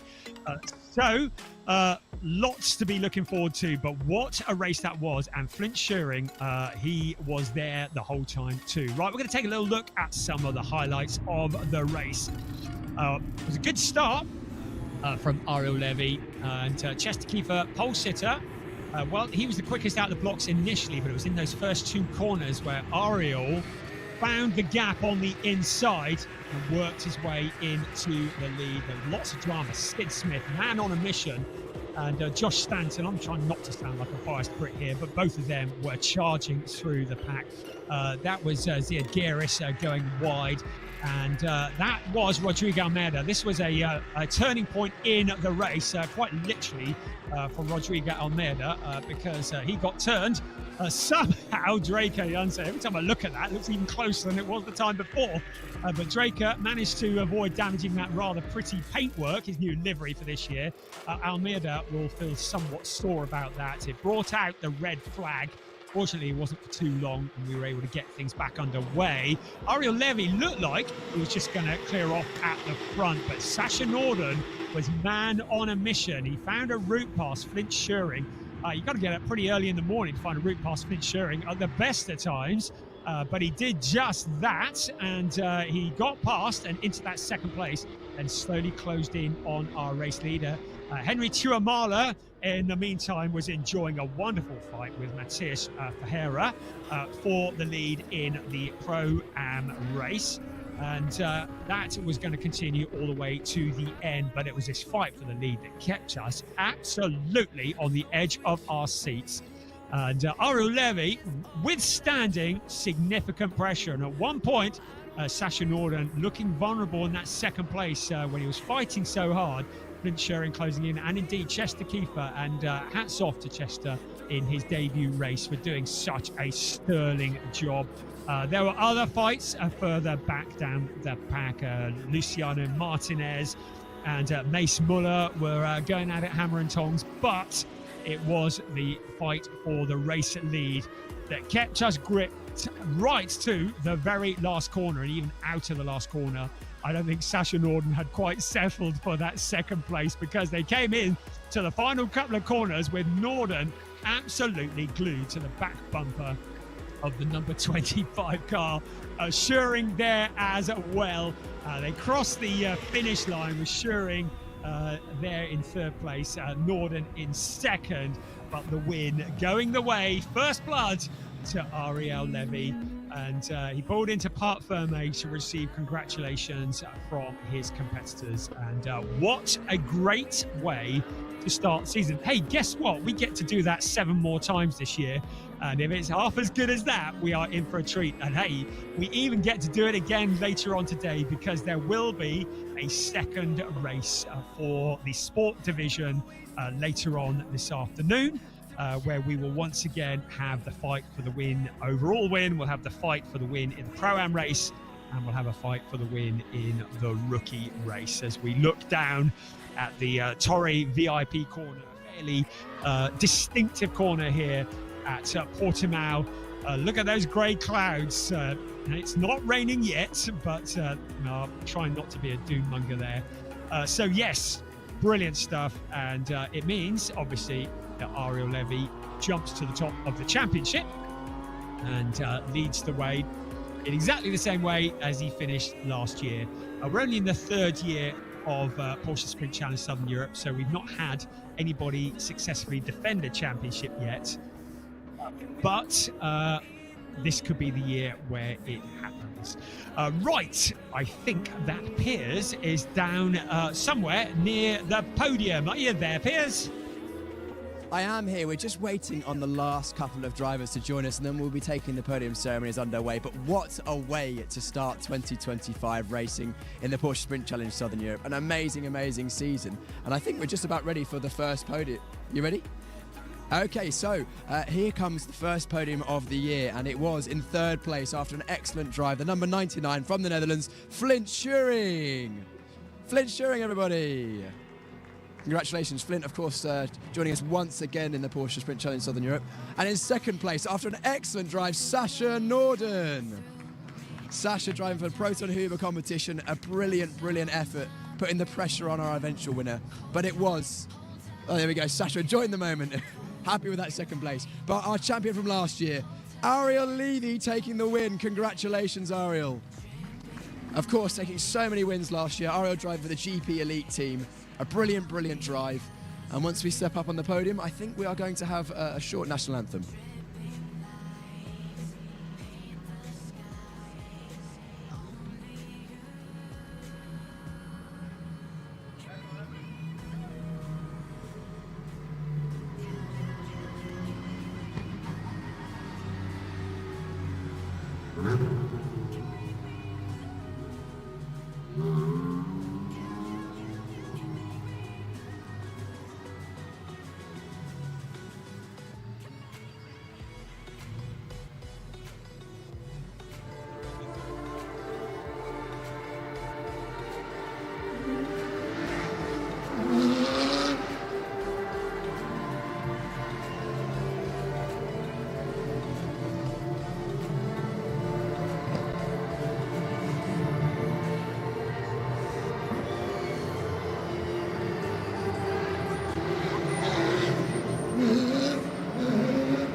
That was the Israeli national anthem for our eventual overall winner in the sport classification, Ariel Levy. The trophy is now being handed out by series manager Lars Plateau. That is Flint Schuring taking 3rd place, Sasha Norden in 2nd place. And as we mentioned just a moment ago, our eventual winner, champion from last year, Ariel Levy, taking the first victory of the year after an exceptional well-managed drives, absorbing the pressure from Sasha Norden. A brilliant, brilliant first start to the season. And the drivers just get their photos in a moment. And then shortly, once they have had their photos, we will be heading over to the rookie podium. Rookie drivers are young drivers starting their racing career with limited experience. And we've got some brilliant drivers in the rookie category this year, as shown by Chester Kiefer. And to start with, the third place driver in the rookie classification was the number 919 from the Netherlands, Hjelte Höfner. Hjelte from Norway, young driver. And in second place in the rookie classification, the number 29 from Brazil, Matheus Ferreira. Matheus racing for Target Competition. And now the winner of the rookie classification after an excellent pole position was Chester Kiefer. Chester is from from Luxembourg and races for Schumacher CLRT. And we will now have the national anthem of Luxembourg.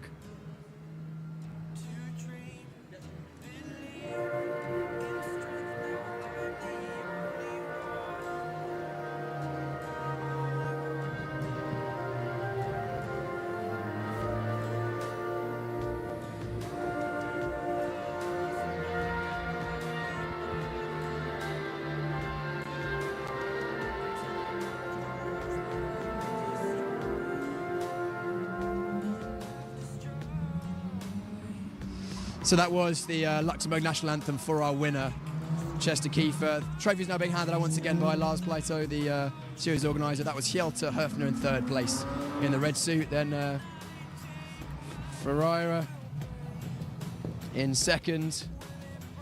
Ferreira, and then our eventual rookie winner, just missing out on the overall podium, but I'm sure he'll have many opportunities for that in the future. That is our rookie classification podium in the sport division. Now just time for some photos, so we can remember this moment for a few years to come. I imagine we'll be seeing a lot more of these rookie drivers in motorsport in years to come. Bright futures ahead of them all, I'm sure. And a nice little selfie, Hjelte getting his phone out. It's a very posh phone indeed. I think that's one of those that flips out and folds about. A moment to remember for all of them. And now up next, we have the Pro-Am classification. Pro-Am will be the final podium before we head over to the club division race. So podium will be for the Pro-Am classification now. And in P3, we have, from the Netherlands, Ziad Giris. Ziad racing for PG Motorsport. In P2, we have from the USA, Anthony Imperato. Anthony racing for Ombra Racing. And our eventual winner from Finland, Henri Tuomala. Henri races for Team Karainen. We will now have the Finnish national anthem.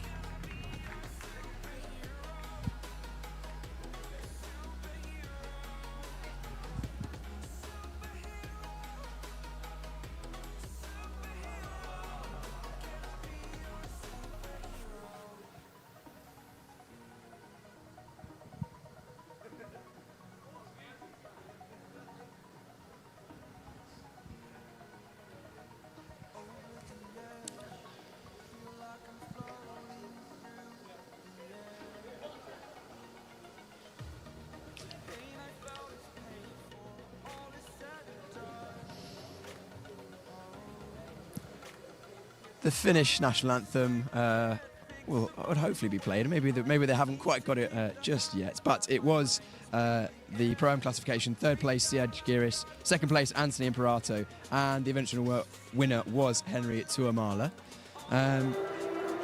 Here is the Finnish national anthem.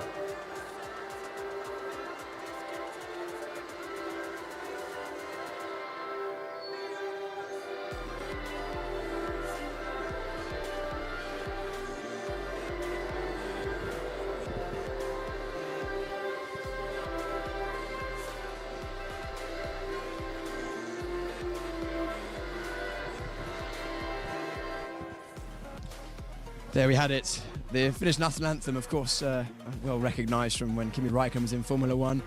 The trophies being handed out once again. That was third place, Siad Giris from the Netherlands. Second place, Anthony Imperato from America. And receiving the winner's trophy, once again, Henri Tuomala.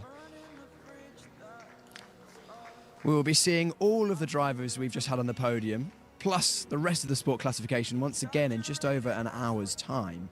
The photos for the Pro-Am classification are happening right now, but just after that, we're going to have a very short intermission before we head over to the club division, which will be once again handled by Brian at home. And that is the first race of the season in Porsche Sprint Challenge Southern Europe. An absolute epic race to start with. If the rest of the season is anything like that, then we're in for a treat. But I'm going to hand back to Brian now to lead up the start of the first club division race in the Porsche Sprint Challenge Southern Europe. Thank you, Piers. Good job done by all. And we are now going to be getting ready for the club division race. So I think we're going to take a little break just for a few moments, and then we'll give your ears a little bit of a rest. I'm just waiting for confirmation of that. And then we will be ready for the club division race, which will be coming up in a few minutes' time.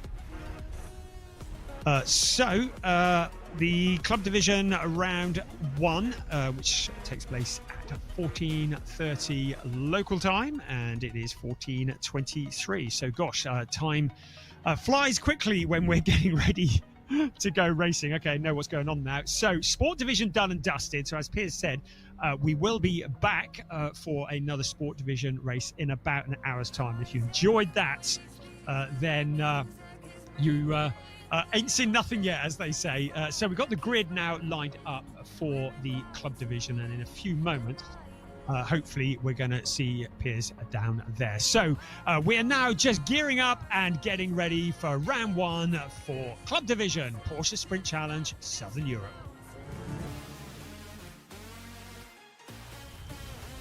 Round 1 of the club division, Porsche Sprint Challenge Southern Europe. And if you were with us for the sport division just now, you will know how competitive it is, how exciting it is. And we are expecting another race, which is going to be a bit of a nail biter. We had a great qualifying session in dry conditions, still dry as far as we can tell, but it was Evgeny Leonov who qualified on pole position nearly half a second quicker than Andre Fernandez.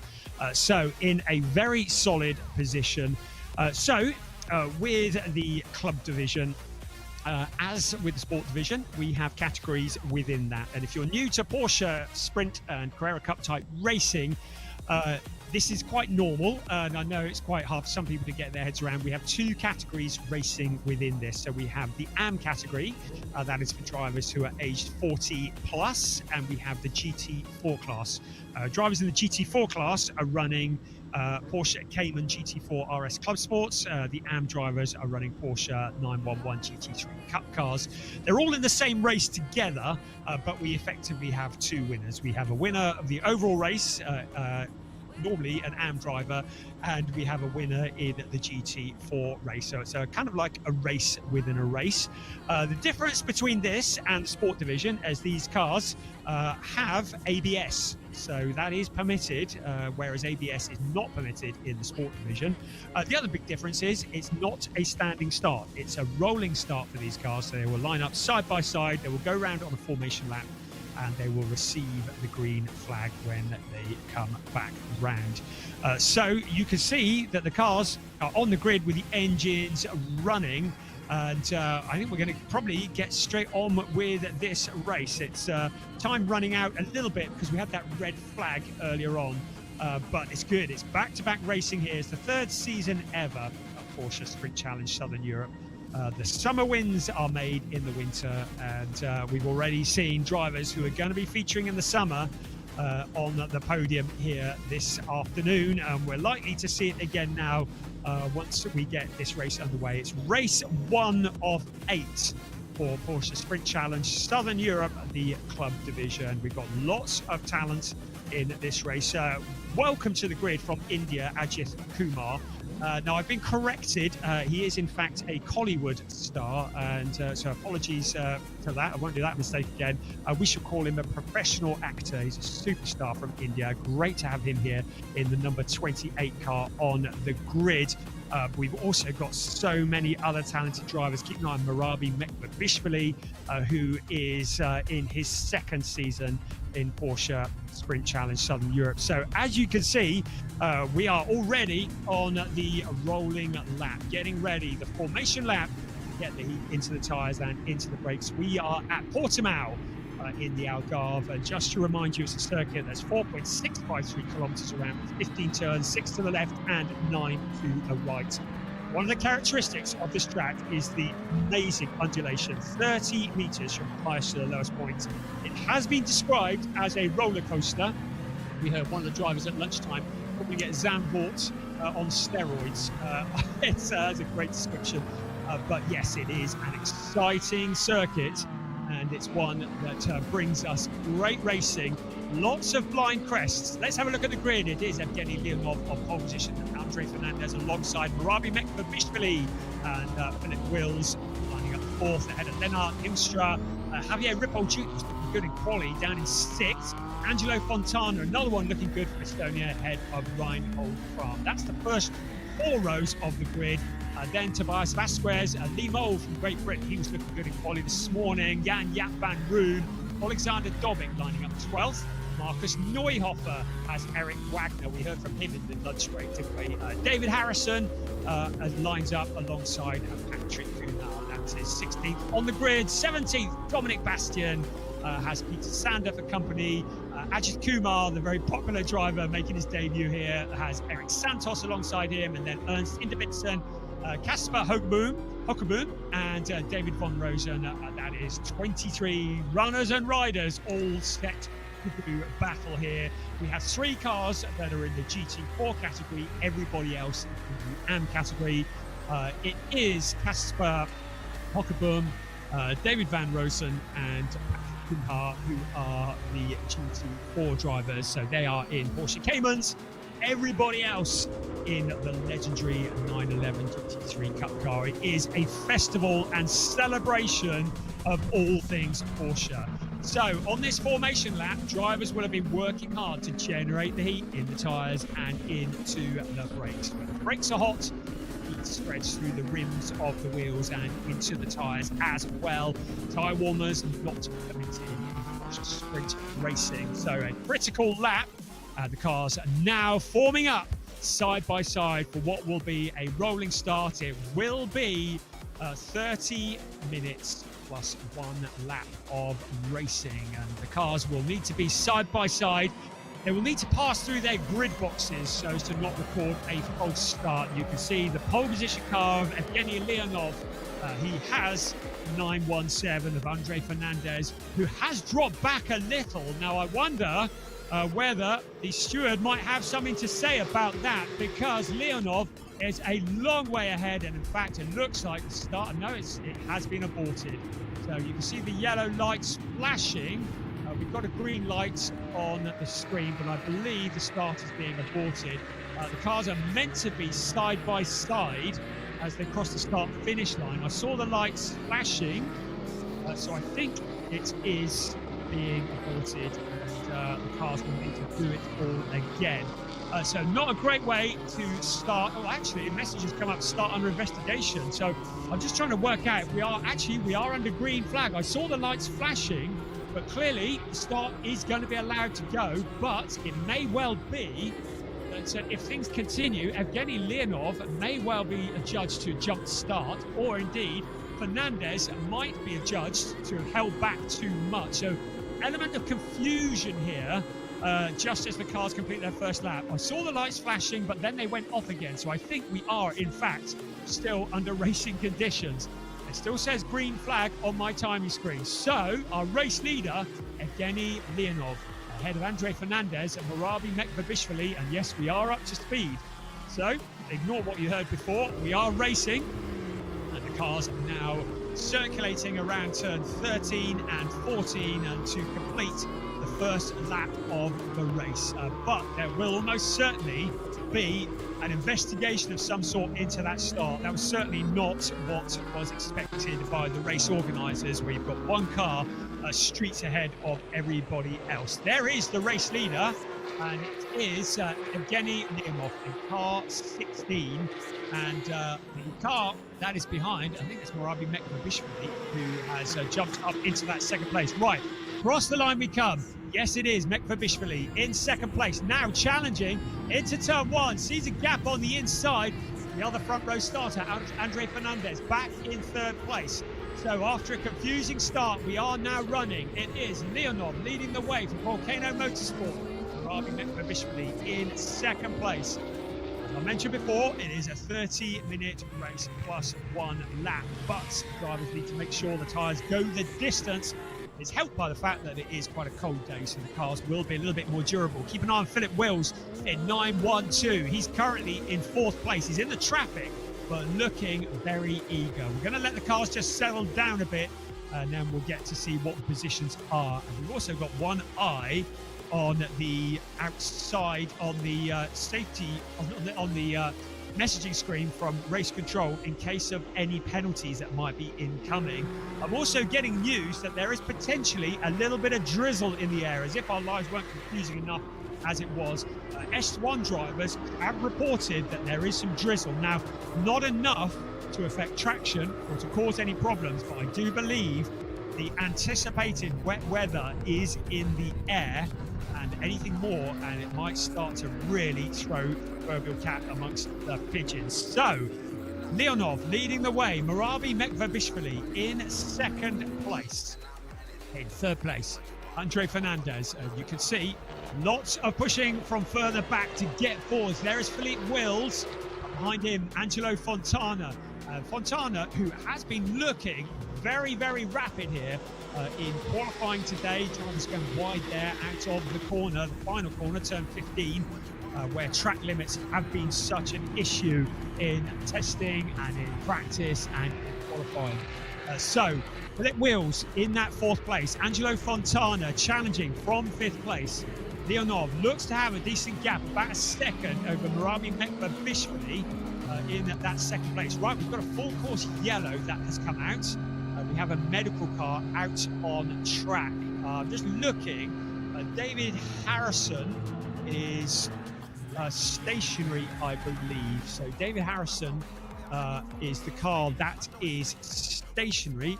The driver who is here being coached by Dino Zamparelli for race drive.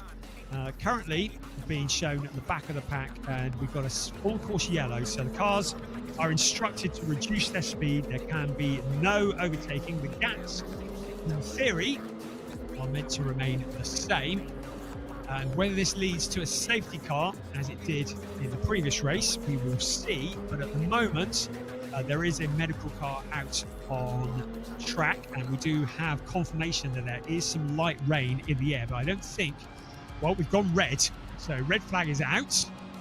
So again, as with the previous race, not entirely sure why we've gone to red flag, but the cars will return to either the grid or the pit lane, and the clock will stop. So we will find out at some point what the situation is there, but we know there is a medical car out on track. And of course, safety and the good health of everybody is paramount here, and so the organisers have decided to show a red flag. It means the race has stopped, the clock has stopped, the cars will come back to a halt. All the gaps obviously will reduce, and I've seen nothing about that start, which was, I think it's fair to say, fairly shambolic. But whilst we're doing that, let's have a look and see how we're doing in terms of the leaderboard.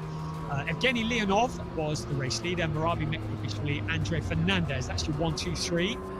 Philip Wills was in fourth place ahead of Angelo Fontana. Javier Ripoll Jr., Tobias Vasquez, Janja van Room into 8th. Lennart Himstra was in 9th ahead of Lee Mole, rounding out the top 10. Then Alexander Dobik, Reinhold Kran, Patrick Kumar, and Patrick was the leading GT4 car.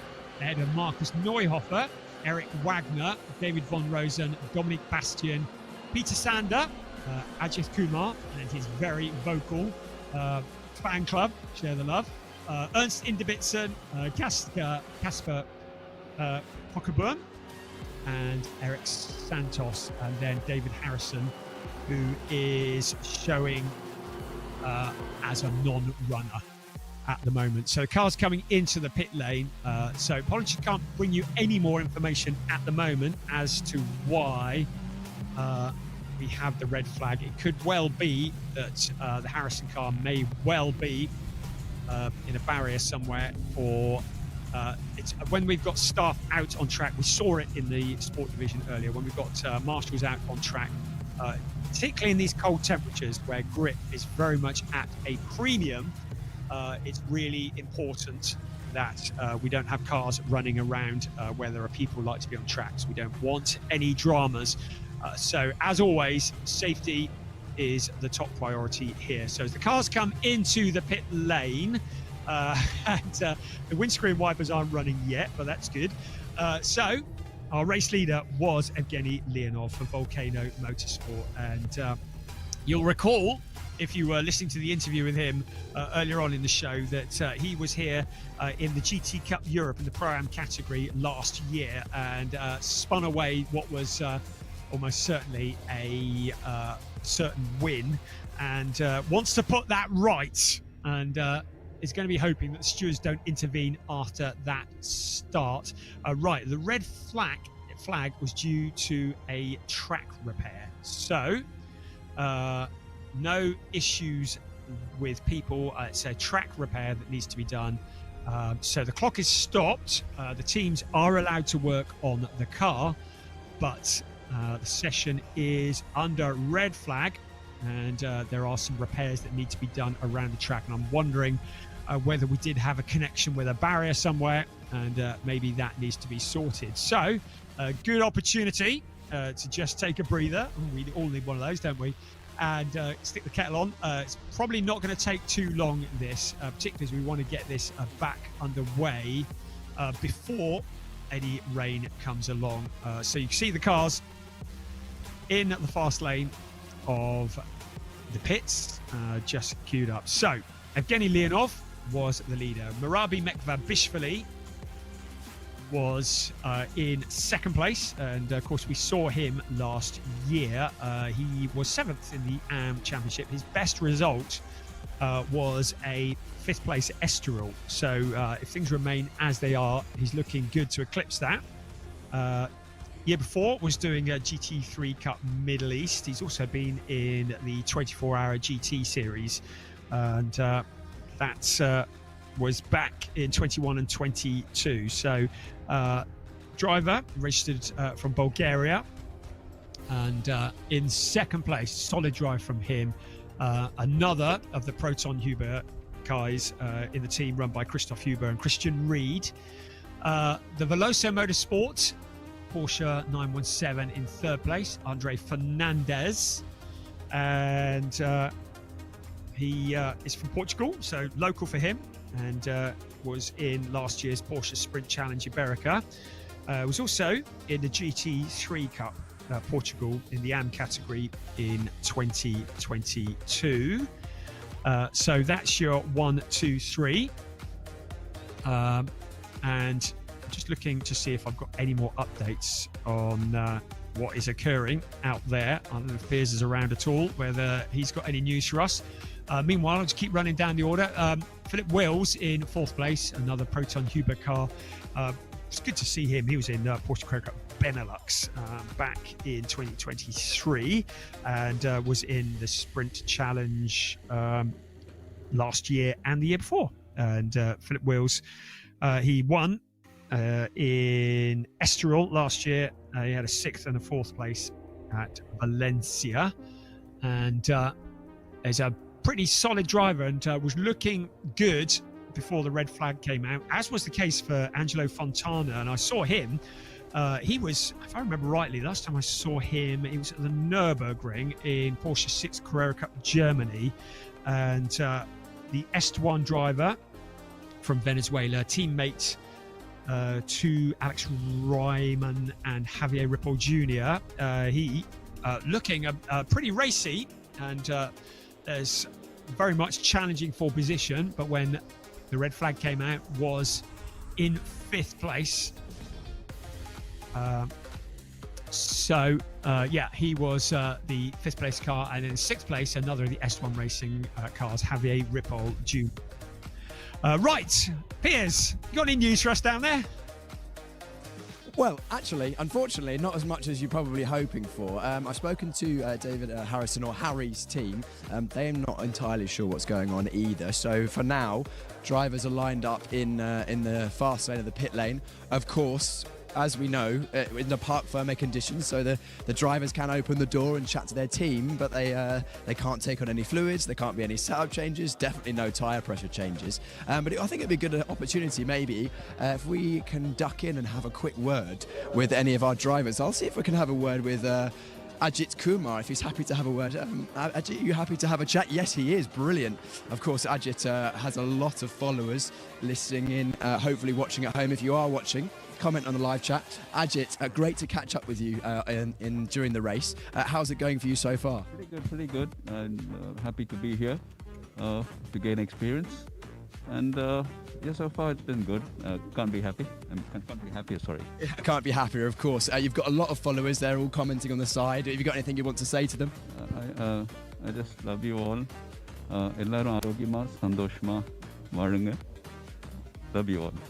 Amazing. Well, Ajit, we'll leave you to concentrate and get ready for the second half of this race. So good luck in that. Great to have Ajit Kumar joining this championship this season. Of course, a very well-followed man. We've got Peter Sander here. Peter in his first, I think it's his first race weekend, if I'm not mistaken. He's got a very, very limited experience. So Porsche Sprint Challenge attracting drivers who are very experienced, very, very skilled, and other drivers who are just starting their racing journey, which is amazing to see. Dominic Bastian there, just a few running repairs for the drivers here. Just walking down the pit lane, past David von Rosen and Eric Wagner, who we spoke to earlier on. It's not David von Rosen, it's Marcus Neuhofer here as well. Marcus, of course, as we mentioned on the pit walk, is him and his son are racing together. We're just hearing there is actually the car that was caused the red flag has cleared the circuit, so hopefully we'll be getting to go green very, very shortly.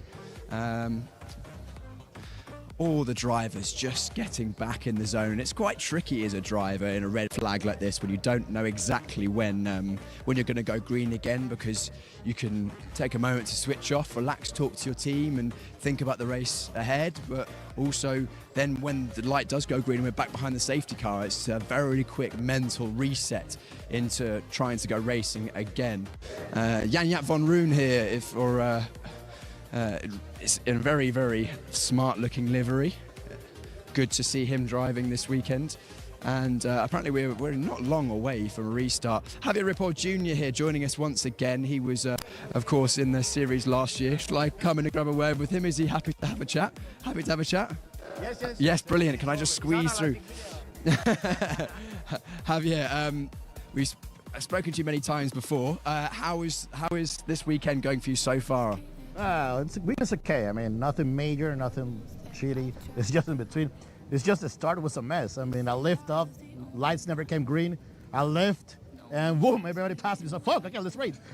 So, I mean, it sucks because we're gonna be farther, but it's okay. At least we're all safe, and the race still is long, so let's push. Yes, of course. There's a bit of a pause in the race now. An interesting psychological thing now where you have to sort of reset and go again. An opportunity for you to regain those lost positions. Yeah, exactly. I mean, there's a couple passing zones and not much there. Tires are going to be cold, so we need to be careful at the beginning. And hopefully the leader this time makes it right, you know? Amazing. Right, we'll leave you to it, Javier. Great to chat to you as always. Apologies for Javier's enthusiastic language there. He's, of course, very much in the zone, so a couple of choice words there, but, you know, it's all part of the fun. So apologies if you were offended by that. Philippe Wills, who we spoke to in the lunch break as well, back again, is currently in 4th position. I'm going to slip out of the fast lane because I'm hearing that we're very, very shortly going to be racing once again. So I'll hand back up to Brian Oliver in the commentary box. Thank you, Piers. Good job done there. And yeah, apologies. Javier Ripoll. Actually, it was good to get his perspective on that start because, like we were seeing, he was confused by it as well. But as he says, it's kind of like all advantages have kind of been nullified now because they're all nose to tail. I've just seen an image of the car that did cause the problem, and it was the FAC Autotech car of David Harrison, and a lot of damage to the front right corner of that. I'm really hoping they're going to be able to get that car back together for the second round, which comes on later this afternoon, but that's what's brought out the red flag, and I think there might have been some damage to the circuit as well. So they've had to do a bit of repair work on that, but all's good. There is the barrier now freshly repaired. Porsche banners reinstated in position. So thank you for bearing with us. Great. Right, we're going to get this thing going now. Good news for all, and we will get going behind the safety car. I believe the clock will start with 20 minutes remaining. Because the race was initially aborted, there will be a whole new start with the initial start grid. Right, okay, that's just come through. So because of what was, let's face it, a bit of a Horlicks of the start, the race stewards have decided to restart with the grid in the original order, and the race will be shortened to 20 minutes. So it is going to be a bit of a reset, and I have to say that given the mess that it was at the start, I think that is a fair decision as we ride on board with the Indian superstar Ajith I can hear 1,000 hearts melting even from here.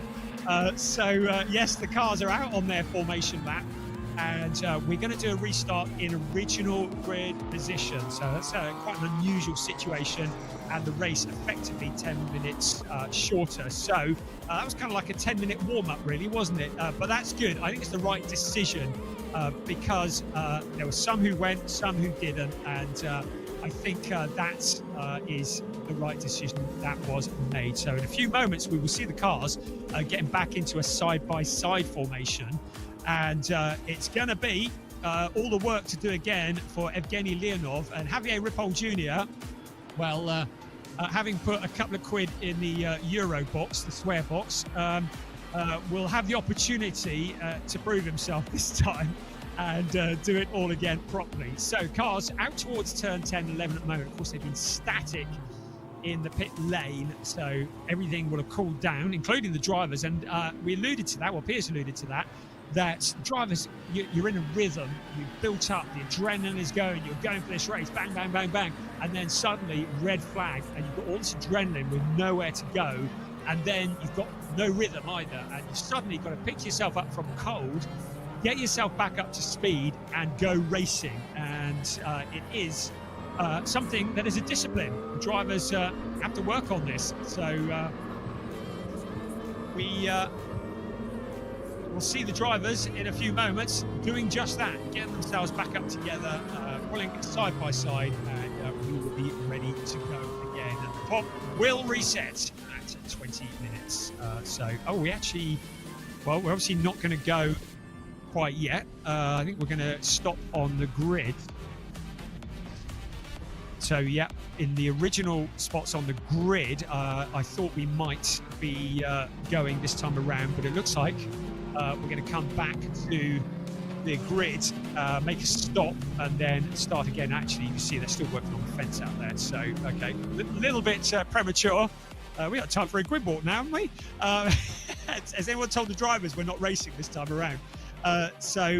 Yes, people out on the track at the moment. So, looks like we're going to come back to a stop. And, yeah, instructions been given stop on the grid. So the drivers now will have been informed of that. I think everybody thought we were going to be going racing this time around. So yes, good. They'll all come to a stop on the grid, and then we'll take a deep breath and try again. You thought that a 30-minute race was a sprint. Well, try a 20-minute race, and that's what it's going to be, a 20-minute dash for the cash. What a way to start the season. in Porsche Sprint Challenge Southern Europe, the club division. And Evgeny Leonov will have to do it all again, our pole sitter. And, what a glorious sight that is. Just to remind you, the reason there are a number of Porsche Caymans in amongst the Porsche 911s is that we have two categories running in this race. The regular AM category, who are running in Porsche 911 GT3 Cup cars, and the GT4 category cars that are running in Porsche Cayman GT4 RS Club Sports. And the GT4s, yes, they are racing the cars around them, but their main priority is racing the other GT4 cars. And at the end, as you would have seen in the previous race, we'll have two podiums. So we'll get a podium for the AM racers, the overall race, and we'll get a podium for the GT4 race as well. So there's the teams just waving the cars back onto the grid. Just shows everybody you're into this kind of routine where you've got the schedule and everything's like clockwork, and then something like this happens and everything's suddenly thrown up in the air. And of course, while all this is going on, we're constantly looking to the sky as to whether it's going to rain or not. Right, I believe Piers is back down on the grid as if he hasn't worked hard enough already. Back down to you, Piers. We're going to get another grid walk. Yeah, exactly. The unfortunate red flags means that we managed to get a grid walk in the end. Not long until the drivers are out, but I have seen the race director, Paul Beck, walk out onto the grid and have a chat with our drivers. In fact, you can see in the background there, Paul Beck is currently talking to our pole sitter. Paul Beck is with the man there with the grey hair and the Porsche top. He will be explaining the start procedure, what he wants from the drivers. Of course, the start is controlled by Evgeny Leonov here, and this is to ensure that once we go green this time is a bit of a cleaner start. We know Yevgeny's got excellent pace. We saw that in practice and qualifying. If he has a clean start, there's no reason why he can't pull away. But of course, the rest of the grid will be hoping to keep close on his tail. Let's move on down a little bit further back, because in that first part of the race, which has now been aborted as we now have a 20-minute race, Merabi Mehfabishvili was very, very fast in the all-black car, the number 39 here. I'm hoping I can grab a quick word with Merabi. Merabi, can we have a quick chat for the live stream? 1 minute? 1 minute? So we haven't got long. Merabi, the race director, chatting to pole sitter, so hopefully... It was very strange. I hope we will be good. Yes. It should be better this time, hopefully a cleaner start, but it looked like you had good pace in the first part of the race. I hope I need fastest. Was fastest. Okay, we'll be fastest. Merabi, thank you very much. Good luck in the race. Hopefully the start's clean. I think that whistle means that it's our time to leave the grid. So for the second time in the club division, Brian, back up to you. Thank you, Piers. Oh, well, it's keeping you warm anyway, isn't it? So I don't look like there's any rain coming down yet, so that's good news for all. The grid starting to clear once again. Interesting to hear the insight from the drivers. There is the 16 car of Evgeny Leonov, not quite in line, but of course that'll all shake out in a bit when we start on the formation lap. And I'm just checking to see if there's any other information that I haven't seen yet. It'll be at 56, so in less than a minute the formation lap will restart, and it's going to be quite a quick turnaround. So yeah, get off the track quick please, and we're going to get this thing underway. So thank you for bearing with us. I hope you're being entertained here. Isn't it great going racing in January? Who knew? There was a time when we didn't get racing until Easter, and here we are in January at Portimao, not quite in the sunshine, but enjoying this wonderful series, the opening round. And here we are, race 2 of the day, round 1 for the Porsche Sprint Challenge Southern Europe Club Division, with the AMs and the GT4s now starting their formation lap, and all that hard work to get the heat back into the tyres. Once again, to get yourself into the rhythm, to just make sure that you're focused, that you're not distracted. Riding on board with AJITHKUMAR from India, racing for Red Ant and AJITHKUMAR Racing. The superstar from India. It's great to have such a prolific actor on our grid, and a real top guy as well, with a monumental fan club who are currently completely spamming our chat room. And we've got a camera on board as well. He's got a bit of work to do though. He's towards the back of the pack, but he's got a bit of time to do it, and you can see him just there weaving. Good little insight there. They've patched out the dashboard a little bit. Well, we can see he's in third gear, but we don't want to give too much away. He's got a little map on his steering wheel as well. That doesn't mean that he's going to get lost.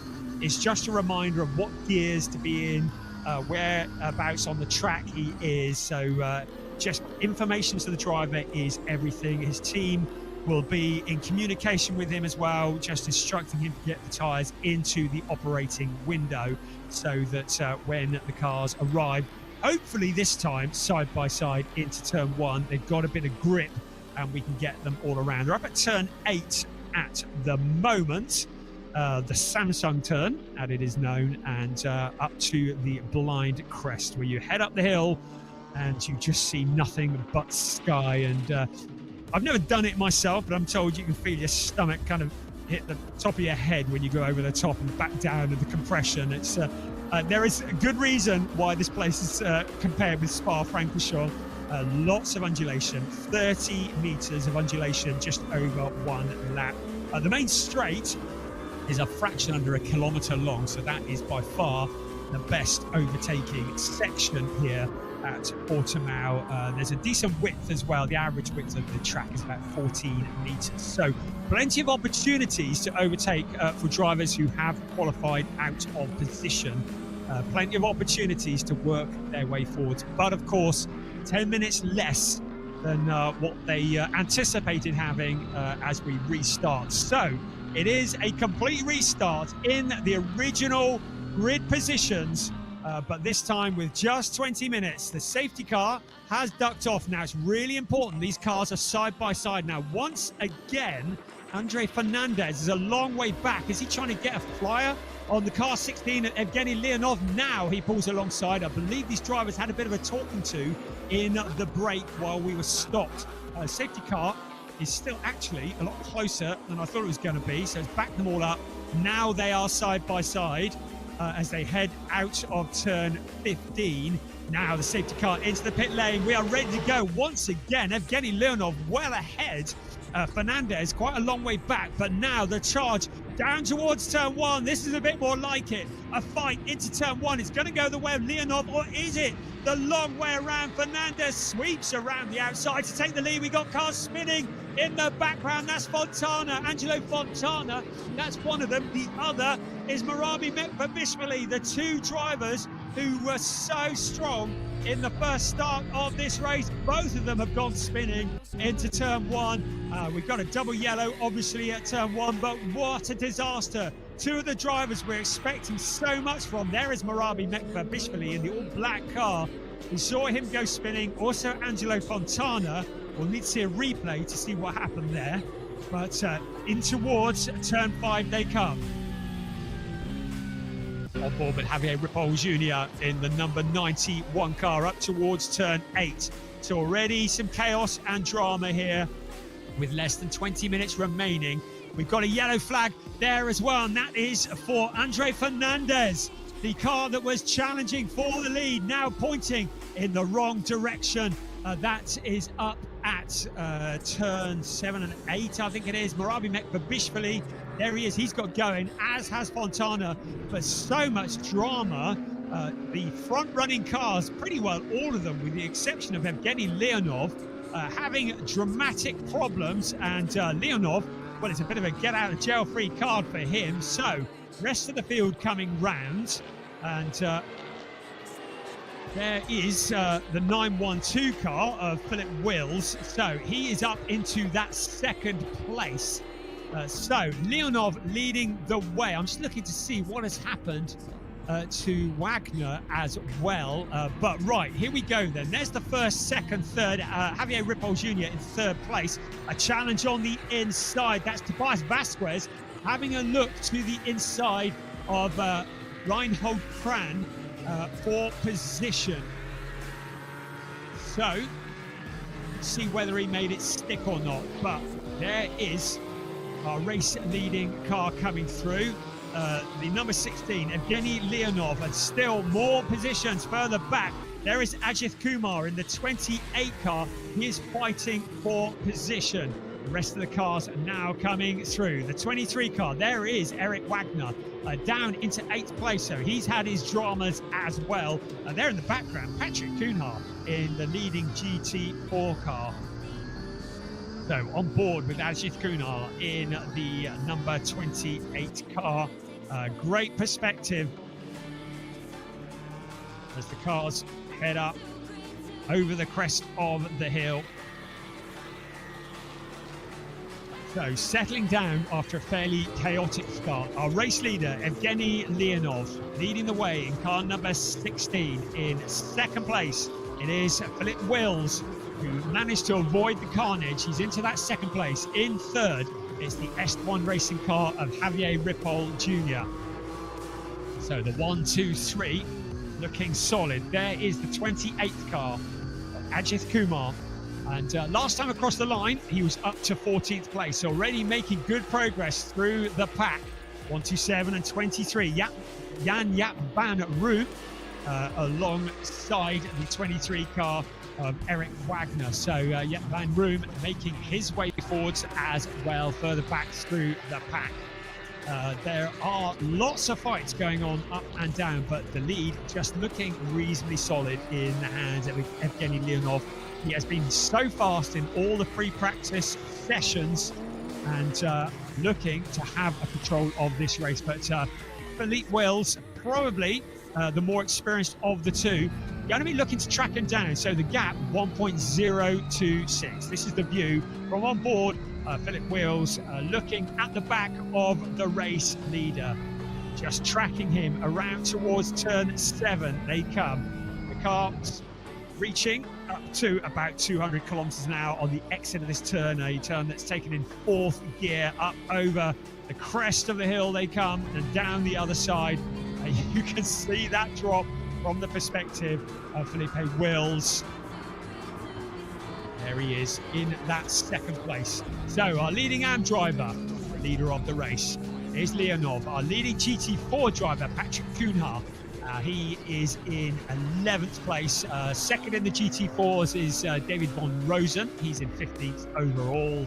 And in 16th overall is 3rd in the GT4s, and that is Casper Hockenboom. So they will be fighting with each other. Here's our race leader, 1st and 2nd, just breaking a bit clear. Javier Ripoll Jr., we heard from him in the break.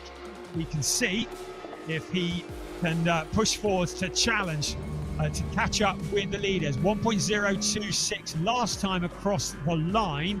1.028 this time around, I can see. So the gap between 1st and 2nd very much remaining the same. Another challenge here, the 1-2-1 car looking to the inside into turn 1. That's Tobias Vasquez finally making it stick on the inside of Reinhold Kran. So Tobias Vasquez moving up a position. That is into 4th place, looking very rapid. The quickest car on the track at the moment is our race leader, 146.767, Evgeny Leonov. But the 1-2-1 car pushing forwards, Tobias Vasquez, the driver from Germany for Kramer Racing in the AM category, moving on up through the pack as he challenges for that position. So the clock ticking down, just over 13 and a half minutes remaining of this race. Leonov looks to have this under control as things stand at the moment, but there's still plenty that can happen. The windscreen wipers are still stationary, so the rain has yet to fall, pleased to say. There is Andre Fernandez, after such a strong start, now down in 19th place, back with the back markers and having to do all that hard work. Just behind him, Marabi Mekbabishvili, who also had that spin. We've lost 2 cars. We've lost Lennart Heemstra in 969 for Triple M Crown Racing. We've also lost Angelo Fontana. We saw him turning around at the start of this race, and he has retired into the pit. So 2 cars down, everybody still running. There is the 33 car, Alexander Dobik. He's the next one to line up behind the Tobias Vasquez, Reinhold Kran battle. And he's another one who is pushing forwards for position. There's somebody who's gone off, and that, I think it was AJITHKUMAR, has just gone off at a tangent. Looks as though he got it all wrong on the corner. He's let a couple of cars through. He's able to continue, but the 28 car having a bit of a moment there and surrendering a position. There's Alexander Dobic in the yellow and black car, currently chasing Reinhold Kran, who is in 5th place. Tobias Vasquez broken clear of that particular battle now. Tobias Vasquez about 1.6 seconds clear of the battle that you're looking at. There's Vasquez just gone through the bottom of your screen, now on board with the 28 car. So I think grip and traction very much at a premium here for Ajith Khan for Red Ant plus AJITHKUMAR Racing. Sorry, AJITHKUMAR, beg your pardon, and AJITHKUMAR Racing.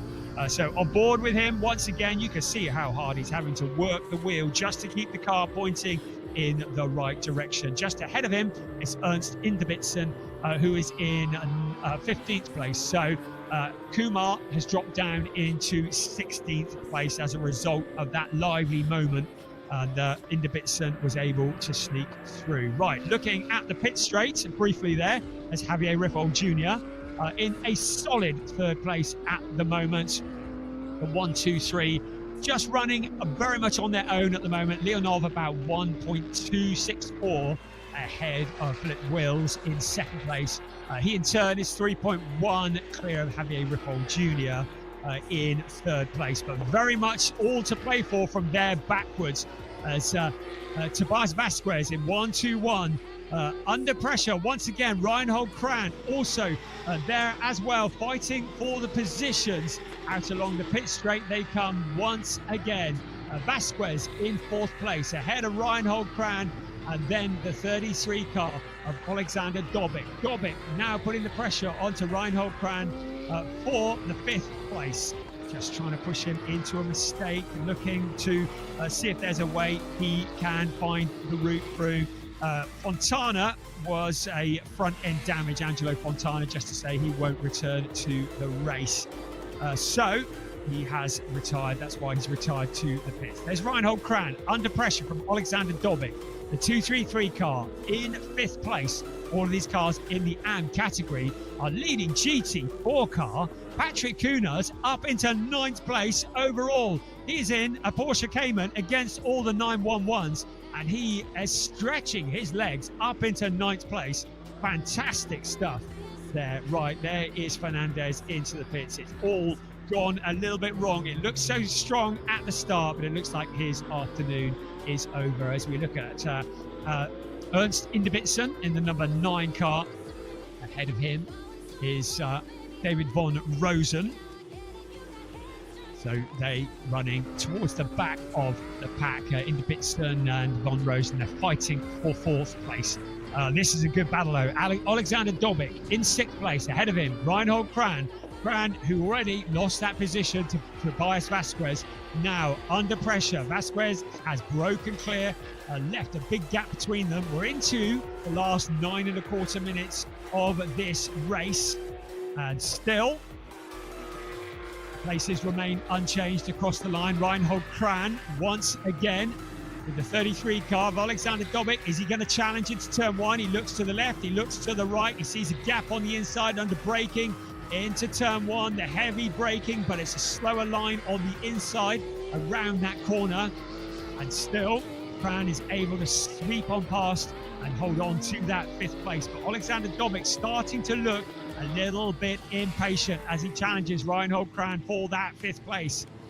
Leonov up the front, 1.3 clear. Then Philip Wills in 2nd. Javier Ripoll Jr. in 3rd. Then Tobias Vasquez. Then this battle we're looking at here. 2-3-3, Reinhold Kran. Alexander Dobic just behind him. They're well clear of Jan-Jaap van Room in 7th place. Lee Mole in 8th. Then the very impressive Patrick Kuhner in 9th place, leading the GT4 race. Then in 10th place, it's Eric Wagner.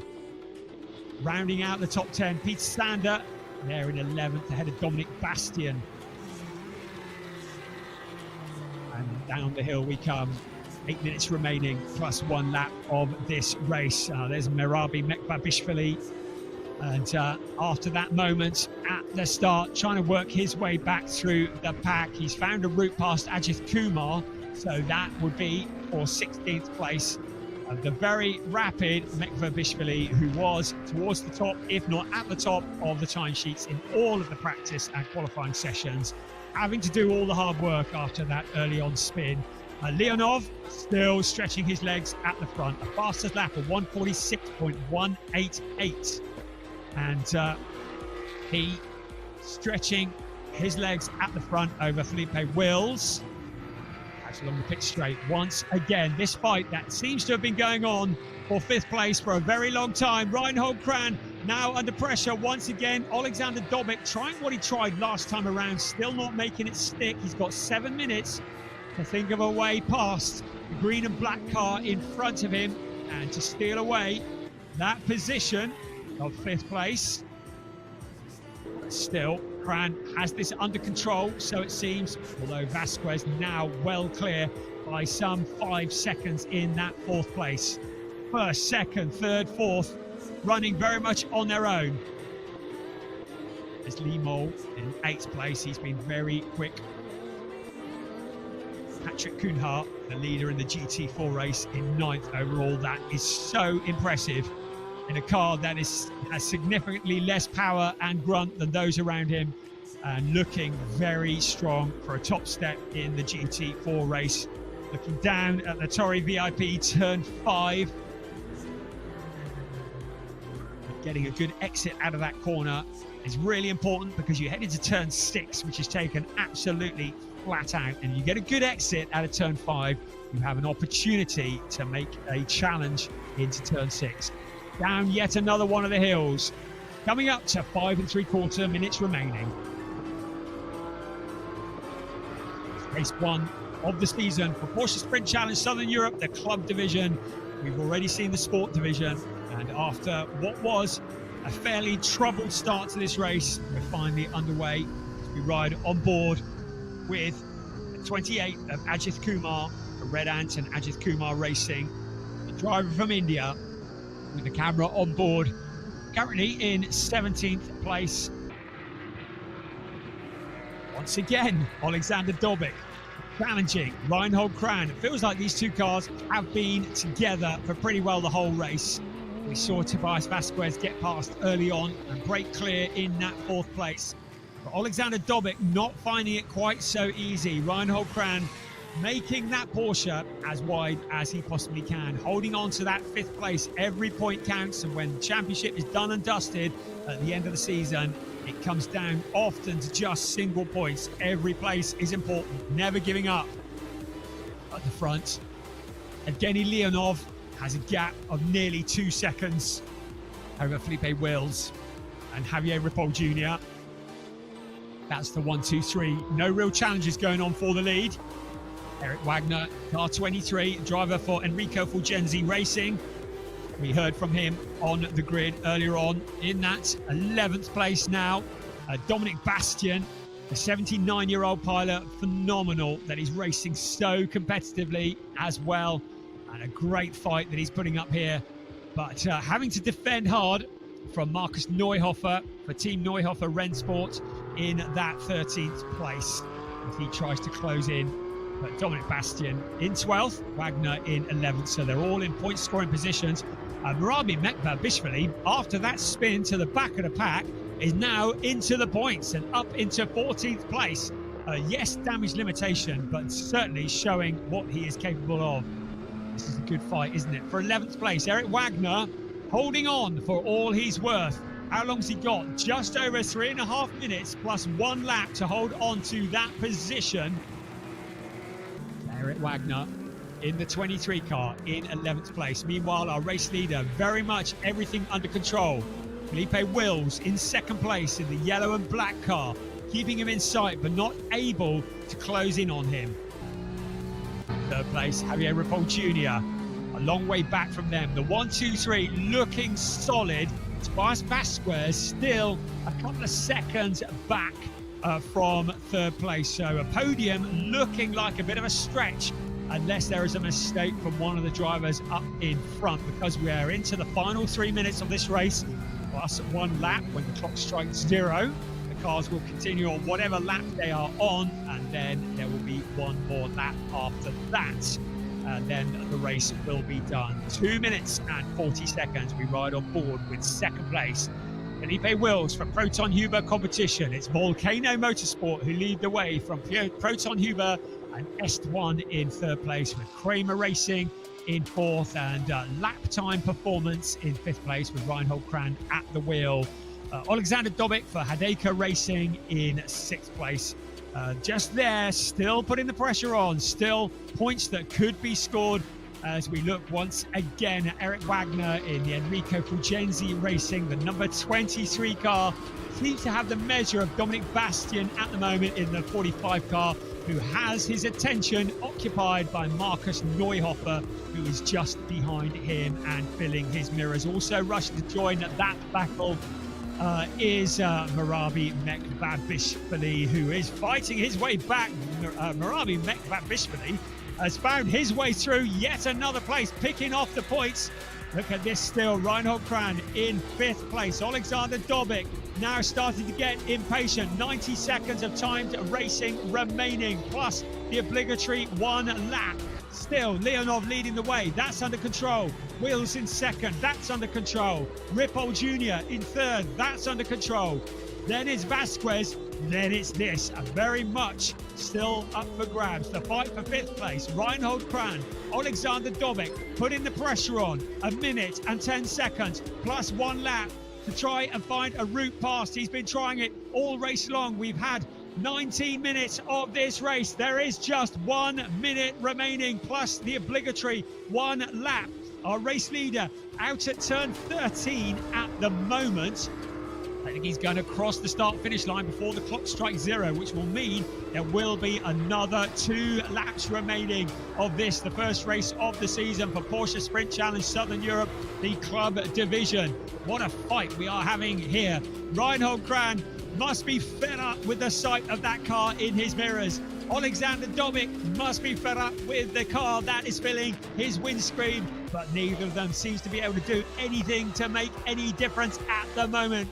Kran holding on to that fifth place. Leonov stamping his authority on this race. Another fastest lap, opening it up to 2.5 seconds over Felipe Wills. Just needs to hold it together for another 8 seconds, plus it's going to be the extra 1 lap. So the clock has struck 0 now, and now it is the remainder of this lap plus 1 more for the race leader. Still the fighting continues further back.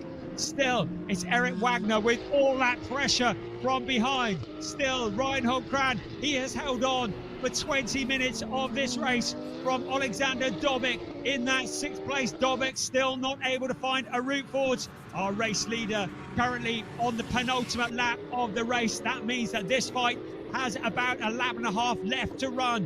What can Alexander Dobic do to get the number 33 car up into that 5th place? So I've just had notification that there is not going to be the extra lap. So this is the final lap of the race. So because of the jumbled start, there is no extra lap. That means this is the last lap of the race. Evgeny Leonov only has to do another 2 corners and he will be the first race winner of the season in Sprint Challenge Southern Europe for the club division.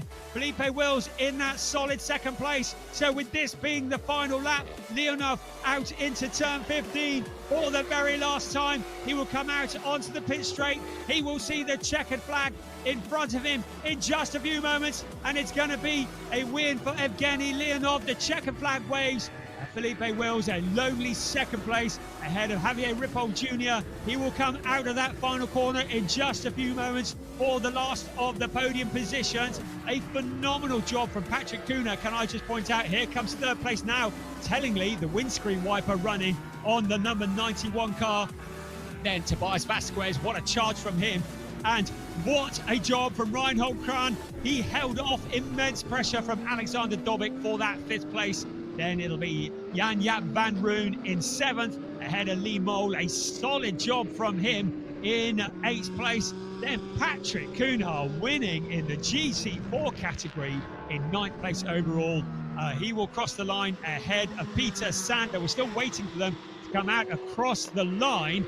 Still fighting for position. Further back, there is Eric Wagner, still with Dominic Bastian, monstering him all the way until the very bitter end. Can I just say, shout out to Marabi Mekbabishvili, fighting back to 11th place ahead of Eric Wagner, Dominic Bastian, Marcus Neuhofer and Ernst Inderbitzen. So some of the drivers who spun early on coming back with great strength at the end of this race. I think driver of the race there has to go to Patrick Kunar in 9th place in a GT4 car against all these GT3 cars around him, winning in the GT4 category. But Evgeny Leonov, what a job from him. To be fair, never really looked under threat from the moment this race started. A fairly dominant performance, eventually crossing the line some 3.124 seconds ahead of Felipe Wills and Javier Ripoll Jr. in that 3rd place. Brilliant stuff. There's Felipe Wills. We're on board with him. And a really welcome addition to the grid here in the Porsche Sprint Challenge Southern Europe Club Division here. The first event of what is set to be an absolutely classic 2025 season. The rest of the cars now coming home. We lost 4 cars there. We lost Andre Fernandez, Casper Hochburn, Lennart Heemstra, and Angelo Fontana. We had 18 finishers. For all the fans of AJITHKUMAR, he came home in a 17th place. A fairly challenging race, but certainly a solid performance for the Indian driver.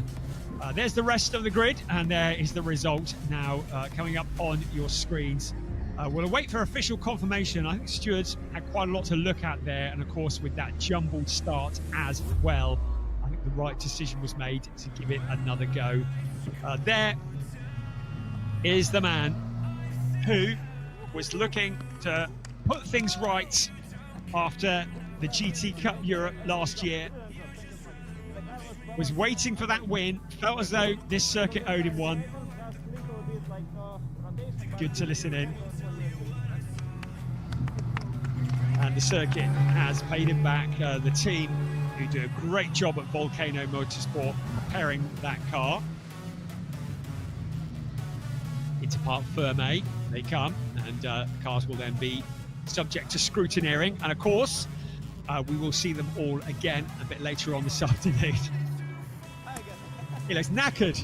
There's Piers down there and shaking his hand, and I'm hoping that he's going to have a little word with our race winner. It looks like you've got with you there, Piers, so down to you. Absolutely, Brian. Thank you very much for talking us through that. Evgeny Leonov, hey, a great race. You said that the circuit owed you one, so you managed to get that monkey off your back, as we say in England. It was a little bit crazy race. First of all, we experienced some issues on the start, so we need to check what was it actually, yeah. But anyway, finally we win. The car was brilliant. It was super stable, and the team made brilliant job. So, and I'm super happy to win here in Portimao in Portugal. I love Portugal. I love Portimao. And after my fall 2 years ago, so it's like coming back. Yeah, you're going to love it even more now you've got that trophy on the cabinet at home, I'm sure. But you were pushed hard. Philip was right behind you the whole race. He was really strong. He was really strong. It was not like really simple to keep the distance.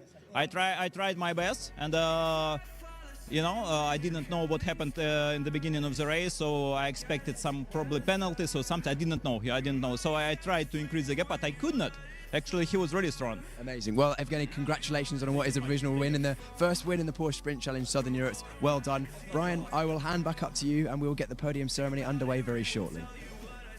Thank you, Piers. Great job, and lovely to hear from Evgeny Leonov. And yes, the monkey is dispatched off into wherever monkeys go, and he has the curse lifted And looking forward to seeing how he goes the rest of the season. Right, let's have another look here. It was the second attempt to get this race underway. It was a 20-minute race, and it was Evgeny Leonov who led into that first turn. Andre Fernandez leading the way into the corner, but he would soon get caught out. A couple of spinners, Marabi Mekvabishvili and Angelo Fontana, both turning around, and Mekvabishvili making a sterling job coming back through the pack.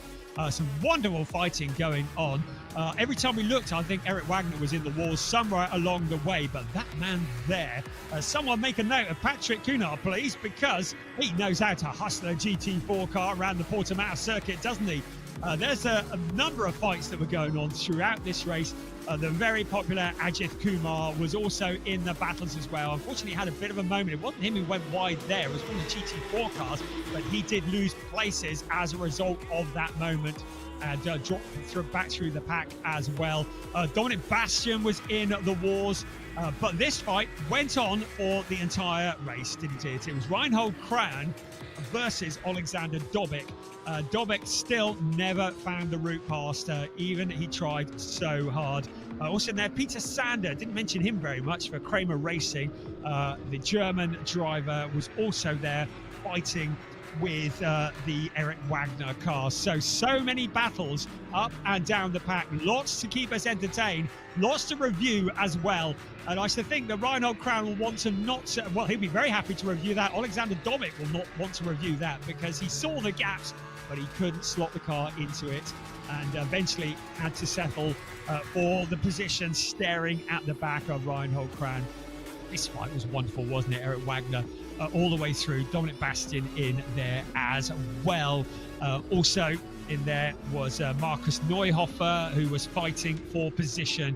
So everybody really getting their elbows out, everybody getting stuck in, and everybody entertaining us here at Portimao for the first race of the season. Felipe Wills, well, once the leader had broken clear, it was a bit of a lonely race, but he'll take the points for second place, I should think. There's the battle still raging on between Reinhold Kran and Alexander Dobik. Meanwhile, Marabi Mekvabishvili working his way back up through the pack. That is a phenomenal job from the very back on tyres that would have not only been worn, but probably a little bit flat-spotted as well. And that was him muscling his way past Eric Wagner for position. But there was no doubt about the winner. Never really looked in any doubt at all for Evgeny Leonov as he took that checkered flag for Volcano Motorsport. Really entertaining race, the first of two here at Portimao this weekend. It's looking misty, it's looking murky, but at the moment I think the wet stuff is holding off. Long may that continue. Well, as if like a curse, I've just looked at my timing screen as I said it. The words wet race popped up, so there may be a real twist in the tail to this event, because clearly there's enough moisture in the air for this to be declared a wet race. It means that for the next race, if it's declared wet, it means the drivers have the option of using wet weather tyres. Right, we're going to head down to the podium now, where Piers is on standby.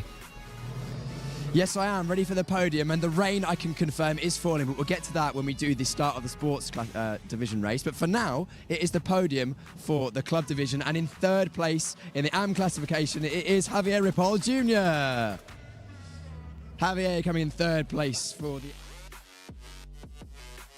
Hills. Philip second for Proton Huber competition, and our eventual winner, Evgeny Leonov. Evgeny racing for Volcano Motorsport. And now the trophies being handed out. Third place is Javier Ripoll Jr. Second place, Philip Wills after a good drive, pushing Evgeny all the way. But our eventual winner and taking home the first place largest trophy is Evgeny Leonov. Now the photos for the podium ceremony.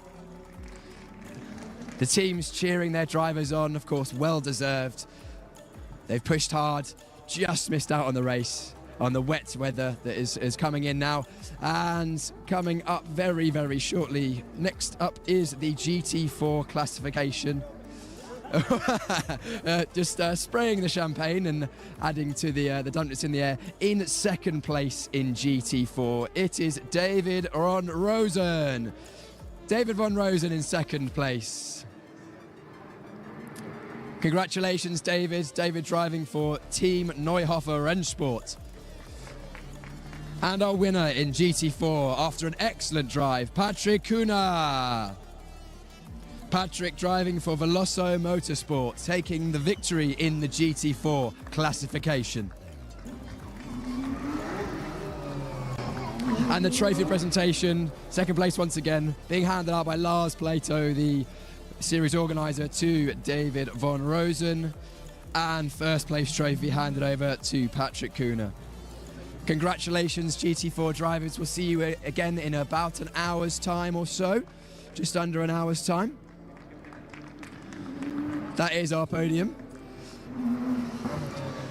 And now, this is going to be very interesting because I don't know whether you can see on the camera, but the rain is not just spitting, it is now falling. I'm going to go and put another layer of clothes on. Our camera operator Laura is going to put a bag on the camera, and we'll see you on the grid in just a few moments. Brian, back to you.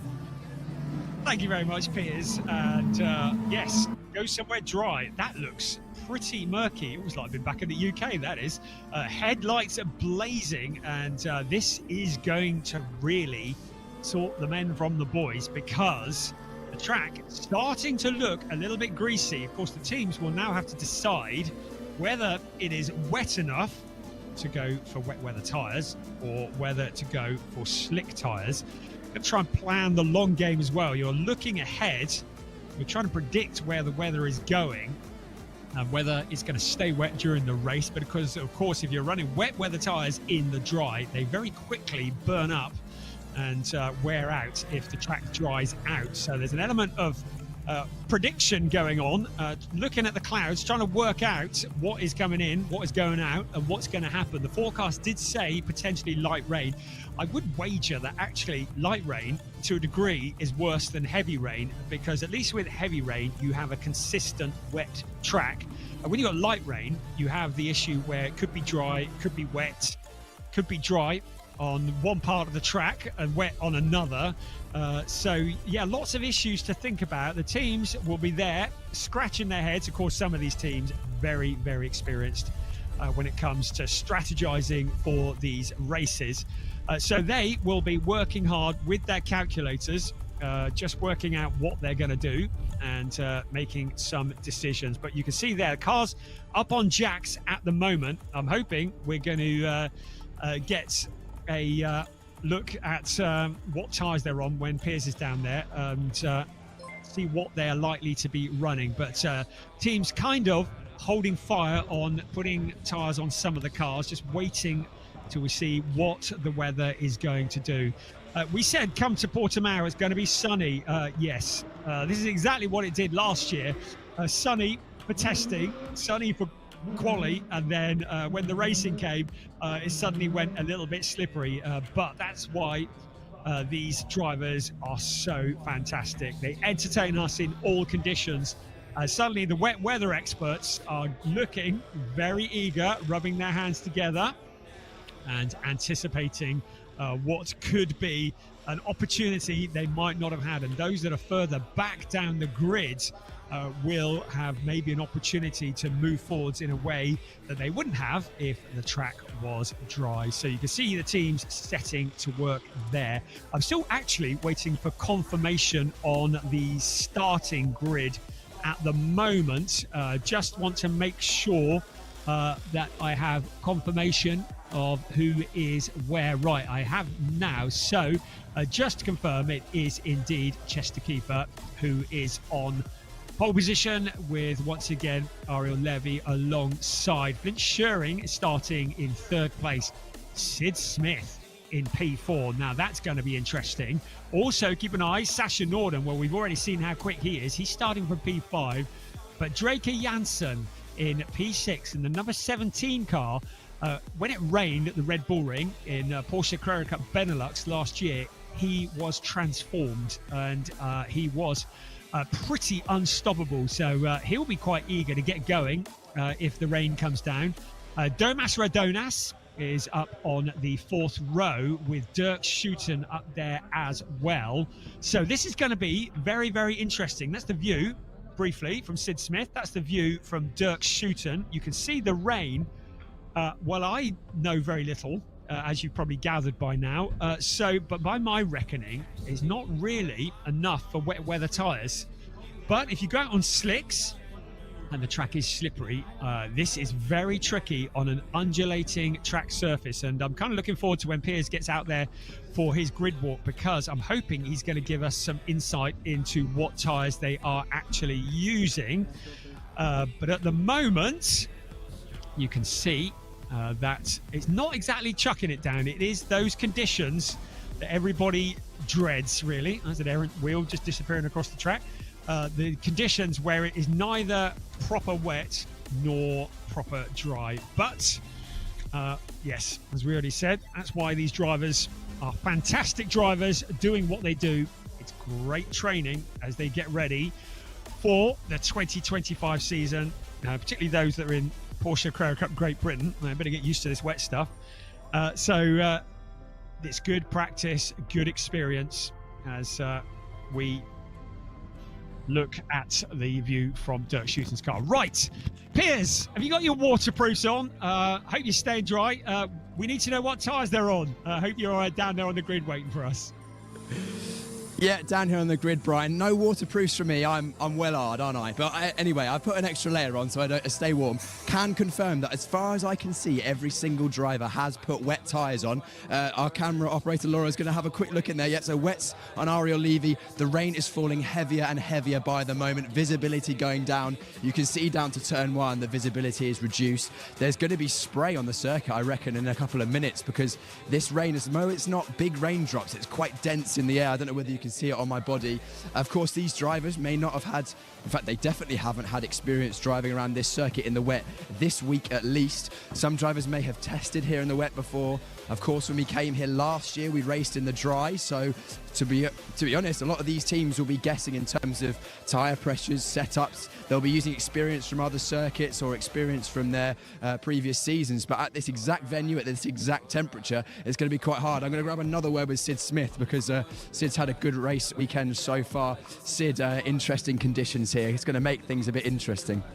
Yeah, well, I'm new to the track, let alone this track in the rain, so it's going to be interesting. I'm sure it's new for a few people here, so it's going to be a bit of trial and error for the first couple of laps, but it's going to be a case of there's going to be cars everywhere, so it's going to be a lot of fun, but who knows what's going to happen. Sid, we'll look forward to seeing how you get on in that one. Of course, the Brits used to wet weather, and I'm going to try and grab a word. We've only got time for one more interview before we have to kick off the grid with Chester Kiefer, because if you were part of the lunch break, you will have heard Chester say that it doesn't matter if it's wet or dry to him. Just a quick word with Chester. Chester, can we have a quick word? We spoke to you earlier on, and you said you didn't mind if it was wet or dry. The wet's an opportunity for you. Well, here we are. Yeah, exactly. Now the rain has come, so I've never driven this track under the rain, but we'll see what 3 minutes bring. Absolutely. Well, I'm looking forward to seeing how you get on. Of course, Chester experienced in single-seaters, still learning these 911 GT3 992 Cup cars. We're going to have to walk our way towards the exit of the grid. I'll try and grab one more interview with another driver if we have time. You can see Draker Janssen car there. Look, the mechanic actually wiping the inside of the windscreen, making sure that the windscreen's clean and steam-free. That'll be another thing that these drivers have to contend with, is if you get too much dampness in the car, then the windscreen can steam up and further reduce that visibility. I'm going to have a quick word. Can we have a quick word, Draker? Yeah, Draker's happy to have a quick word. Just a very quick word, Draker. Any experience in the wet in this circuit before? Not on this circuit. So we're going to have to try some things, but I like the rain. Draker likes the rain. We know this. I'll let the team close the door. Brian, I think I'm being told I have to leave, so I'll hand back up to you. Good job, Piers. Thank you. Yes, understatement. Draker Janssen likes the rain. Yeah, get back in the dry. Right, interesting. Well, it just shows what I know, doesn't it? So all cars, we reckon, are on wet weather tyres. I think it has in my defence, I think it has increased significantly since I last called it. So there we go. Rain lights are on. What a lovely sight that is. The cars all lined up on the grid and getting ready to go. This has the potential to be something of a classic. Well, the last one wasn't it? What a way to start the season. Can we do it all again? I reckon we can. I think Chester Keeper, having started on pole, he finished in a very respectable 4th place. But I think he probably feels a bit grumpy and that he might have felt as though he could have got an overall podium out of that. But we've already seen how strong Ariel Levy is. I think he's the kind of driver who gets in front and then tries to control the pace of the race. It's kind of what he did in the previous one. Flint Schuring, I think he's got a point to prove from there. Sid Smith, we've already seen what he can do in the previous race. He's used to this weather. He comes from Great Britain, don't you know? So in the 4th place, Sasha Norden there, Draker Janssen, we've spoken about them already. Don't forget Domas Radonis. Now, Domas, one of the real up-and-coming superstars in racing. He is there with Dirk Schuten for company as well. And then behind them, Rodrigo Almeida. We also have Jelta Hufner there, and that's rounding out the top 10. Well, there's no doubt about it now. The rain is falling. Wet tyres, lights on, windscreen wipers running. This is going to be a test for all of these drivers. This formation lap is going to be very different to the previous one. Still trying to generate heat, but also it's going to be exploration, finding out where the grip is on the track, where the wet bits are, where the dry bits are. So we ride on board with Ariel Levy in that 2nd place. Start is going to be crucial. Once again, it's a standing start, and good heavens, look at the state as we look down in towards turn 1. You can see how misty and murky it is. Not the Algarve weather that we've come to expect, but exactly what the drivers need in terms of being a training championship. Well, training is about learning to master all of the conditions, and that's exactly what the drivers are having to do here today at the Portimao circuit. As we look again at the Torre VIP corner, that's a very distinctive corner. They come downhill, heavy braking, and track limits have been an issue at the bottom of this hill in the past.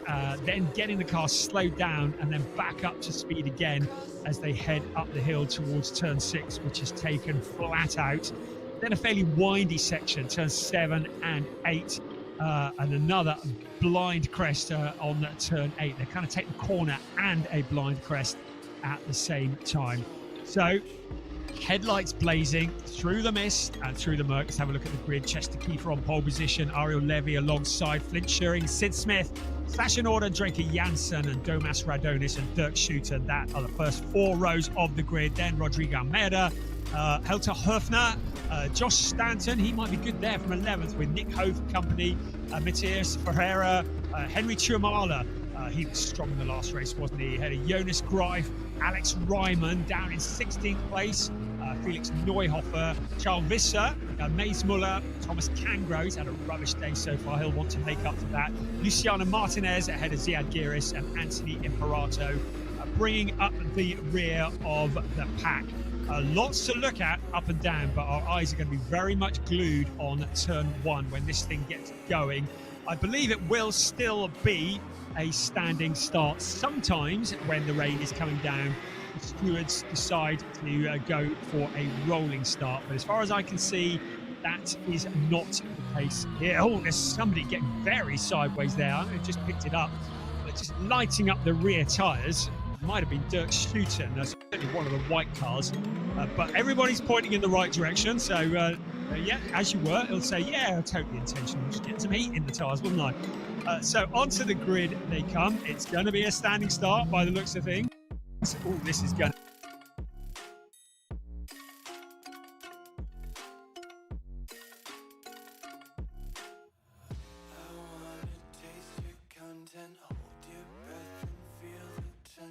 Devils hide behind redemption. Honesty is a one-way gate to hell. I wanna taste consumption.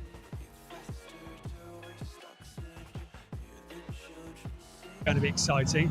They're all going to steam into turn one, full beans. Question is, are they all going to come out the other side? Well, one sincerely hope so. Entertainment was the order of the day in race one, a phenomenal race. Dirk Schuiten also making a very quick getaway. We look through the mist and the murk, and another great start from Ariel Levy leading the pack into turn one. Can he get it slowed down? The two Schumacher CLRT cars running side by side. Looks like Flint Schering on the outside. The rest of the cars coming through the mist and the murk. It looks like everybody's made it around turn one. That's a great starting point. Now finding their positions as they head out towards turns 2, 3 and 4. Up the hill they come, then it'll be a downhill again on board with Dirk Schuiten. He made a good getaway. Some of the cars from further back also making good progress. There's our race leader. Second place, Flint Schering. So he's got the jump on his teammate. But Chester Kiefer in that third place. Can he get a podium out of this? This is a tricky corner. Nick Ho going very wide indeed. He's able to get on the power, rejoin. Having taken a very wide line, he will argue he got bundled out there. That is the view from Dirk Schuiten on board. The windscreen wipers going. Very, very little visibility for these drivers here, fighting for the positions further back. There's Domas Radonis, also under pressure from Draker Janssen. Other cars in there as well, all fighting for those positions. Out towards turns 10 and 11 they come. We'll get the official positions as they cross the line in a few moments. But they're all tiptoeing around this part of the circuit. It is a slippery section, a windy section. There's somebody who's gone off onto the grass. Now, who's that? Can't quite see who that is, but it's a car that has gone off onto the grass. We'll find out who that is in a moment. The rest of the cars coming through into turn 14 and then tiptoeing around into turn 15 are on board with Sid Smith. You can see how hard he's fighting the wheel. Challenging for position, but Sasha Norden on the inside of him going into the corner. Also there, Rodrigo Almeida, who is looking very good indeed in the FAC Autotech car. Across the line we come. So, Ariel Levy leading the way. Flint Schering, Chester Kiefer, Dirk Schuiten up into fourth place. I thought he'd made pretty good progress at the start. Then it's Sid Smith, Sasha Norden, Rodrigo Almeida, then Heiter Höfner ahead of Nick Ho, despite that wide line that he took. So Dirk Schuiten, the man on a mission, has charged forwards up into that fourth place. The reigning champion and Porsche Carrera Cup Benelux. Right, we've got a full course yellow. I suspect it's for whoever it was that we saw. I think it was Matthias Ferreira who may have spun off, and we've got a full course yellow that's out. So all the cars now being asked to take their foot off the accelerator to reduce the speed. All the gaps are meant to remain the same. I'm thinking it is almost certainly Matthias Ferreira in the 27 car who went spinning. He is at the bottom of the timing screens. We didn't get a clear shot of him, but the car's now not allowed to overtake while this stricken car is moved. The race is still underway though, but no overtaking. So I'm wondering if we're going to get a safety car. Hopefully we can avoid any red flags. I don't think he made contact with the barrier, and means that we can keep this thing rolling. The clock continues to count down. 30 minutes plus 1 lap is the race duration. We are now into 26.25 minutes plus 1 lap. It was up at turn 12 that we had the incident, I believe, involving car number 27.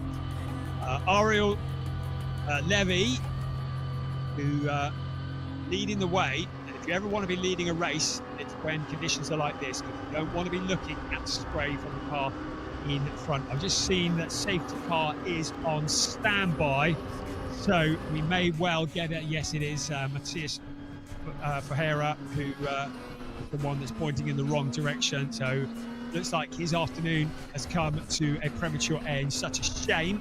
Of course, in the first race, he got a 12th place after a lot of battling in the target competition car.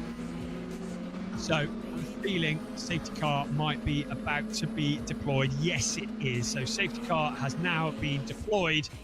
So the cars will be bunched up, the gaps will close up, and safety car will lead them around just while the stricken number 27 car is removed from the scene of the crime. The cars head out along the pit straight once again. So, with the safety car out, race leader Ariel Levy, second Flint Schuring, third pole sitter Chester Kiefer, who is also the leading rookie, Dirk Schuten, good job, in fourth place, Sid Smith, very much in contention in fifth place, Sasha Norden in sixth place, ahead of Rodrigo Almeida. Helter Höfner is next up in 8th place, ahead of Nick Ho and Felix Neuhofer. That is the top 10. Second in the rookies is the aforementioned Jelter Höfner, and Mays Muller is third in the rookie category. If you're new to this kind of racing, to remind you, we have a race, but there are races within the race. So we have the rookies are racing each other, as well as the rest of the field.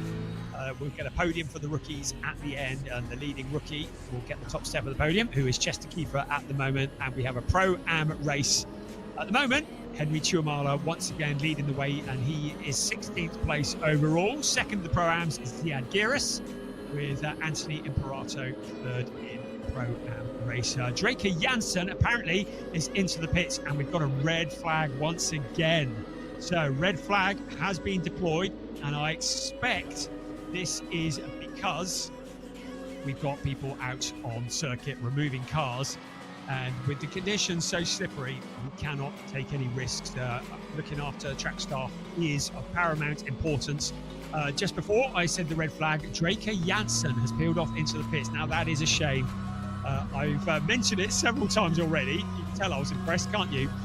He was at the Red Bull Ring last year, and he did 2 races in the wet, and was phenomenal as he came charging through the pack, and said when we chatted to him on the grid, when Piers chatted to him, that he was looking forward to a wet race, but clearly there's some issues with that. Well, I think he might actually back out on track now, because I can see him back on the timing screen, so I think he might have joined, having been into the pits. I wonder if he might have had a puncture or something.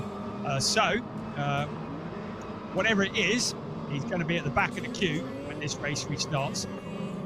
Just under 24 minutes plus 1 lap remaining. So the safety car will once again bring the cars back round into the pit lane, or onto the grid, probably the pit lane. Dirk Schuten was the fastest man on the track. Well, no surprises there before the red flag came out. And was the driver that made rapid progress up into that 4th place. Interesting to see how he goes from there. He's had a bit of experience running in the wet as well. The session will continue, just to reassure you, if you are watching this and wondering if it's going to get going again. Yes, it will. We've seen a red flag in every race so far today. I don't think I have ever been at an event where every single race has been red flagged. It'd be nice if we could get the next one done with that one, but it's really important, very important, that any damage to the fence is seen to, and also that track marshals and track staff are kept safe, as well as the drivers. But as you can see, peeling off into the pits now.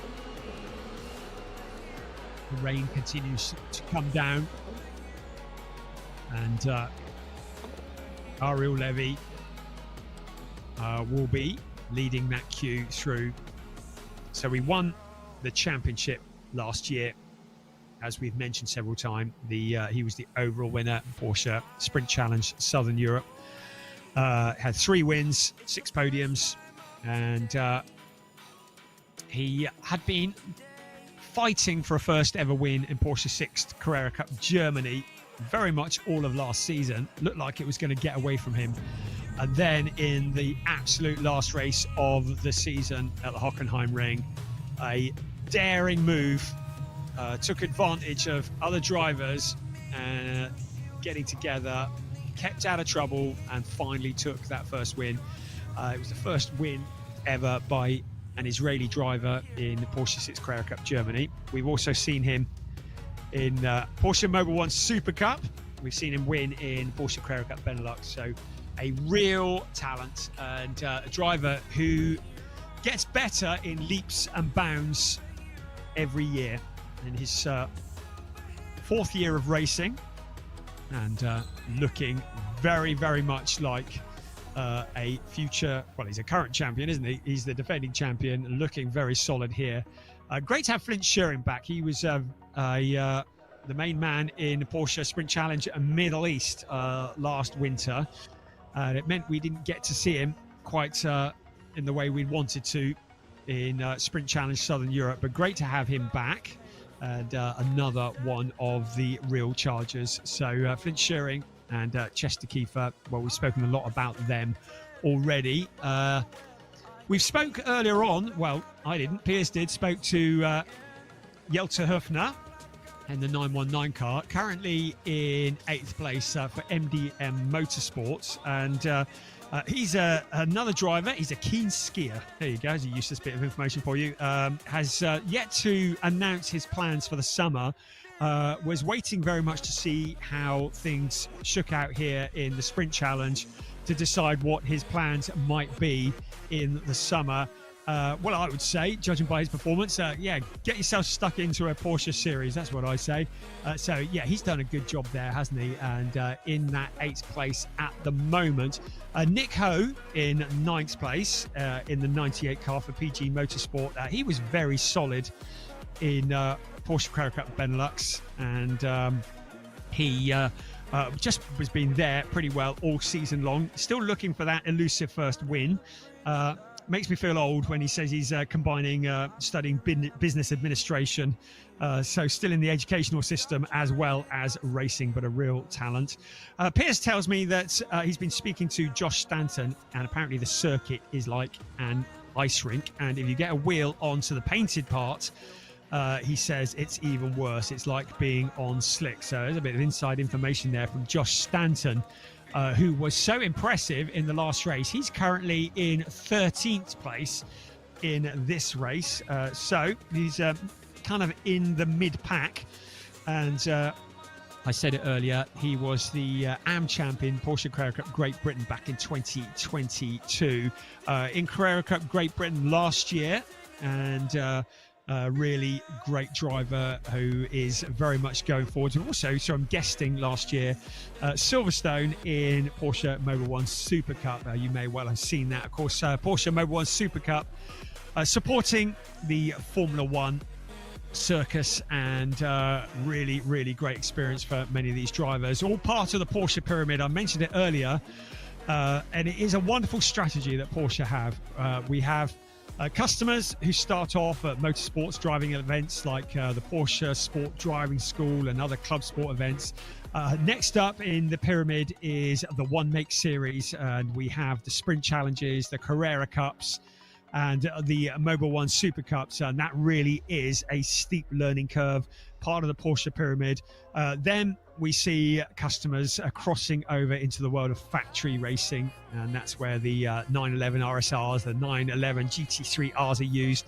And if you're a fan of the World Endurance Championship, you will have seen many Porsches in there, and of course the 24 Hours of Le Mans, won by Flint Schuring's older brother Maurice Schuring last year in the GT category. There's IMSA as well. 24 Hours of Daytona, of course, very topical this time of year, the 12 Hours of Sebring. And then lastly, at the top of the pyramid, it's the hypercar, the LMP1 class, and that is absolute top level racing.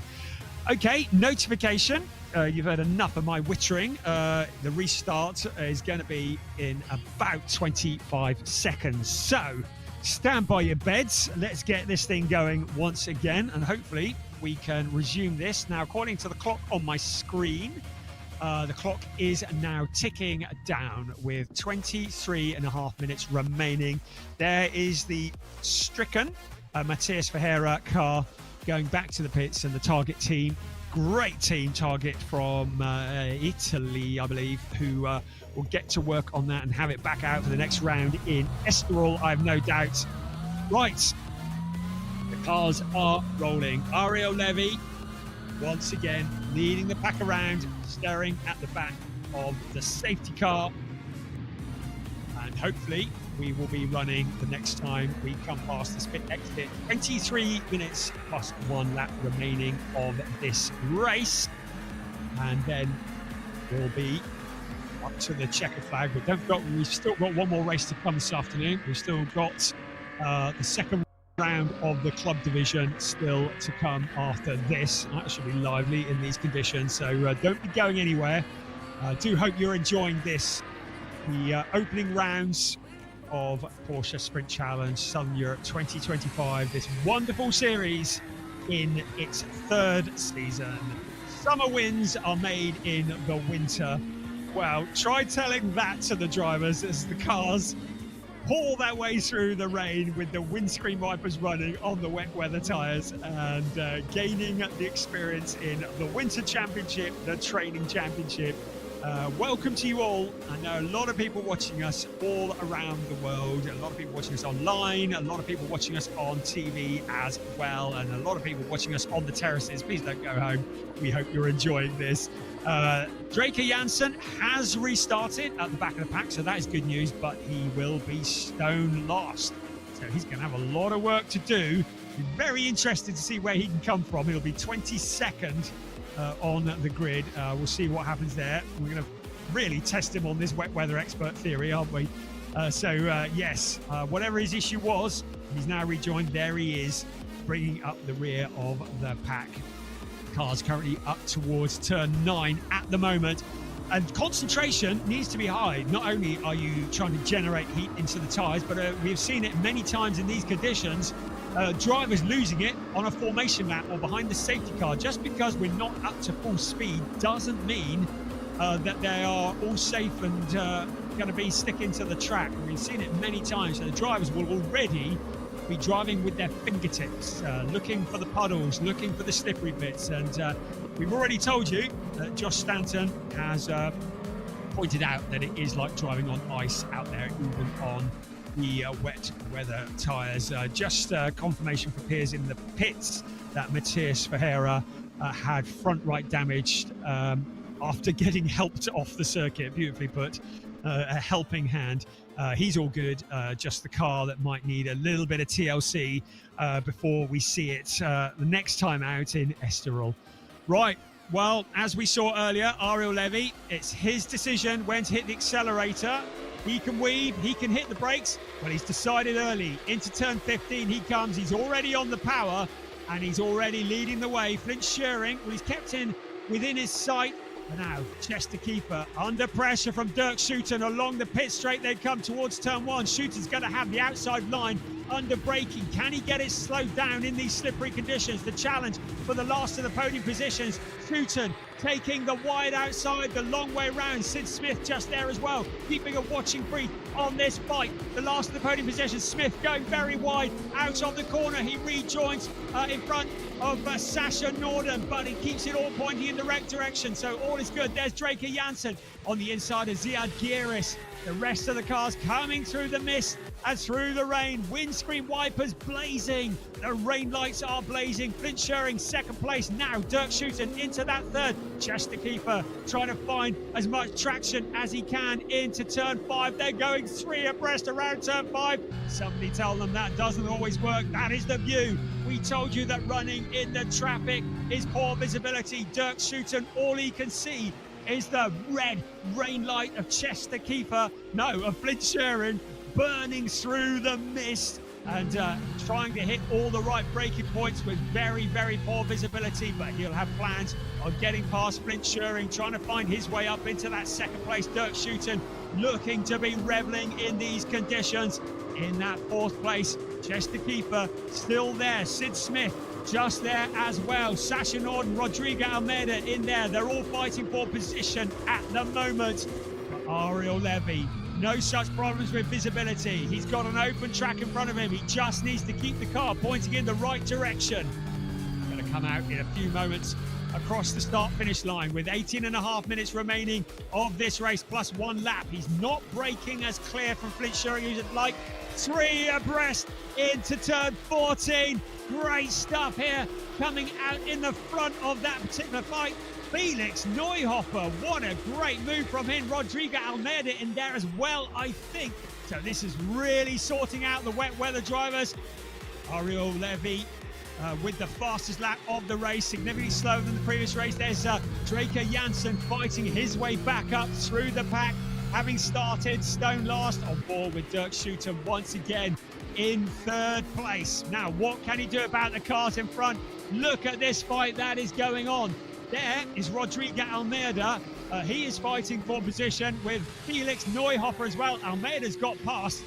Of course, he recorded that non-finish in the first race. He's got a point to prove here. He's up into 5th place, having found a route past Felix Neuhofer. Down the hill they come, hitting the right braking points. Neuhofer challenging again on the inside of Almeida. He finds the route past. He shuts the door in his face, but then a big twitch to the inside. Almeida has the faster line coming out. Further back, that's Draker Janssen going very, very wide out of turn 5. He gains some traction, rejoins the track, but Neuhofer now having found a route back, which is going on for 5th place. One to keep an eye on. Ariel Levy at the front, breaking clear from Flint Schuring just a little. Dirk Schutten in that 3rd place. The 1, 2, 3 now well clear of the 4th place. Chester Keeper. 4th place is where he finished last time. 4th place is where he is at the moment. The leading rookie. 2nd in the rookies, Jelter Hoofner in 7th place overall. He'll have Nick Ho for company and Alex Ryman. Good progress from Alex Ryman up into 9th place. Remember, he started a long way back on the pack in the number 47 car. So he's another one who's enjoying these conditions. The 99 car of...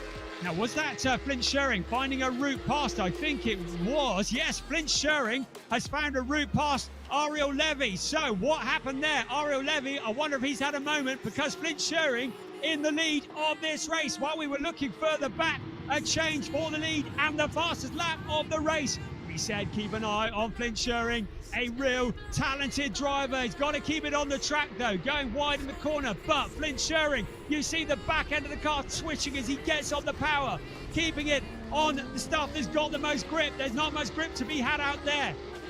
So Ariel Levy relegated down into 2nd place. The driver who won race 1, Dirk Schutten, in 3rd place. Is he going to close in on Ariel Levy now? These conditions suiting Flint Schuring. He sounded confident when Pierce spoke to him on the grid, and now he leads the way in the number 99 car. Flint Schuring leading the way. Ariel Levy in 2nd place. Dirk Schutten in 3rd ahead of Chester Keeper. And there is Alex Ryman on the outside of Nick Ho. Ryman, who is making wonderful progress. He was a real star last year. He ended up winning in the Pro-Am category, loving these conditions, and now challenging for 8th place. The view that Ariel Levy has is no longer clear in front of him, because Flint Schuring is now the one kicking up the spray in his face.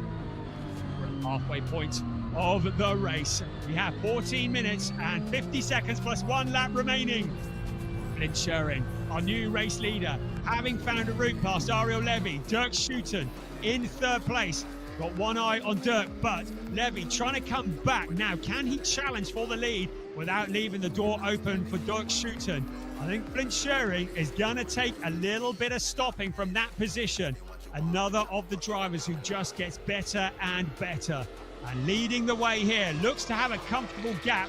It was 1 second the last time across the line. I think he's extended that a bit now over Ariel Levy. Suddenly, Levy's mirrors are going to be full of Dirk Schutten, who is going to be looking to try and relieve him of that 2nd place. In towards turn 1 they come. Dirk Schutten, an absolute fighter. He is the driver who had no budget to go racing last year, so he decided to run 100 kilometers to raise money in 24 hours, as we see Draker Janssen coming back to 9th place on the outside of Nick Ho.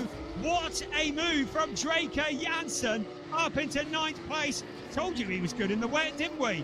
And so Chester Keeper coming under pressure from Rodrigo Almeida in 5th place. So incredible stuff. Draker Janssen, who does seem to like the slippery conditions, started stone last, I may remind you, now up to 9th place. I was part way through telling you about Dirk Schuiten running 100 kilometers in less than 24 hours to raise money. It's worth checking out his video on YouTube. He did this to raise money through his GoFundMe so that he could go racing last year. Sid Smith is running out on the gravel, and Alex Ryman, after all that progress, so 7th and 8th. I wonder if they've got together. They're not going to be 7th and 8th when we cross the line next. So Sid Smith and Alex Ryman now onto the gravel, rejoin, but they've lost a load of positions. We've lost Felix Neuhofer as well. So Felix Neuhofer has gone, and Janssen maybe just a little bit too much confidence. You just saw him also running off the track. He had a yellow flag at turn 8. I think that's where it was all happening. But he has rejoined, but suddenly Draker Janssen also dropping back through the pack. So a lot of the wet weather runners suddenly finding that traction is at a premium. Less than 12.5 minutes remaining plus 1 lap. Flint Schuring leading the way. Ariel Levy, second place. That's Nick Ho, also pointing in the wrong direction. Let's hope that he can avoid any contact there as cars scattering to the left and to the right. So Nick Ho, another one who succumbs to these slippery conditions. Chester Kiefer down into 5th place because Rodrigo Almeida has found a route past. Looking there at Mace Muller in the number 67 car, who is also running in 12th place with Domas Radonis. So a lot of position changes. So Draker Janssen with all that hard work to do again, and he is up with Domas Radonis, it looked like to me on the confirmation on that. Certainly one of the GP Elite cars, but no confirmation needed of our race leader. Flint Schuring, 1.173 to the good of Ariel Levy. The Israeli driver trying to fight back. It's the Israeli driver versus the Dutch driver versus another Dutch driver. He is the meat in the sandwich. Dirk Schuiten, 3rd place. Almeida from Mozambique, showing what he is made of in these slippery conditions after that difficult race 1. There's Thomas Kangro to the inside of Mace Muller. So Kangro, we saw him struggling a little bit earlier on, but he is now up into 7th place. These conditions really are such a leveler, allowing drivers the opportunity to fight forwards. Sasha Norden down in 9th place, so having a difficult race. Sasha Norden having looked so strong in the first race that we saw earlier on today, down in 9th place. So we're looking to try and push forwards from there with 10 minutes and 3/4 remaining. That is Domas Radonas into the pits in the number 5 Team GP Elite car. The Lithuanian looks to be retiring from the race. We have 10 minutes remaining plus 1 lap on this round 2 of an 8-round season for Porsche Sprint Challenge Southern Europe 2025, the sport division. Flint Schuring leading the way ahead of Ariel Levy. And it looks to have this under control at the moment, but he will need to concentrate. A momentary lack of concentration, and the 99 car could so easily end up in a gravel trap. So positions further back, still changing. The leading rookie is still Chester Kiefer, but now Jelter Höfner is on his back bumper, having closed in the 1, 2, 3 in the rookies. They were running together, but now Thomas Kangro has found a route past Maze Muller. Kangro, another driver who seems to be relishing these conditions. So the 48 car, another one who is pushing forwards. Our leading Pro-Am driver still Henry Tuamala. There is Thomas Kangro in the red and black number 48 car. So he's another one who is picking off the places one by one. Draker Janssen, having made the progress, then spun off, then come back again. He's back up into 13th place. There's Jonas Greif. He's had a fairly quiet day. Alex Ryman challenging Jonas Greif for position. So it was Greif that we saw with Ryman earlier on, one of the other Team GP Elite cars. So Alex Ryman, having picked it all up again, pushing forwards, looking to the outside of Jonas Greif, showing who has the most courage going into the corner, going round the outside, daring to brake just that little bit later in these conditions, daring to put it all on the line. Flint Schuring with no such dramas at the moment, at the front, leading the way. There is Jonas Greif in the number 4, the orange, white and black car. There on board with 2nd place, Ariel Levy, the number 25 car from Team GP Elite. It's keeping Flint Sherrin within reach, and it looks to me as though he has actually closed in a bit. It was 1.183 last time across the line. We'll see what it is this time when they cross the line. 1.183 it was.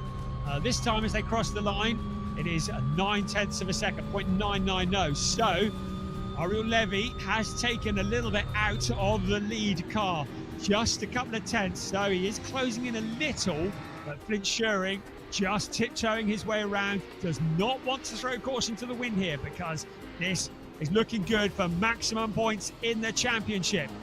Ariel Levy, who leads the championship coming into this race in that second place, but suddenly looking pretty racy with a little over 7.5 minutes plus 1 lap remaining.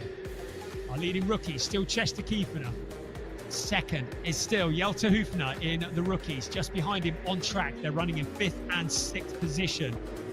What a baptism of fire and water for these drivers who are making, some of them making their debuts in Porsche racing this weekend, learning the skills that are required to go on and win championships. There is second place. Levy in the 25 car. Up ahead of him, Flint Sherrin managed to find a route past in these tricky conditions. Whether Levy missed a braking point or whatever it was, he left that gap and Sherrin was through. You see a bit of a dry line appearing on the track, but not much. There's Henry Tuamala in the 1-2-3 car. He's leading in the Pro-Am category. His nearest challenger is Anthony Imperato, who is 17th. Tuamala is 13th at the moment, so doesn't really want to be getting into fights with the cars around him. He's not in a battle, direct battle with Jonas Greif and Alex Ryman. He doesn't want to be getting mixed up with them. His main challenger is another of the Pro-Am cars who is further back. But in the overall race, the gap down to 0.990 with 6.25 minutes plus 1 lap remaining. There's Sasha Norden in the 21 car. The weather certainly not suiting him as much as the dry weather did. He's down into 9th place at the moment. And there's Jonas Greif in the number 4 car, who is in 14th place. Everybody just focused. Getting to the end of this race, worth points in itself, and everybody from 15th upwards will score points in the overall championship. There is Alex Ryman up behind Henry Tuamala. Tuamala in the Pro-Am category in 13th place. So Ryman in 14th. So Tuamala looking to the outside along the pit straight into turn 1. There is Sasha Norden once again coming under attack, this time from Charles Visser. Visser finding comparative easy routes through. Is Norden going to be able to come back? Norden, the more experienced of the two in this discipline of racing, but Visser finds the route past. Driver, Charles Visser, who comes from karting, fairly prolific in South Africa national karting scene, has a younger brother. That's how Alex Ryman into the gravel trap. So Ryman, now this could easily bring out a safety car. It's in turn 3 that Ryman is into the gravel trap. He looks to be stranded. I get the feeling we may well see a safety car if that car is going to have to be towed out, and I think it does. So after such good progress, it has been rags and riches. Ryman, you can see, exiting the car. Now, can we get the rest of this race run under a localized yellow? There's a yellow flying at turn 3 at the moment. So I am hoping we can keep this going under green flag conditions. But Alex Ryman, what a shame. He's been looking so impressive, but perhaps just overstepping the mark.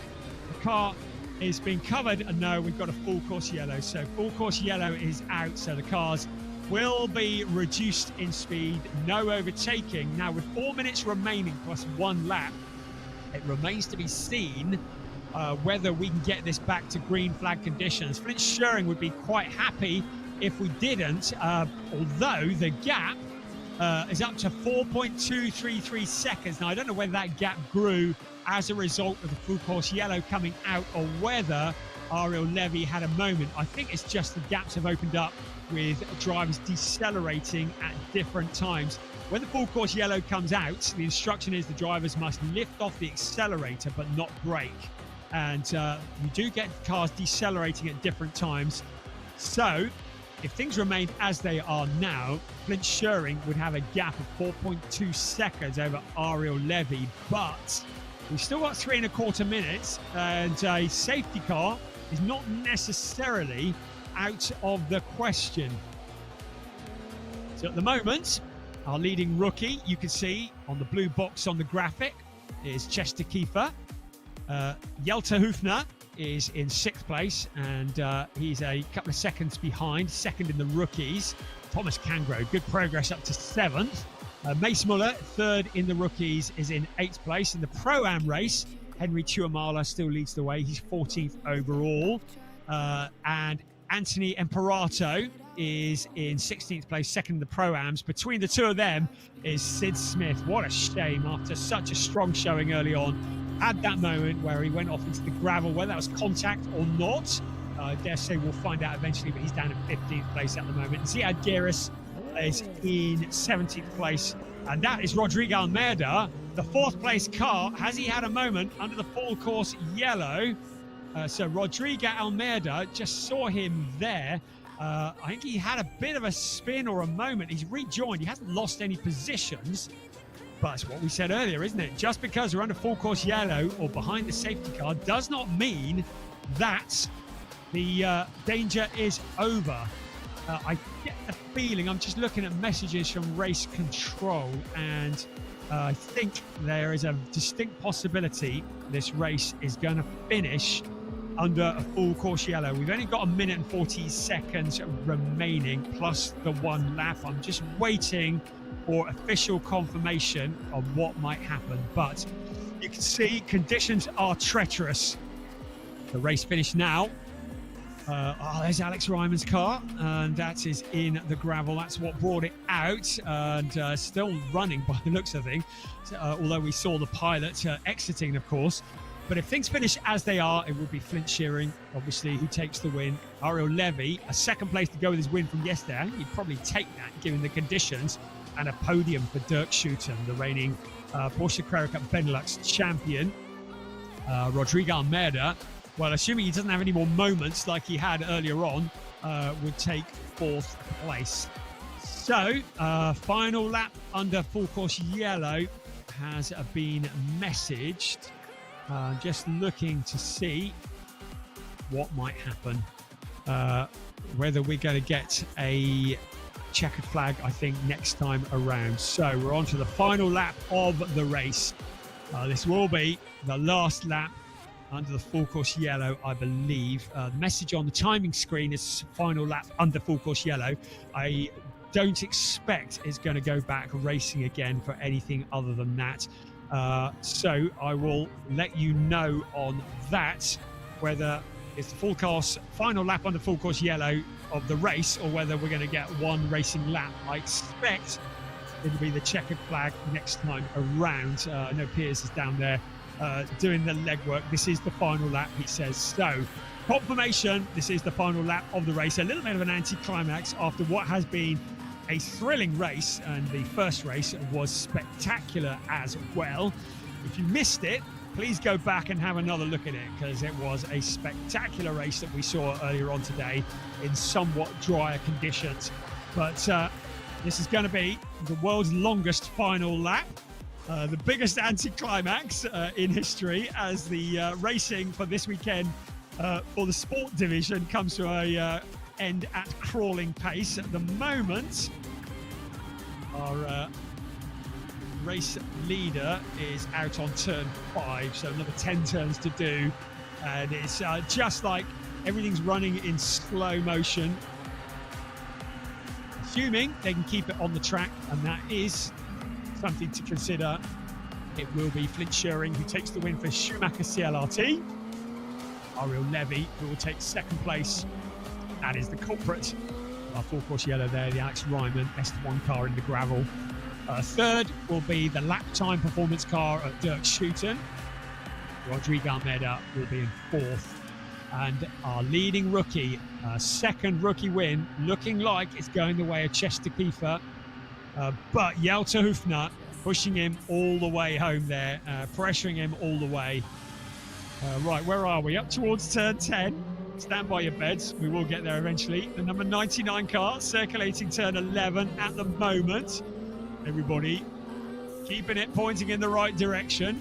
The cars we've lost from this race, obviously Alex Ryman, Domas Rodonis. We lost Felix Neuhofer earlier on. And of course, early on, we lost Matthias Verheera.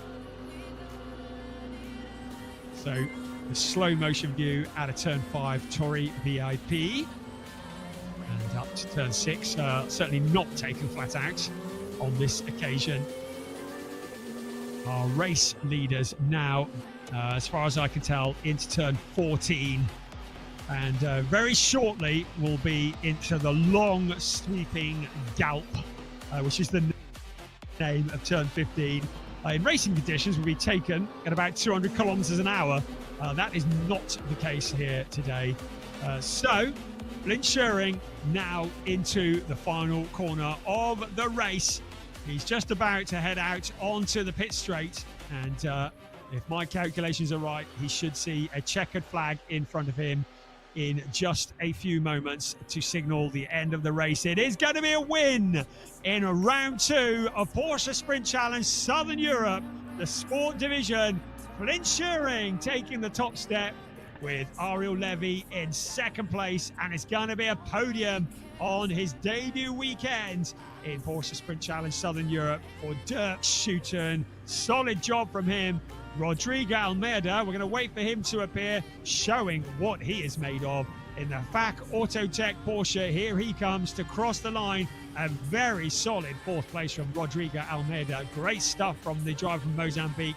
A win in the rookie category for Chester Kiefner, ahead of Jelter Hufner. And then Thomas Cangro, another driver, just going to wait for him to appear out of the mist before we can confirm it. There is Thomas Cangro, and a solid drive from him, just keeping it all together at the end into 7th place. Behind him, there's Mace Muller, who will get the last of the podium positions in the rookies. And then Charles Visser, who will probably be mourning the end of the race because felt as though he might have had a chance of getting past Mace Muller. Then Sasha Norden in 10th place. Draker Janssen, well, he spent a fair bit of time in the gravel, but still kept it going to pick up points in 11th place. Good job there. Josh Stanton in that 12th place. The rest of the cars coming across the line. Next up, Jonas Greif, so points for him in 13th. And then the winner in the Pro-Ams, it is Henry Tuamara, 14th overall, ahead of Sid Smith. What might have been with Sid Smith. Then second in Pro-Ams, Anthony Imperato. He finishes in 16th place ahead of Ziad Giris, who is the last of the podium finishers in the Pro-Ams. Then Luciano Martinez in 18th place, and Nick Ho was the last of the runners. Such a shame for Nick Ho because it looks so strong. There he is, just seen by the graphic in the yellow and black car. He brings it home as the last of the runners. The non-finishers, Alex Ryman, Domas Radonis, Felix Neuhofer, and Matthias Verheera. And a real shame that we've lost them, but well done to all the drivers who got it to the finish line in what has been very challenging conditions here in Portimao, on the Algarve, where the sun always shines, well, except for the 19th of January, where it decided to rain. Gave us all some good entertainment. And the cars, now I should think the drivers will be happy just to get back in the dry and warm themselves up. And apart from those who will be heading towards the podium, Draker Janssen was on the back of the train. Apparently, he hasn't shown up on my timing screen for some reason. But Draker Janssen, oh yes, he is. So I wonder whether he had another moment, but certainly not what he was looking for when he started this race this afternoon. And there is Nick Ho giving us a little pirouette just on the very slippery turn 5. And it is, as Josh Stanton said, like driving on ice. And that's just on the tarmac. If you get on the paint, you really are heading to the scene of the accident. And I think anybody who's just kept it pointing in the right direction is a better person than I am, because I certainly wouldn't have managed that in these conditions. So the car's now coming back into Parc Fermé, And there is Ariel Levy. Flint Schering. I mentioned the superstar German commentator Burkhard Bechtel, who is a legend in the world of commentary. He said to me about 3 years ago, "You think Morris Schering's quick? Keep an eye on his younger brother who's coming up through the ranks." Well, there he is, and there is the father of Flint Schering. I'll find his name out one day, I still don't know it. But the man who has 2 superstar racing drivers as sons. Morris, who's already won Le Mans 24 at such a tender young age. Flint making just as rapid progress now, winning here in the first weekend of Porsche Sprint Challenge Southern Europe 2025. And there is Ariel Levy offering his congratulations. But Flint, I was told by Burkhard, watch out for this one because potentially he's even faster. Well, I think Morris might have something to say about that. Hopefully. Right, thank you. Burkhard's just messaged me. Gervin is the name of the father. You know, it's only take me 2 years to find that out. There's Dirk Schuten, the man in the golden helmet, congratulating him. Thank you for that bit of information. I shall actually, now I know his name, I'll go say hello to him next time. Right, I think Piers has got Flint with him. That's a racing family there, and Flint Schering is going to show up his brother. You're going to have a word with him, aren't you? Over to you, Piers. Yes, I am. Flint. Thanks, Brian. Yes, I am. I've got Flint Schering right here. Flint, that must have been a tough race out there, but you brought it home. Yeah, it was definitely difficult on a wet track. First time it's wet this weekend, so had to learn a lot throughout the race, but managed to do so quite well and managed to get away and come home with a victory. Where did you find the pace to hold off Ariel Levy? Of course, Ariel's very experienced in these cars. You're still, on the up, so you must have found some good lines out there. Yeah, definitely experimented a bit. Also, before the race started and during the safety car, so that helped a bit. And then managed to get in front. Amazing, and I suppose a great start to your season in 2025. Yeah, definitely a good start. First weekend with the new team as well. We did a superb job. Couldn't start any better. Amazing. Well, Flint, congratulations on the first win in the overall in the championship. I'm going to grab a word with Ariel Levy as well because it'd be good to hear about that lead battle from the other perspective. Ariel, come on in. Not quite the win you wanted in this one, but very, very close. Tricky conditions out there. Yeah, for sure, tricky conditions, and also I've never drove here in the wet, so I had to guess everything, and I made one guess a little bit wrong. So then I dropped the position, but it's fine. I'm still leaving this place with a faster lap than I ever did before, and leading the championship, so I'm still happy. Leading the championship, and also last year you won the championship, leaving the first round with a third and a first and a second, so even better than last year. I suppose that you're hoping you can continue on with the form you had last season. Yeah, so for now, if you look at the results, everything is a little bit better than last year. So yeah, let's just keep it like this. Brilliant. I'll let you go and dry off and do the podium ceremony. I'd like to grab a quick word with Dirk Schuten as well. Dirk, a great result for yourself there. It must have been hard fought. Yeah, that was simply lovely. As Max would say. But I love the rain. I mean, I'm Dutch and I'm used to driving in the rain. And the conditions played out perfectly. The car was mega, so thanks to the team. And to finish in P3, to move up 5 positions, I never expected that. But very happy with this result. So. Yeah, it looked like you could really hustle the car out there. You were visibly able to move the car and put it where you wanted, especially in the first couple of laps compared to the drivers around you. Yeah, just placing the car where there's grip. That comes from experience, I think, and it played out perfectly. Amazing. Well, congratulations on your first podium in the Porsche Sprint Challenge Southern Europe. We're going to head back to Brian before we do the podium ceremony for the Sport Division Round 2. Thank you, Piers. Great stuff. Yes, simply lovely. These Dutch drivers all sound the same, don't they? Right, let's have a look at some highlights. You can see there was Ariel Levy who got the jump of the pole sitter into turn 1, Chester Keeper. The rest of the cars all made it around in the early stages, and everybody driving with their fingertips. And as Piers had already said, Dirk Schuten just exploring different lines and finding grip, putting his experience to good use and finding grip that wasn't there. And we'll have another look at the start again here. So there we go. It's a very good start, so it's worth looking at. And there he is into turn 1. Levy must have thought they'd got it all signed, sealed and delivered at that point. But as he said, first time driving here in the wet, and perhaps made one little error. Sid Smith was up there in the mix, as was Sasha Norden, but both of them would struggle in these conditions a little bit later on. And there was a lot of fighting, a lot of jostling for position, but a lot of it was just trying to stay out of the spray, keep that visibility, and terrifying to watch as he come down the pit straight flat out. There was Sid Smith exploring some of down Portimao, going very, very wide, 3 abreast around turn 5, I don't think so, and the rest of the cars making it though, but drivers just having to explore parts of the circuit they maybe wouldn't normally run on to try and find that additional grip. There was Rodrigo Almeida. He was doing really well. Felix Neuhofer was picked off. Draker Janssen, well, it was a kind of a rags, riches, rags kind of race for him. There was Nick Ho, who got turned around. He had a couple of pirouettes during this session, and another learning curve for him.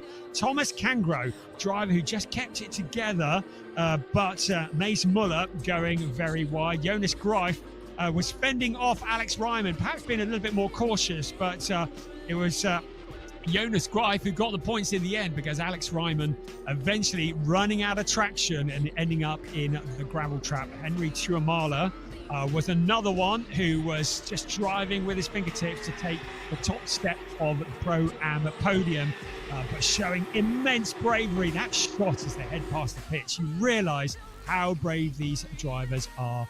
Eventually, under the full course yellow that was brought out as a result of Alex Ryman disappearing off into the gravel, it was a win for Flint Schuring. And Ariel Levy with second place, as he said, keeps him at the top of the championship. And Dirk Schouten finding traction where others hadn't, to finish in a very solid third place, and look forward to seeing them on the podium. I tried to tell you this about 3 times during the race. I was going to say about Dirk Schouten, he had set up a GoFundMe page. He ran this 100 kilometers in less than 24 hours to raise money for his season last year. He went on to win the Porsche Carrera Cup Benelux Championship, having raised that money. And if you've got a moment, I would heartily recommend you check out the documentary he's put up on his YouTube page. It's quite moving, actually, just how much pain he went through just to get on the grid for last year, and it paid off because he won a championship.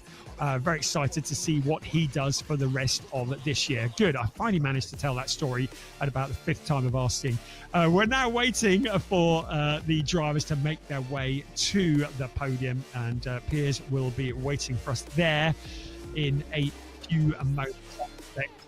So, in fact, before he goes to the podium, I think he might have a driver with him. So, back over to you, Piers. Yeah, I thought while we're waiting for all of the podiums to make their way down the pit lane, we'll grab a word with some of the drivers who've made their way up here. And Mace Muller, we spoke to you in the lunch break. You're not the most experienced in these cars, but in the wet conditions, you managed to make it work. Yeah, I already said it to you, right? If it's raining, there's a lot of chaos, and maybe I can get a few positions. So yeah, it was great in the rain. I felt very comfortable in the car, and I think, yeah, I couldn't be very much quicker than I did right now. Amazing. I'm sure you're really, really happy with the great result, considering, again, considering you haven't driven these cars that much and conditions that tricky. Spoke to Josh Stanton, and he said it was like ice out there. Yeah, it was so tricky especially on the racing line. I outbraked myself a few times as well. So I kept it on the track, but not always, you know. And also it's tricky, no traction control, no ABS, and people at home might not understand quite how slippy a racetrack is compared to the road. Without the ABS, like at home look, some people drive their car without traction control and then it's all fun, like slidey and stuff, but without ABS, it's just scary. It is. Mace, thank you very much for chatting to us. We'll let you get ready for the podium ceremony. I'm just going to check. Are we waiting any more drivers? One more. We'll grab one more driver potentially, and if not, maybe we will just let's actually get the podium ceremony underway. So we're starting with the overall classification. We saw them finish on the circuit, but we are now going to have the podium. We've seen him already, we've spoken to him. Our third place driver, the number 34 from the Netherlands, Dirk Schouten. Congratulations, Dirk. his first podium in the Porsche Sprint Challenge Southern Europe. Second place, our champion last year, Ariel Levy. He was content with second place, wanted the win, but good result nonetheless. And our eventual winner, Flint Schuring. Flint, of course, driving for the Schumacher CLRT team. The Dutch driver. It's just getting ready, so we will now have the national anthem of the Netherlands.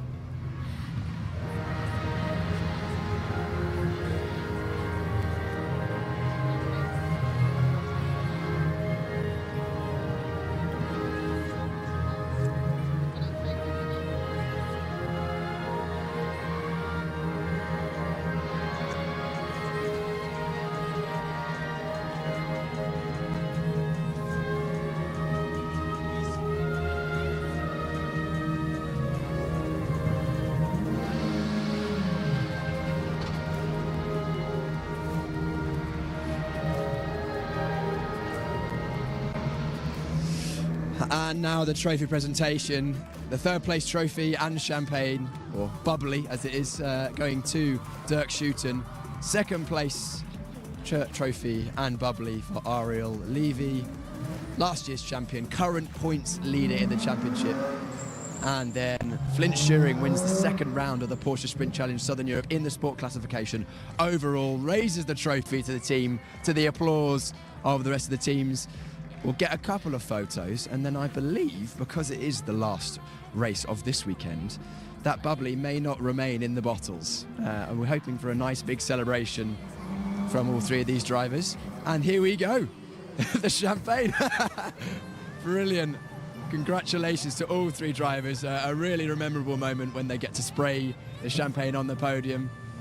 Makes the clean-up after the weekend in terms of laundry a little bit more difficult. But good to also see the camaraderie and the sportsmanship from those three drivers. And I'm hoping to grab a word once again with Flint Schuring. We grabbed a quick word with him after the race. Flint, if I could grab you back in.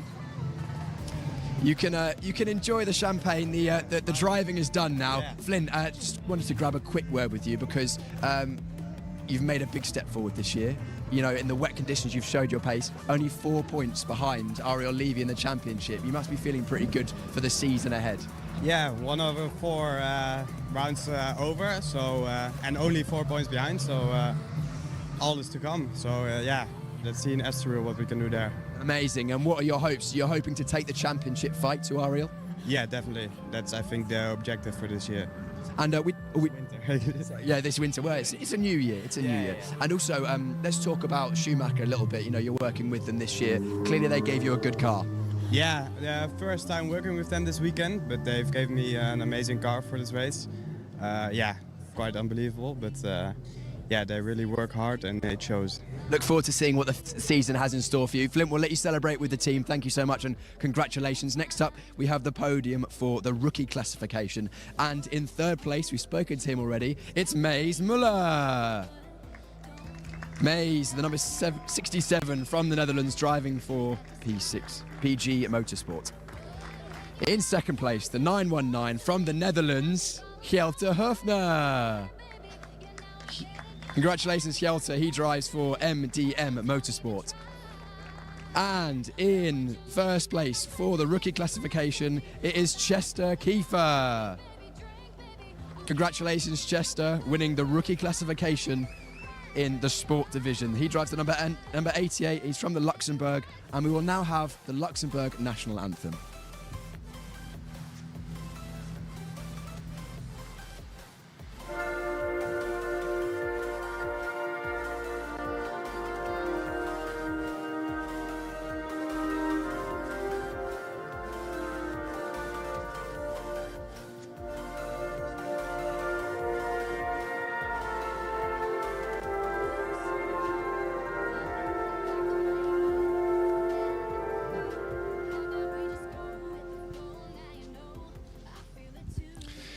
Congratulations to our podium drivers. The trophies being handed over by Lars Plato, series manager once again. Third place for Mays Muller, second place Hjelte Höfner, and our eventual winner in the rookie classification. And a great day for Schumacher CLRT winning the overall race in race 2 and also the rookie podium. Congratulations, our podium drivers. The drivers will come together on the top step of the podium now for the obligatory photos to mark this moment in history. I can see Hjelte has already got his very snazzy folding phone ready for the podium selfie, second of the weekend. A good start to his Porsche Sprint Challenge career with 2 podiums in the rookie classification. The rain falling not making it quite so easy for him to access the selfie function on the phone. Here we go. Trophies up, boys. Big grin. One more. Great job, guys. And final round of applause for our rookie podium in the sport division of the Porsche Sprint Challenge.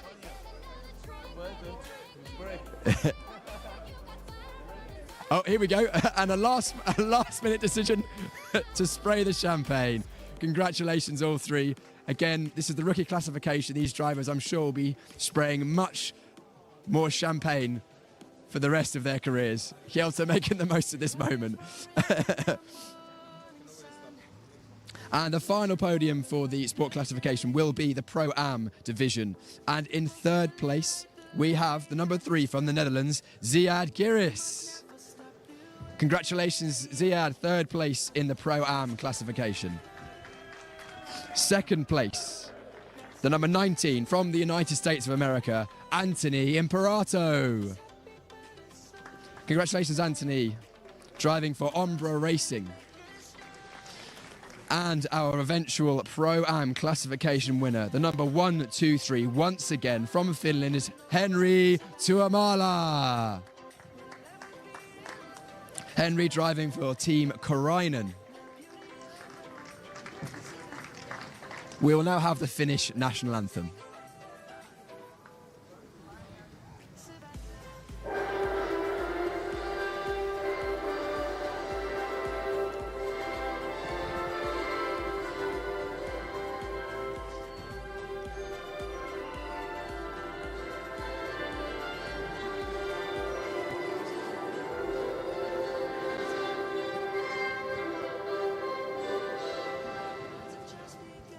Trophies once again for the Pro-Am classification being handed out by Lars Plato, series manager. Third place, Ziad Giris.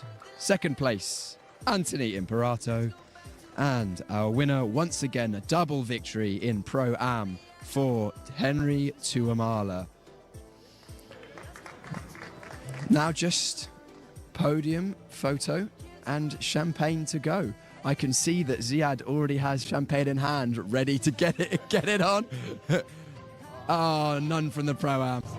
Come on, guys. Now, you're going to prefer to drink it. No worries. I completely understand that. So that concludes the sports division for the Porsche Sprint Challenge Southern Europe, round 2. All that's left is the club division, and the rain is literally, as we speak, falling once again. It's going to be a tricky one. I'll let Brian talk you through the start of that.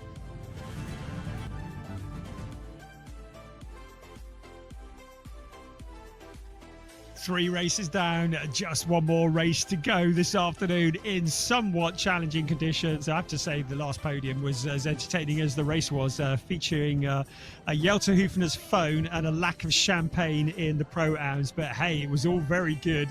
And I think they want to get back in the drive because the rain is now coming down. We don't need to have a look at the tyres on these cars, do we? We know they are going to be running in wet weather tyres. It's the last race of the day, round 2 of Porsche Sprint Challenge Southern Europe 2025 for the club division.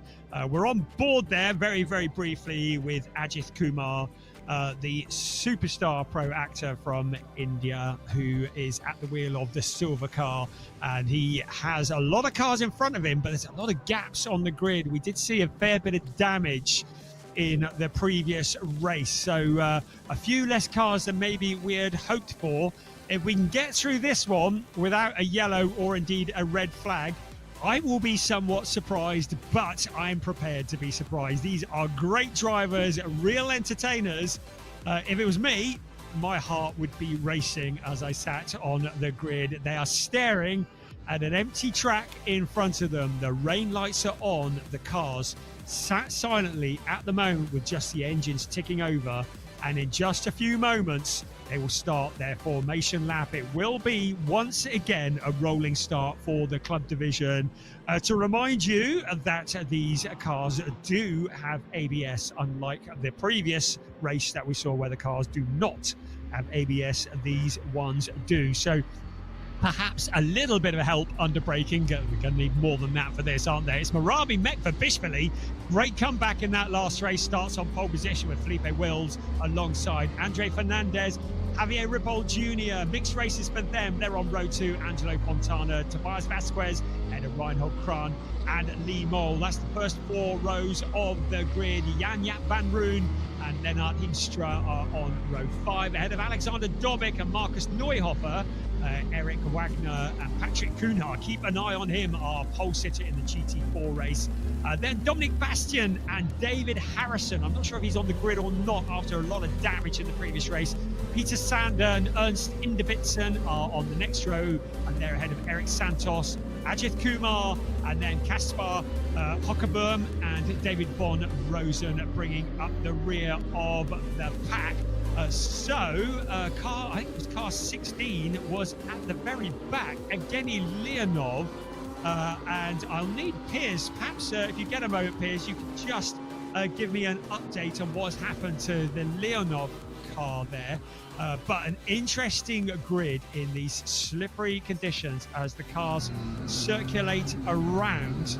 And Leonov, with a lot of work to do from there, on board with Philip Wills, and he has the cars in front of him with the rain lights burning through the mist. But a very mixed race for many of these front runners. And Marabi Mekvabishvili, he was having to fight his way through after an earlier stoppage, earlier spin, should I say, and he came back through the pack showing great pace, and he must fancy his chances from the front of the pack this time around. So the car's tiptoeing around in these wet conditions. Hopefully we'll get to find out what actually did happen to Evgeny Leonov, but by my calculations, he's starting somewhere at the absolute back of the pack. So the winner from the previous race, well, he looked very good, didn't he? And we'll see how he does from the very back of the pack, particularly in these tricky conditions. But pole sitter is going to be Marabi Mekvabishvili, and he will want to get a good run into that first turn. But Felipe Wills has proven to be a very useful customer in the racing. Javier Ripoll Jr. there as well, just loitering in the background, as is also the case for Tobias Vasquez. So lots of action still to come. 30 minutes plus 1 lap of racing is about to commence. Porsche Sprint Challenge Southern Europe 2025 crosses the line for their second race of the day. Round 2 is go. Their headlights blazing through the mist under braking into turn 1. Marabi Mekvabishvili did have a bit of a jump on Philip Wills going into the going across the start finish line, but now Philip Wills takes the advantage into the lead of the race. Also there, Javier Ripoll Jr. challenging for that lead position. So the rest of the cars just tiptoeing their way around turn 3 and in towards turn 4. Really important just to keep it all pointing in the right direction. We need a bit of time to try and generate a bit of heat in the tyres. And look at Philip Wills already has broken clear of second place, and it's Javier Ripoll Jr.'s up into second. So Marabi Mekvabishvili has already dropped down into third place, and maybe deciding that discretion is the better part of valor in these slippery conditions. Better to finish in the places than end up turning it around and ending up with damage or indeed a non-finish. Tobias Vasquez in there as well. Angelo Fontana, haven't mentioned him, he's in the battle as well for positions. And there is the car that started stone last. Evgeny Leonov fighting his way up through the pack already, and he has done a sterling job in just one lap. Javier Ripoll Jr., look at the visibility. There is none. Car number 91 staring at the rain light in front, burning through the mist, looking hard to try and get the right braking point. He doesn't want to miss that. He doesn't want to turn the car around. It is an absolute fingertip job driving these cars around. He is concentrating so hard. The number 91 car, Javier Ripoll Jr., in 4th place at the moment. Ahead of him is Andre Fernandez, and in fact, Fernandez is behind him. So Marabi Mekba, no, it is Philip Wills in front of him. So Javier Ripoll Jr. up into 2nd place through the mist. So very, very difficult to tell which car is which in these conditions, because not only have we got rain and a slippery track, but now it's starting to get dark as well. Just the headlights blazing towards us. That very slippery downhill section into turn 1. 10 out of 10 for making it this far for all the drivers that have done so. At the moment, I believe it is Felipe Wills who's leading the way. I'm going to have to trust the timing screens here because I can't actually see the cars. Javier Ripoll Jr., what a job he is doing in car 91, up into 2nd place, challenging Felipe Wills for the lead of the race. Marabi Mekbabishvili down into 3rd place, but keeping it on the track.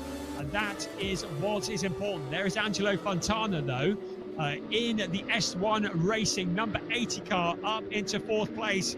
He who dares wins in this, the Porsche Sprint Challenge Southern Europe, in such challenging conditions. So here we go. There's Marabi Mekbabishvili, Angelo Fontana in the black and orange car behind him, tiptoeing his way around Tobias Vasquez. He looked very useful in the previous race, so keep an eye on him. What a perspective we're getting from Javier Ripoll Jr. in the 91 car. Can he do anything about race leader Felipe Wills? He's going to give it a try, isn't he?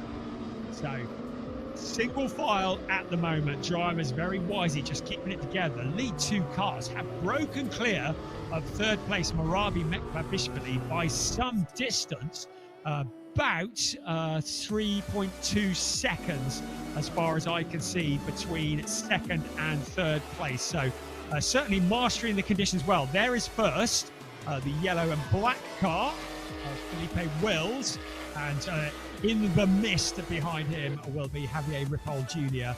There's your 1st and 2nd. You can see that gap over 3rd place now. Is that Marabi Mekbabishvili? I don't think it is.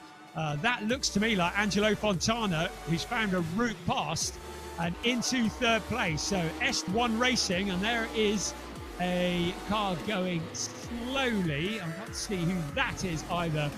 You think the conditions are bad looking down. Imagine what it's like from the cockpit. But it's S1 Racing in 2nd and 3rd. We know that much at the moment with Javier Ripoll Jr. and Angelo Fontana. How are we doing in GT4? Well, at the moment, it is David Von Rosen who's leading the way in the GT4 category because I do not see treble 8 on the screen. So whether Patrick Kunha didn't take the start or whether something has happened to him, but treble 8 not showing up on the timing screen as we see Tobias Vasquez now taking a position away from Marabi Mekbabishvili. So the next car to push through, and that is into 4th place. So our pole sitter going backwards through the pack at the moment, and Marabi Mekbabishvili just concentrating to try and keep it all on the track. And you think you've got to be brave to go over that blind crest when the weather's dry. Just imagine what it's like when the weather is wet. Javier Ripoll Jr. with 0 visibility. Our cameras with just a little visibility as well. There is Marabi Mekbabishvili. He is in the all-black car there, the number 39. The Proton Huber competition in 4th place. Tobias Vasquez is in the number 121 car for Kramer Racing. And behind him is Alexander Dobik. We saw him for much of the previous race. This is going to be a long 24 minutes for many of these drivers.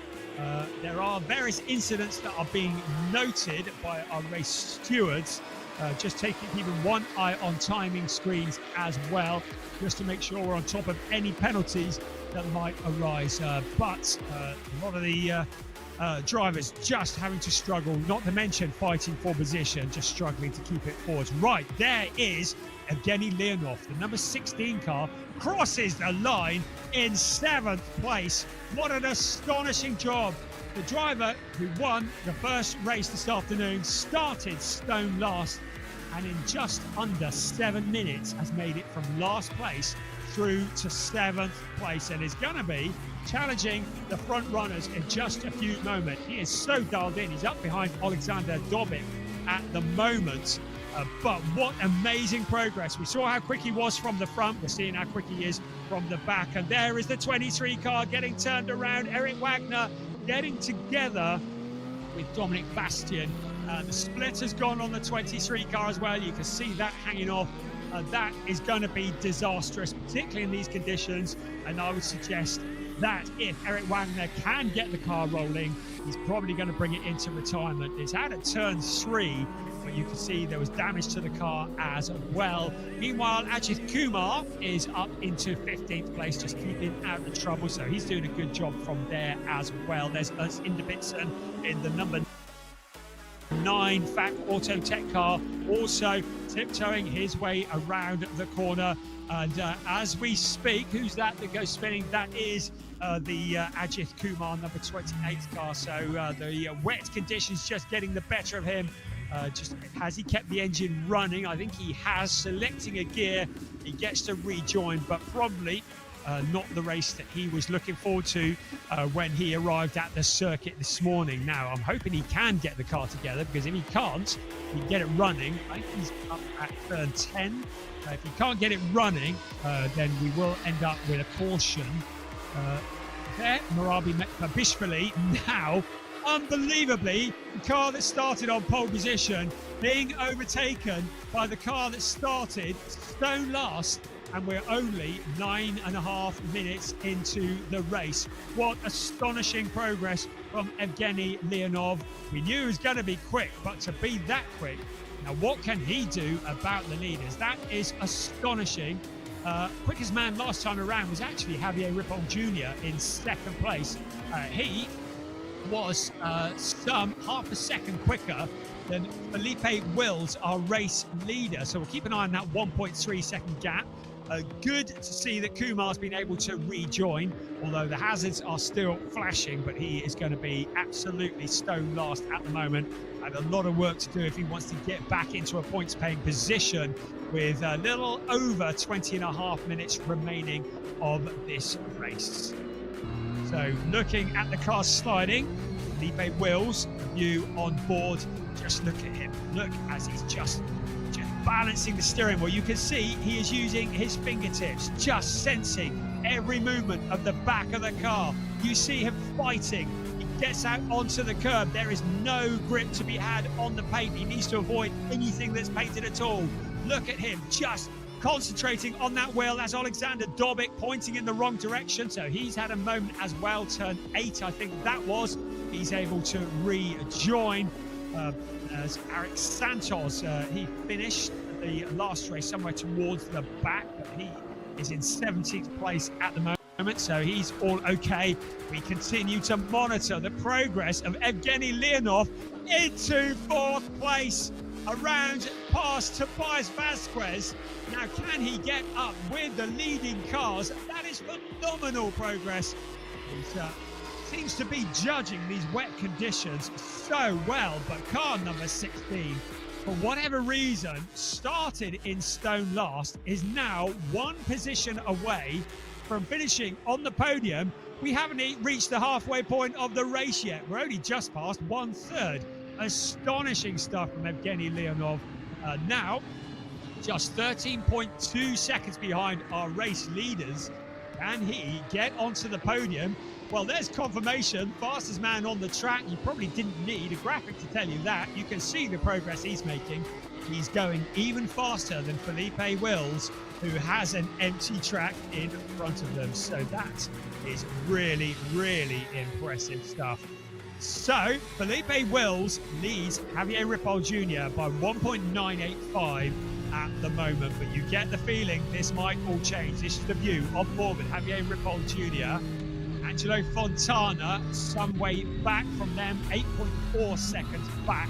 So Ripoll Jr. not with any pressure from behind at the moment, but again, having to concentrate, driving with his fingertips. There's a car that's had a spin. That's the number 8 car of Casper Hockerboom in the GT4 category. He was in 15th place, but you can see from the picture-in-picture that he'd had a bit of a moment. He's been able to rejoin, but it wouldn't have done his points scoring chances any favours at all. There's Dominic Bastian in the 45 car, the blue and white car. Currently 13th place. Lee Mole in the number 56 Team Parker racing car, just tracking his move.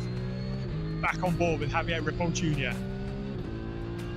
You can see as he steers the car just how carefully he's having to tread. You can hear the sound of the engine, the roar of that Porsche, change of the gears.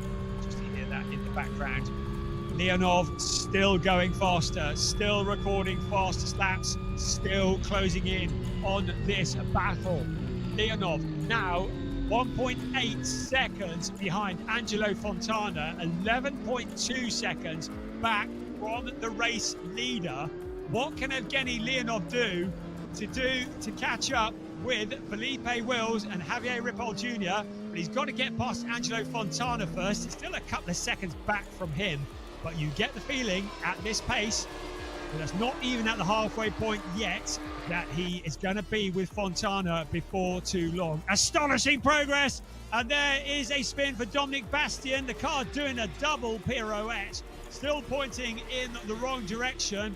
He's managed to keep it out of contact from the barriers now. I'm hoping that everybody else coming around the corner is going to see that. The yellow flags will be furiously raving. That is a code brown moment for Dominic Bastian. There is no doubt about that when you see cars coming towards you in these conditions. Looks like he's been able to avoid any kind of collision. He's going to be able to rejoin, albeit a long way back. These drivers running absolutely on the edge. Javier Ripoll Jr. in that second place. You can see Felipe Wills up ahead of him, 1.6 seconds. I think that gap has probably come down a little bit. We'll let you know what it is next time they cross the start-finish line. At the moment, they're into turn 13. It's Jan Jaap van Roon in the 127 car. Right, Felipe Wills, our race leader. Look how hard he's having to work. Keeping it together. 1.681 was the gap last time around, and 11.2 back to Evgeny Leonov. Let's see what it is now. 1.6, 11.2. Those are the two numbers we're going to be looking at when they cross the line next time around, and see whether the gaps have been closing up. Well, yes, 0.6 of a second from Javier Ripoll Jr. into Felipe Wills. What's the score with Evgeny Leonov? 9.095 seconds, so he's taken a couple of seconds out of the leaders as well. Leonov is going to be with the leaders before the end of this race if things remain as they are. So we've got a field that is compressing. Felipe Wills doing a sterling job, leading the way in these tricky conditions. Javier Ripoll Jr. closing in on him. There is third place, Angelo Fontana. Behind him, there is the car that started stone last, Evgeny Leonov, in fourth place, now closing in on a podium position. Fourth place at the moment, our leading GT4 car, David Von Rosen. Good progress in ninth place. Just pointing that out. There's Leonov taking a completely different line into the corner, exploring the traction. Remember, he's got GT experience around this circuit already, but Angelo Fontana, a not inexperienced pilot, to use a double negative in his own right. But that podium position looking very much under threat because we are just over 14 minutes plus one lap remaining, and Evgeny Leonov is closing in on him very rapidly indeed. Our race leaders are up at turn 11 at the moment, and Leonov is just coming into turn 10. So they are all closing up. This is all looking for an absolute grandstand finish here. Race 2 of the weekend for Porsche Sprint Challenge Southern Europe Club Division, and this is looking like it could be a spectacular finish. Felipe Wills at the moment leading the way. How long can he hold on for? Javier Ripoll Jr. a little over 1 second behind him. What's the gap going to be when they cross the line next time around? They're coming out of the final corner now onto the start-finish line. There is Leonov. So in the dark, in the mist, in the gloom, here comes Felipe Wills to cross the line. He stops the clock. Well, 1.2, so he's managed to respond to what Javier Ripoll Jr. is doing, but he has not responded to Evgeny Leonov. Now just 6.2 seconds off the lead. So, have we seen the best from Javier Ripoll Jr. in second place? He's dropped back by about 3/10 from Felipe Wills. Angelo Fontana in that third place at the moment. We've got a yellow flag up at turn 7, so somebody's had a bit of a moment. In fact, 6, 7 and 8. So somebody has had a moment up there, but I don't want to take my eyes off this battle. That is the car that brought out the yellow flag. It was Casper Hockerboom in the number 8 in the GT4 category. Was in 17th place. Is going to drop to the back of the pack now. But what is going to happen? 12.5 minutes, just under, plus 1 lap remaining. The leader, Felipe Wills, in the 912 car. There is Dominic Bastian, who is a back marker after that double pirouette that we saw just now. He will move out of the way. Wills will go through. Question is, has he slowed Wills enough for Ripoll Jr. to close in on him? Remember, it's 1.29 last time around. They're up at turn 11 at the moment. What wonderful stuff here from the club division of Porsche Sprint Challenge Southern Europe. So we continue with Felipe Wills leading the way, the back marking Dominic Bastian in front of him, and that has allowed Javier Ripoll Jr. to close in. So Bastian hasn't been especially helpful in making way, and that has allowed Javier Ripoll Jr. to close in on the race leader. So what is going to happen here? We'll have one eye on that. We've also got an eye on some of these other battles. That's Lee Mole up behind Reinhold Kran. That is in 12th place. So where is our race leader at the moment coming out across the line? What is the gap? Wills crosses the line, half a second between first and second place. But look, Evgeny Leonov, 2.865 seconds back behind our race leader, and in between him and second place Ripoll Jr. is Angelo Fontana. The first 4 cars are on a different planet to everybody else. Tobias Vasquez in there as well, but then a massive gap back to Marabi Mekbabishvili. Now who's that that's going slowly? Is that Leonov? I'm not sure who that is. Going to see if we can zoom in on it. There is a car that was going slowly. It looks suspiciously like Leonov, but it might not have been. Here's Felipe Wills. There is Javier Ripoll Jr. There's Angelo Fontana. And it was Leonov. So Leonov looks to have had a problem. So he started from last. He closed in on the leaders, but Tobias Vasquez suddenly back into the lead battle because we've got a car static at the side of the track. That looks like that might be Casper Hockerboom again, who's had a moment. But what has happened to Leonov? He is a long way back. Clearly, he's overstepped the mark just one too many times. After such rapid progress, it looked like he was going to be with the leaders within a couple of laps, but now he has dropped a long way back. He is about 3 or 4 corners back from the lead battle at the moment, showing in 5th place. And now Javier Ripoll Jr. makes his attack on Felipe Wills. This is for the lead of the race. Wills has an open track in front of him at the moment. Looks like he's dispatched Dominic Bastian, so he's got a clear track in front of him. He's not got any spray, but Javier Ripoll Jr. is going to start running out of options here to take a move onto the lead. He's in second place, 0.556. That is your first and second. What can Javier Ripoll Jr. do get past Felipe Wills. All these cars are running on the edge. To say that they could just find a little bit more would be extreme. They are on the edge already. You push it too far, you're going to come home with nothing. Into turn one, Felipe Wills covering off the second place. Javier Ripoll Jr. Dropping in behind at the moment in the background. Angelo Fontana, he knows that if these two cars get together or have a moment, he will be through into the lead. He's not out of contention. He is closed back in. Tobias Vasquez is some 5 seconds back down the road. So the 1, 2, 3 running together with 8.5 minutes remaining. Wonderful stuff here. Porsche Sprint Challenge, Southern Europe, Club Division. And we still have no clues about who the race winner is going to be. I think it's going to come from one of the three. Is it going to be Felipe Wills? Is it going to be Javier Ripoll Jr.? Is it going to be Angelo Fontana? We'll find out in probably about 9.5 minutes, 10 minutes time, because there are 8 minutes on the clock, and then it will be the one remaining lap. Out towards turn 9 we go once again. Javier Ripoll Jr. trying to peer through the mist. The lights are blazing. The lights around the circuit has long since faded. There is the lead battle. There is Angelo Fontana at the back of it. First, second, third, running absolutely together. No driver can afford to make a mistake. Make a mistake, your podium is going to be gone. David Van Rosen in 9th place, leading in the GT4 category. Casper Hockenboom dropped down to 19th as a result of those excursions that we saw, but our focus now entirely on the lead of this race. 7 minutes, about 7.25 minutes plus 1 lap remaining. First, second, third.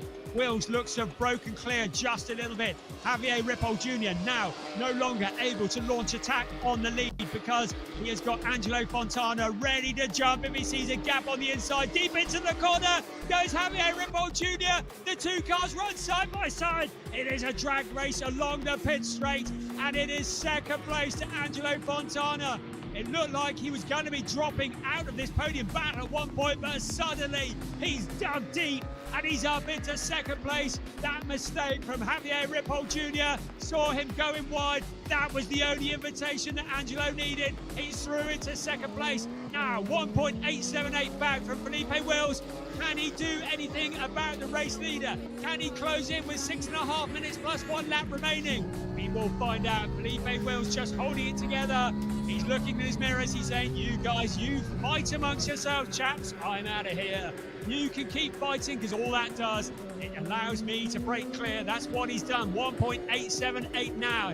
1.878 now, and Angelo Fontana can just about see him in the distance. Javier Ripoll Jr. trying to come back at him.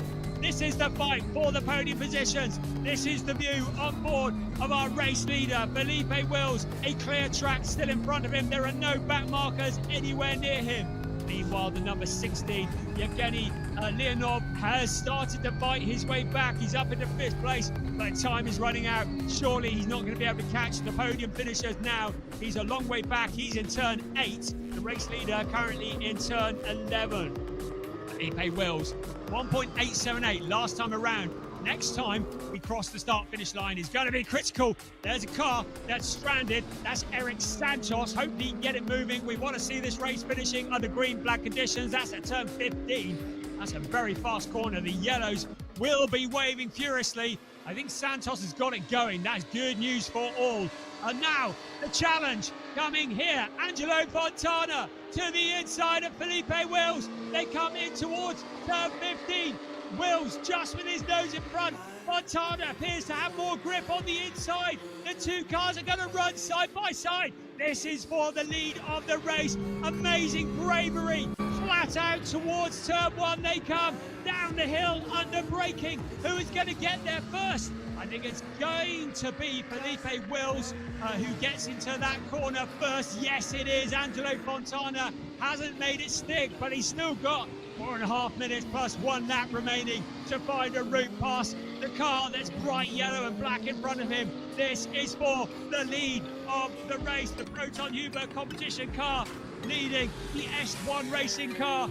This is for first and second. Javier Ripoll Jr. a little way back now, 1.9 seconds back from the lead battle. Still the fights are going on further back. Suddenly Felipe Wells is in the traffic. He did have a clear track in front of him, but now they've caught up with the back markers. This could be the opportunity for Angelo Fontana to make another challenge on the lead. He's only got 4 minutes remaining, plus 1 lap. There is first, there is second. Day for Porsche Sprint Challenge Southern Europe Club Division. On board with Felipe Wells. How hard dare he push? How hard must he get to the line? How far can he go without spinning the car? Because Angelo Fontana feels as though he's got nothing to lose. Looks like he's throwing caution to the wind as he tries to take the top step of the podium. The timer says 0.126 between first and second. You can see what the gap is between the leading cars. First and second through the mist. Javier Ripoll Jr. just a little bit too far back to get involved. That releases Angelo Fontana to make a challenge without leaving a gap. Look at the slide from Fontana under braking. Javier Ripoll, I think that was Ripoll going deep into the corner, certainly one of the cars behind, but that may have been the get out of jail free card that Felipe Wills needed. Fontana under braking, just losing the back end slightly. It's dropped him back. They crossed the line. The gap has gone up to just under 1 second. That's given Felipe Wills just a little bit of breathing space, but he's still got to hold on for another 2.5 minutes. Plus 1 lap, I beg your pardon. Angelo Fontana in the second place. We got a yellow flag at turn 10. Car stranded there. Excuse me. Oh, such an exciting race going on here. There is our race leader, and it's the 56 that is stranded, Lee Mole, who's up at turn 10. The yellow flags will be waving. Hopefully we can keep this race going under green flag conditions. Such thrilling stuff as the cars come down once again towards the Torrey VIP turn 5, our race leader. So 2 minutes remaining. It looks like Lee Mole has managed to get the car rolling again, so all good there. The yellow flags will lift at turn 10. We'll be back green hopefully all the way, or will we? That is a Marabi Mekbabishvili into the barrier. Looks like he's made sizable contact. Only 1 minute and 3/4 remaining of this race. So Marabi Mekbabishvili, who had worked his way back up into 6th place, looks to be in the barriers, and that's up towards turn 5. So it looks as though his day is done. Less than 1.5 minutes remaining of this thrilling race. Still, Felipe Wills leads the way.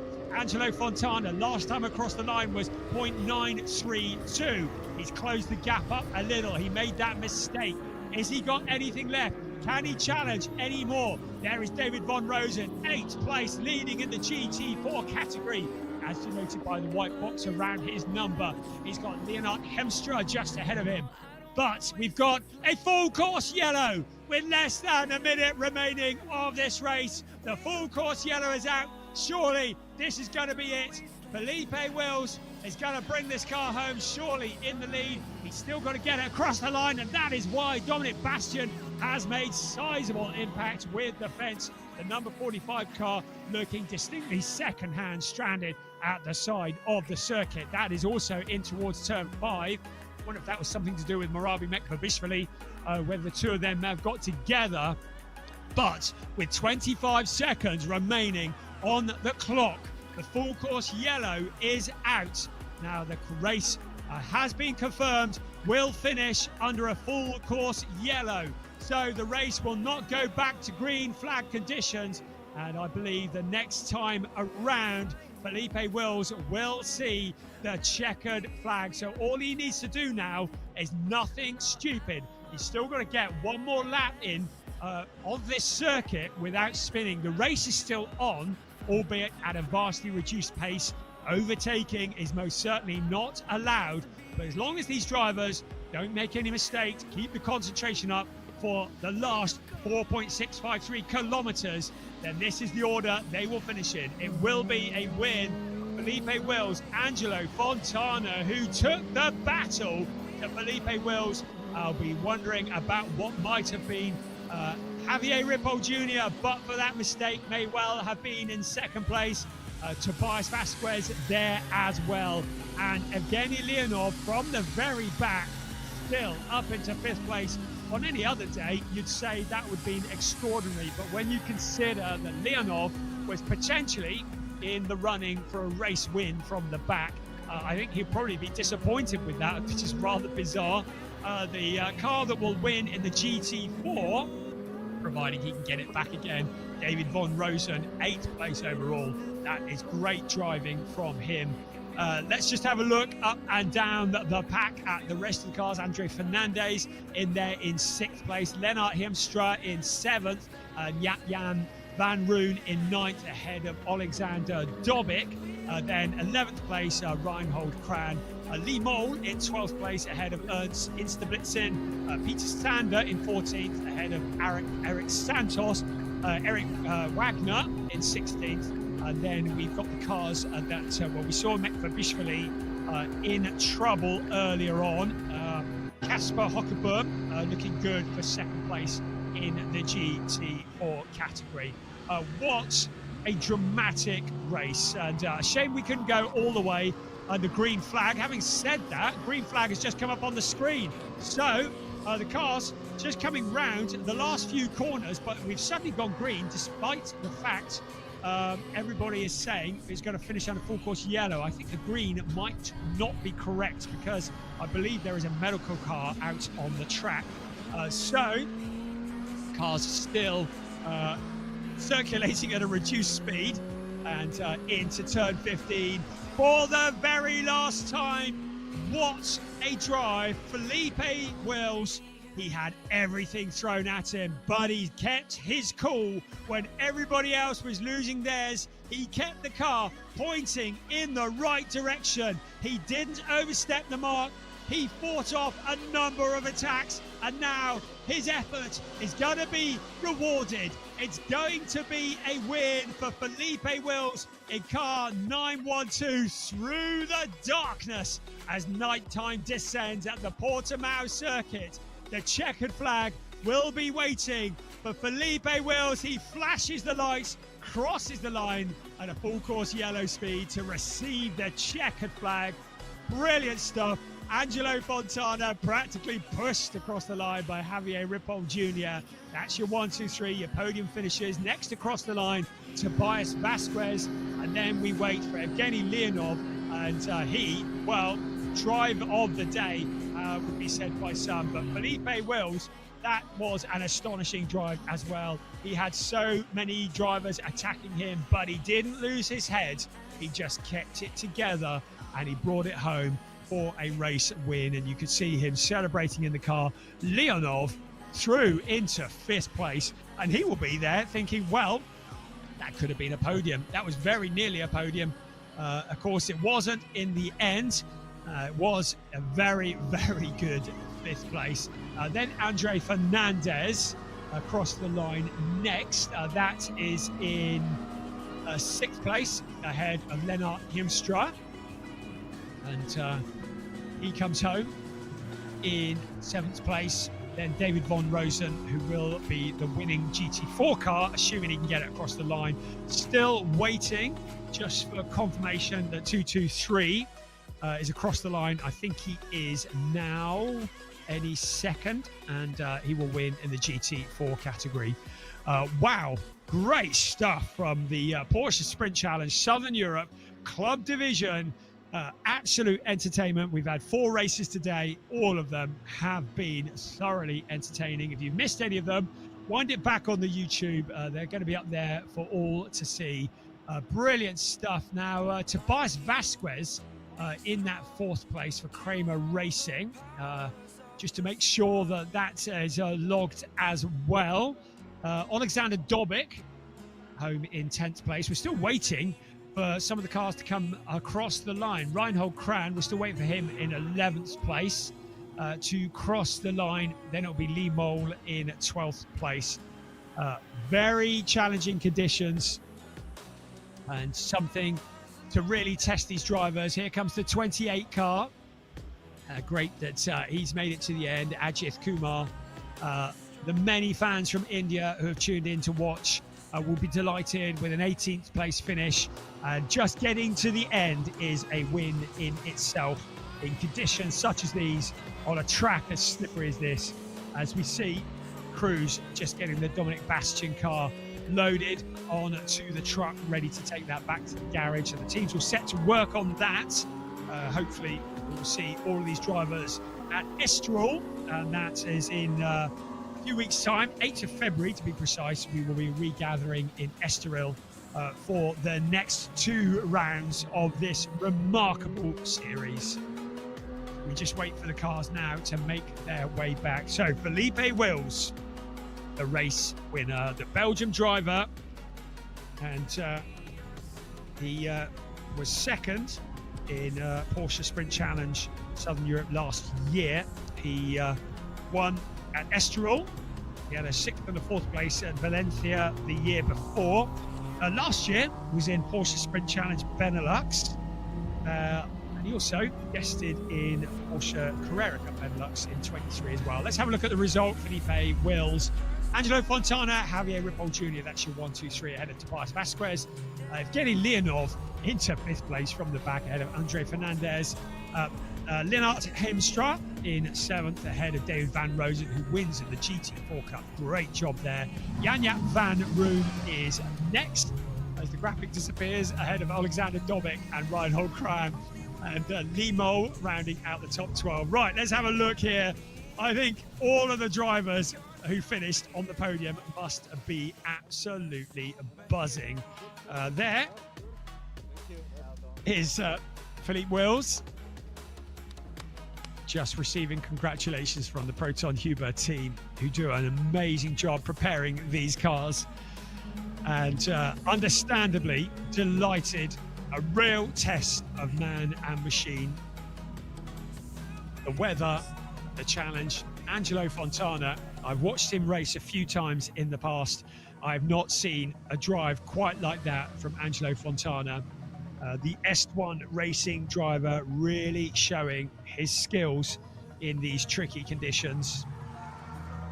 And Javier Ripoll Jr.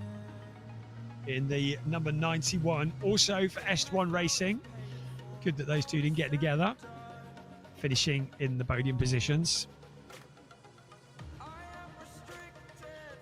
So the cars and the drivers in Parc Fermé offering their congratulations. Philippe Wills, understandably, big smile. And that's Javier Ripoll Jr. Receiving congratulations from Piers, who's down there in the pit lane. And I think he's going to have a word with our race winner. So over to you, Piers. Yes, down here with our race winner, Philip Wills. Philip, congratulations. What a hard-fought win. I bet that you've won a few races in your time, but I bet none were as hard-fought as that one. It was the hardest, yes. Because I had aquaplaning, the car is slided everywhere. I always have to catch it.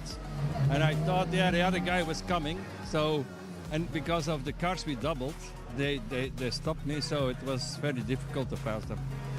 But I want to thank a lot of guys who supported me, especially Vasilis, a good friend, my engineer. He's a very good engineer, 100% motivated. Glenn, Willem van Kleef, my mentalist, and Vincent van der Valk. And now this team, they did a very great job to put the setup for the rain, for the dry, for everything. So I'm happy. I worked 6 months for it, and I'm very happy now that I won the race here. I didn't think it would happen, but I think that this is the hardest circuit for me. The other three will be, I think, for me, better. We can see how much it means to you, and we can see how hard you've been working, because the heat. I forgot something. The heat. I want to thank especially my very lovely wife. She supported me so hard. So amazing. Amazing. Philip, we can see how hard you've been working. The steam coming off your head. Brilliant. Anyway, congratulations. An amazing victory. Well done. I'm going to grab a word with our two Est Racing drivers, Est1 Racing. First of all, in second place, we had Al Fontana. Mr. Fontana, if you can grab a word with him. I'm just going to butt in here. Can we grab a quick word? Sorry to bring you out in the rain. What a difference a few hours can make. Yeah, it's true. The rain Yeah. Yeah. We saw, I was in your garage during race number 1 for the club division earlier. Contact, race over. The team worked really hard to get the car back on circuit, and then an excellent drive from yourself to nearly so close to getting victory. I was looking to take first place, but it was hard. This guy did it really well. So at the end, then full cold yellow, and it didn't help me. No, but a great result for yourself to bounce back, and a good job from the team. Of course, a double podium. Of course, I'm really happy for the team. For everything. Amazing. Well, we'll let you celebrate the team, and I'll grab Javier Ripoll Jr. Javier, another great race from yourself. Yeah. At times it looked like you were going to win, then you dropped back, and it must have been dramatic in the car. The rain increased a lot in the middle sector, and I started losing it. Then we got some traffic, and Angelo drove super well, and he got us. And I wasn't able to pass him. Angelo couldn't. I mean, Phillips drove amazingly in the rain. So, but the last turn was completely reverse crossing the thing. So, but it's okay. It was fun. I've got a question. We were chatting when we were watching the pro class, and we were talking about whether you're going to be left foot braking or right foot braking. Just talk to us a bit about that. I did right and left. I mean, both foot. Both feet. Yeah. It's depending on the corner. Depending on the corner. Now, a couple parts you have to go both, and other ones, the hard breakers, you have to do the right. Yeah. But that's it. I mean, it worked fine. Yeah, because I remember you said to me that you've been working on. You're used to driving and braking with your right foot, and you've been moving to the left. And this race, you did a bit of both. I made a seat, so it's easier to use both sometimes when it gets the seat face to the right. Amazing. Javier, great result for yourself, great result for the team, and we'll see you on the podium very shortly. Brian, we're going to make our way up to the podium, so we'll let you talk through the highlights of what was an epic club division race 2. Indeed it was. Thank you very much, Piers. Let's have a look again at what was an astonishing race, an astonishing display of skill in conditions. Well, you or I, we would have been parked up, wouldn't we? But these drivers are absolute gladiators in the arena.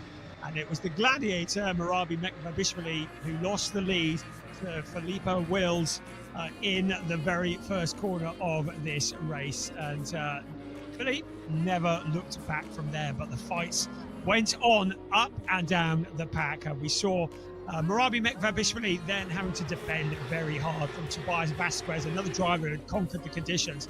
But what about Evgeny Leonov, starting from stone last, fighting his way up into 4th place before a moment saw him then dropping all the way back, and then fighting forwards again as we look at a replay of him with Tobias Vasquez running side by side, but Leonov finding grip where everybody else seemed to lose it. One driver losing the grip was Dominic Bastian. You saw the car pirouetting, and it was going to be a fairly sizable impact later on. It was going to bring a premature end to the race. Very popular AJITHKUMAR also there as well, experiencing very, very testing conditions and showing extremely well. Alexander Dobic was very much in the fight all the way through the race and eventually came home in 10th place. There was Dominic Bastian. He was a back marker when Philippe Wills was trying to get his way past, and that allowed Javier Ripoll Jr. to close in on the race leader, but was not able to make a move that would stick. And there, Alexander Dobic challenging AJITHKUMAR for position at the number 28 car. Out along the pit straight, took an awful lot of bravery for these drivers just to keep their foot buried on the floor as you headed into that heavy braking of turn 1. What a fight we had, first for second and then for the lead. The main drivers in it, Felipe Wills leading the way, Angelo Fontana and Javier Ripoll Jr. It was a fantastic battle, a clean battle. It's why we love Porsche Sprint Challenge Southern Europe, and it was the win for Felipe Wills. Such a reward for such a hard-working afternoon. The smoke coming from his head afterwards in Parc Ferme told a story all of its own. It was a proper workout for Felipe Wills. Angelo Fontana, delighted, seems to relish these wet conditions and will no doubt be doing his rain dance as we head towards Estoril on the 8th of February for rounds 3 and 4 of this wonderful championship. So now we're going to head back down to Piers once again for our final podium of the afternoon. Thanks very much, Brian. Well done in that race, because there was a lot to talk about and not much visibility. But we're now on the podium, the results for this race. And to start with, we're going to have the AM classification, which was an absolutely thrilling battle. But in the end, it was the number 91 from Venezuela who came third, Javier Ripoll Jr. Congratulations, Javier. Another podium. He's an experienced driver in this championship. Second place, also for the S1 racing team. Second place, Angelo Fontana. A great comeback from him after a very difficult race one. And our winner, Philip Wills. Philip driving for the Proton Huber competition team. The Belgian driver taking victory, and we will now have the Belgian national anthem.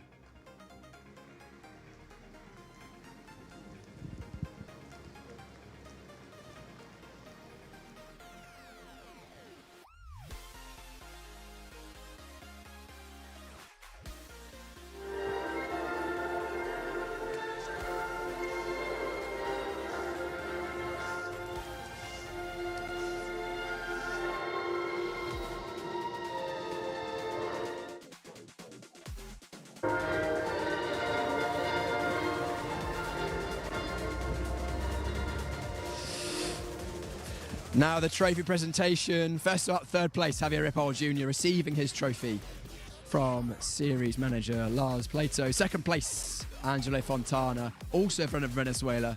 Not often we have two Venezuelans on a podium, but great to see that.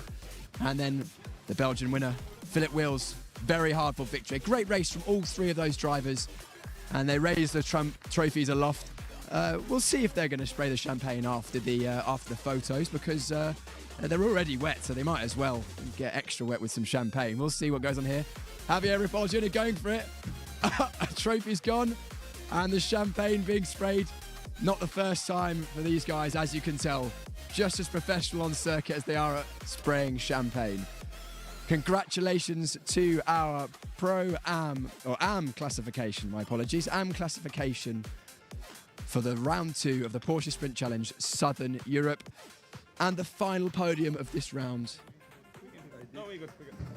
The final podium of this round will be the GT4 classification up in a moment. Not the most populous class, however, nonetheless, the drivers deserving of their podium.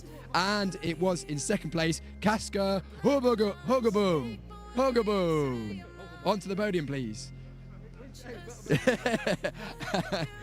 In second place. And in first place, from Germany, David von Rosen. Congratulations, David. I believe his first race weekend, taking a victory. What a dream that is. Brilliant, brilliant racing. I mean, they both did well to manage the conditions out there. As you can see, the rain falling just as heavy now as it was during the race. And the darkness is descending in Portugal. Congratulations to our podium once again, and we will be having the German national anthem in just a moment, I believe. Yes, German national anthem will be played now for David von Rosen.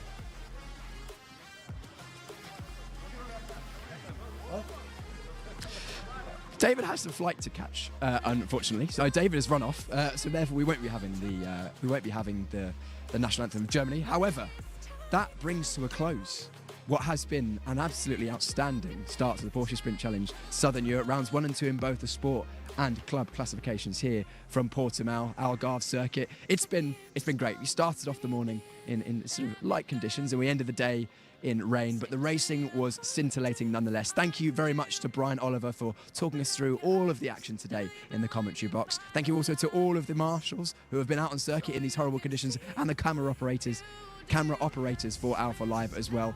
We hope you've enjoyed the broadcast today, and please do join us again for rounds 3 and 4 from Estoril on the 8th of February. Thank you very much, and goodbye.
what you want, bitch, I'm a fucking phenomenon.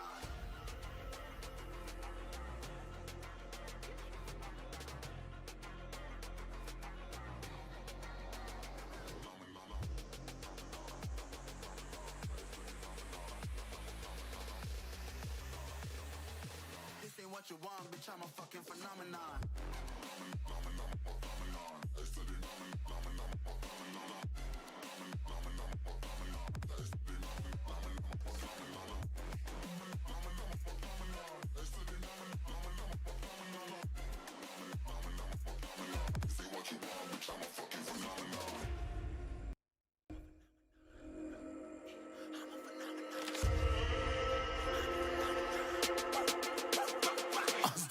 Yeah, you better listen. I'm bringing heat. You'll be a fan when I start rapping. Way I'll have your fucking head spinning. I'm known as spit vicious. Release bombs, they go tick tick. Boom, you blown me that head missing. I'm a phenomenon.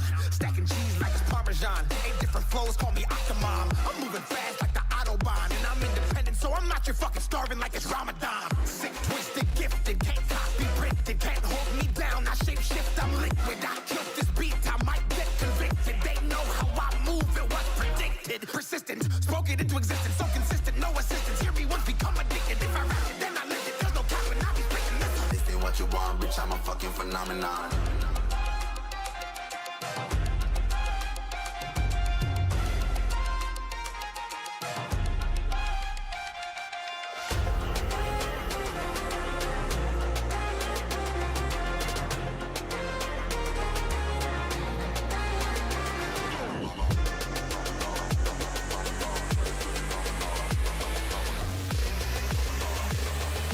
This ain't what you want, bitch, I'm a fucking phenomenon.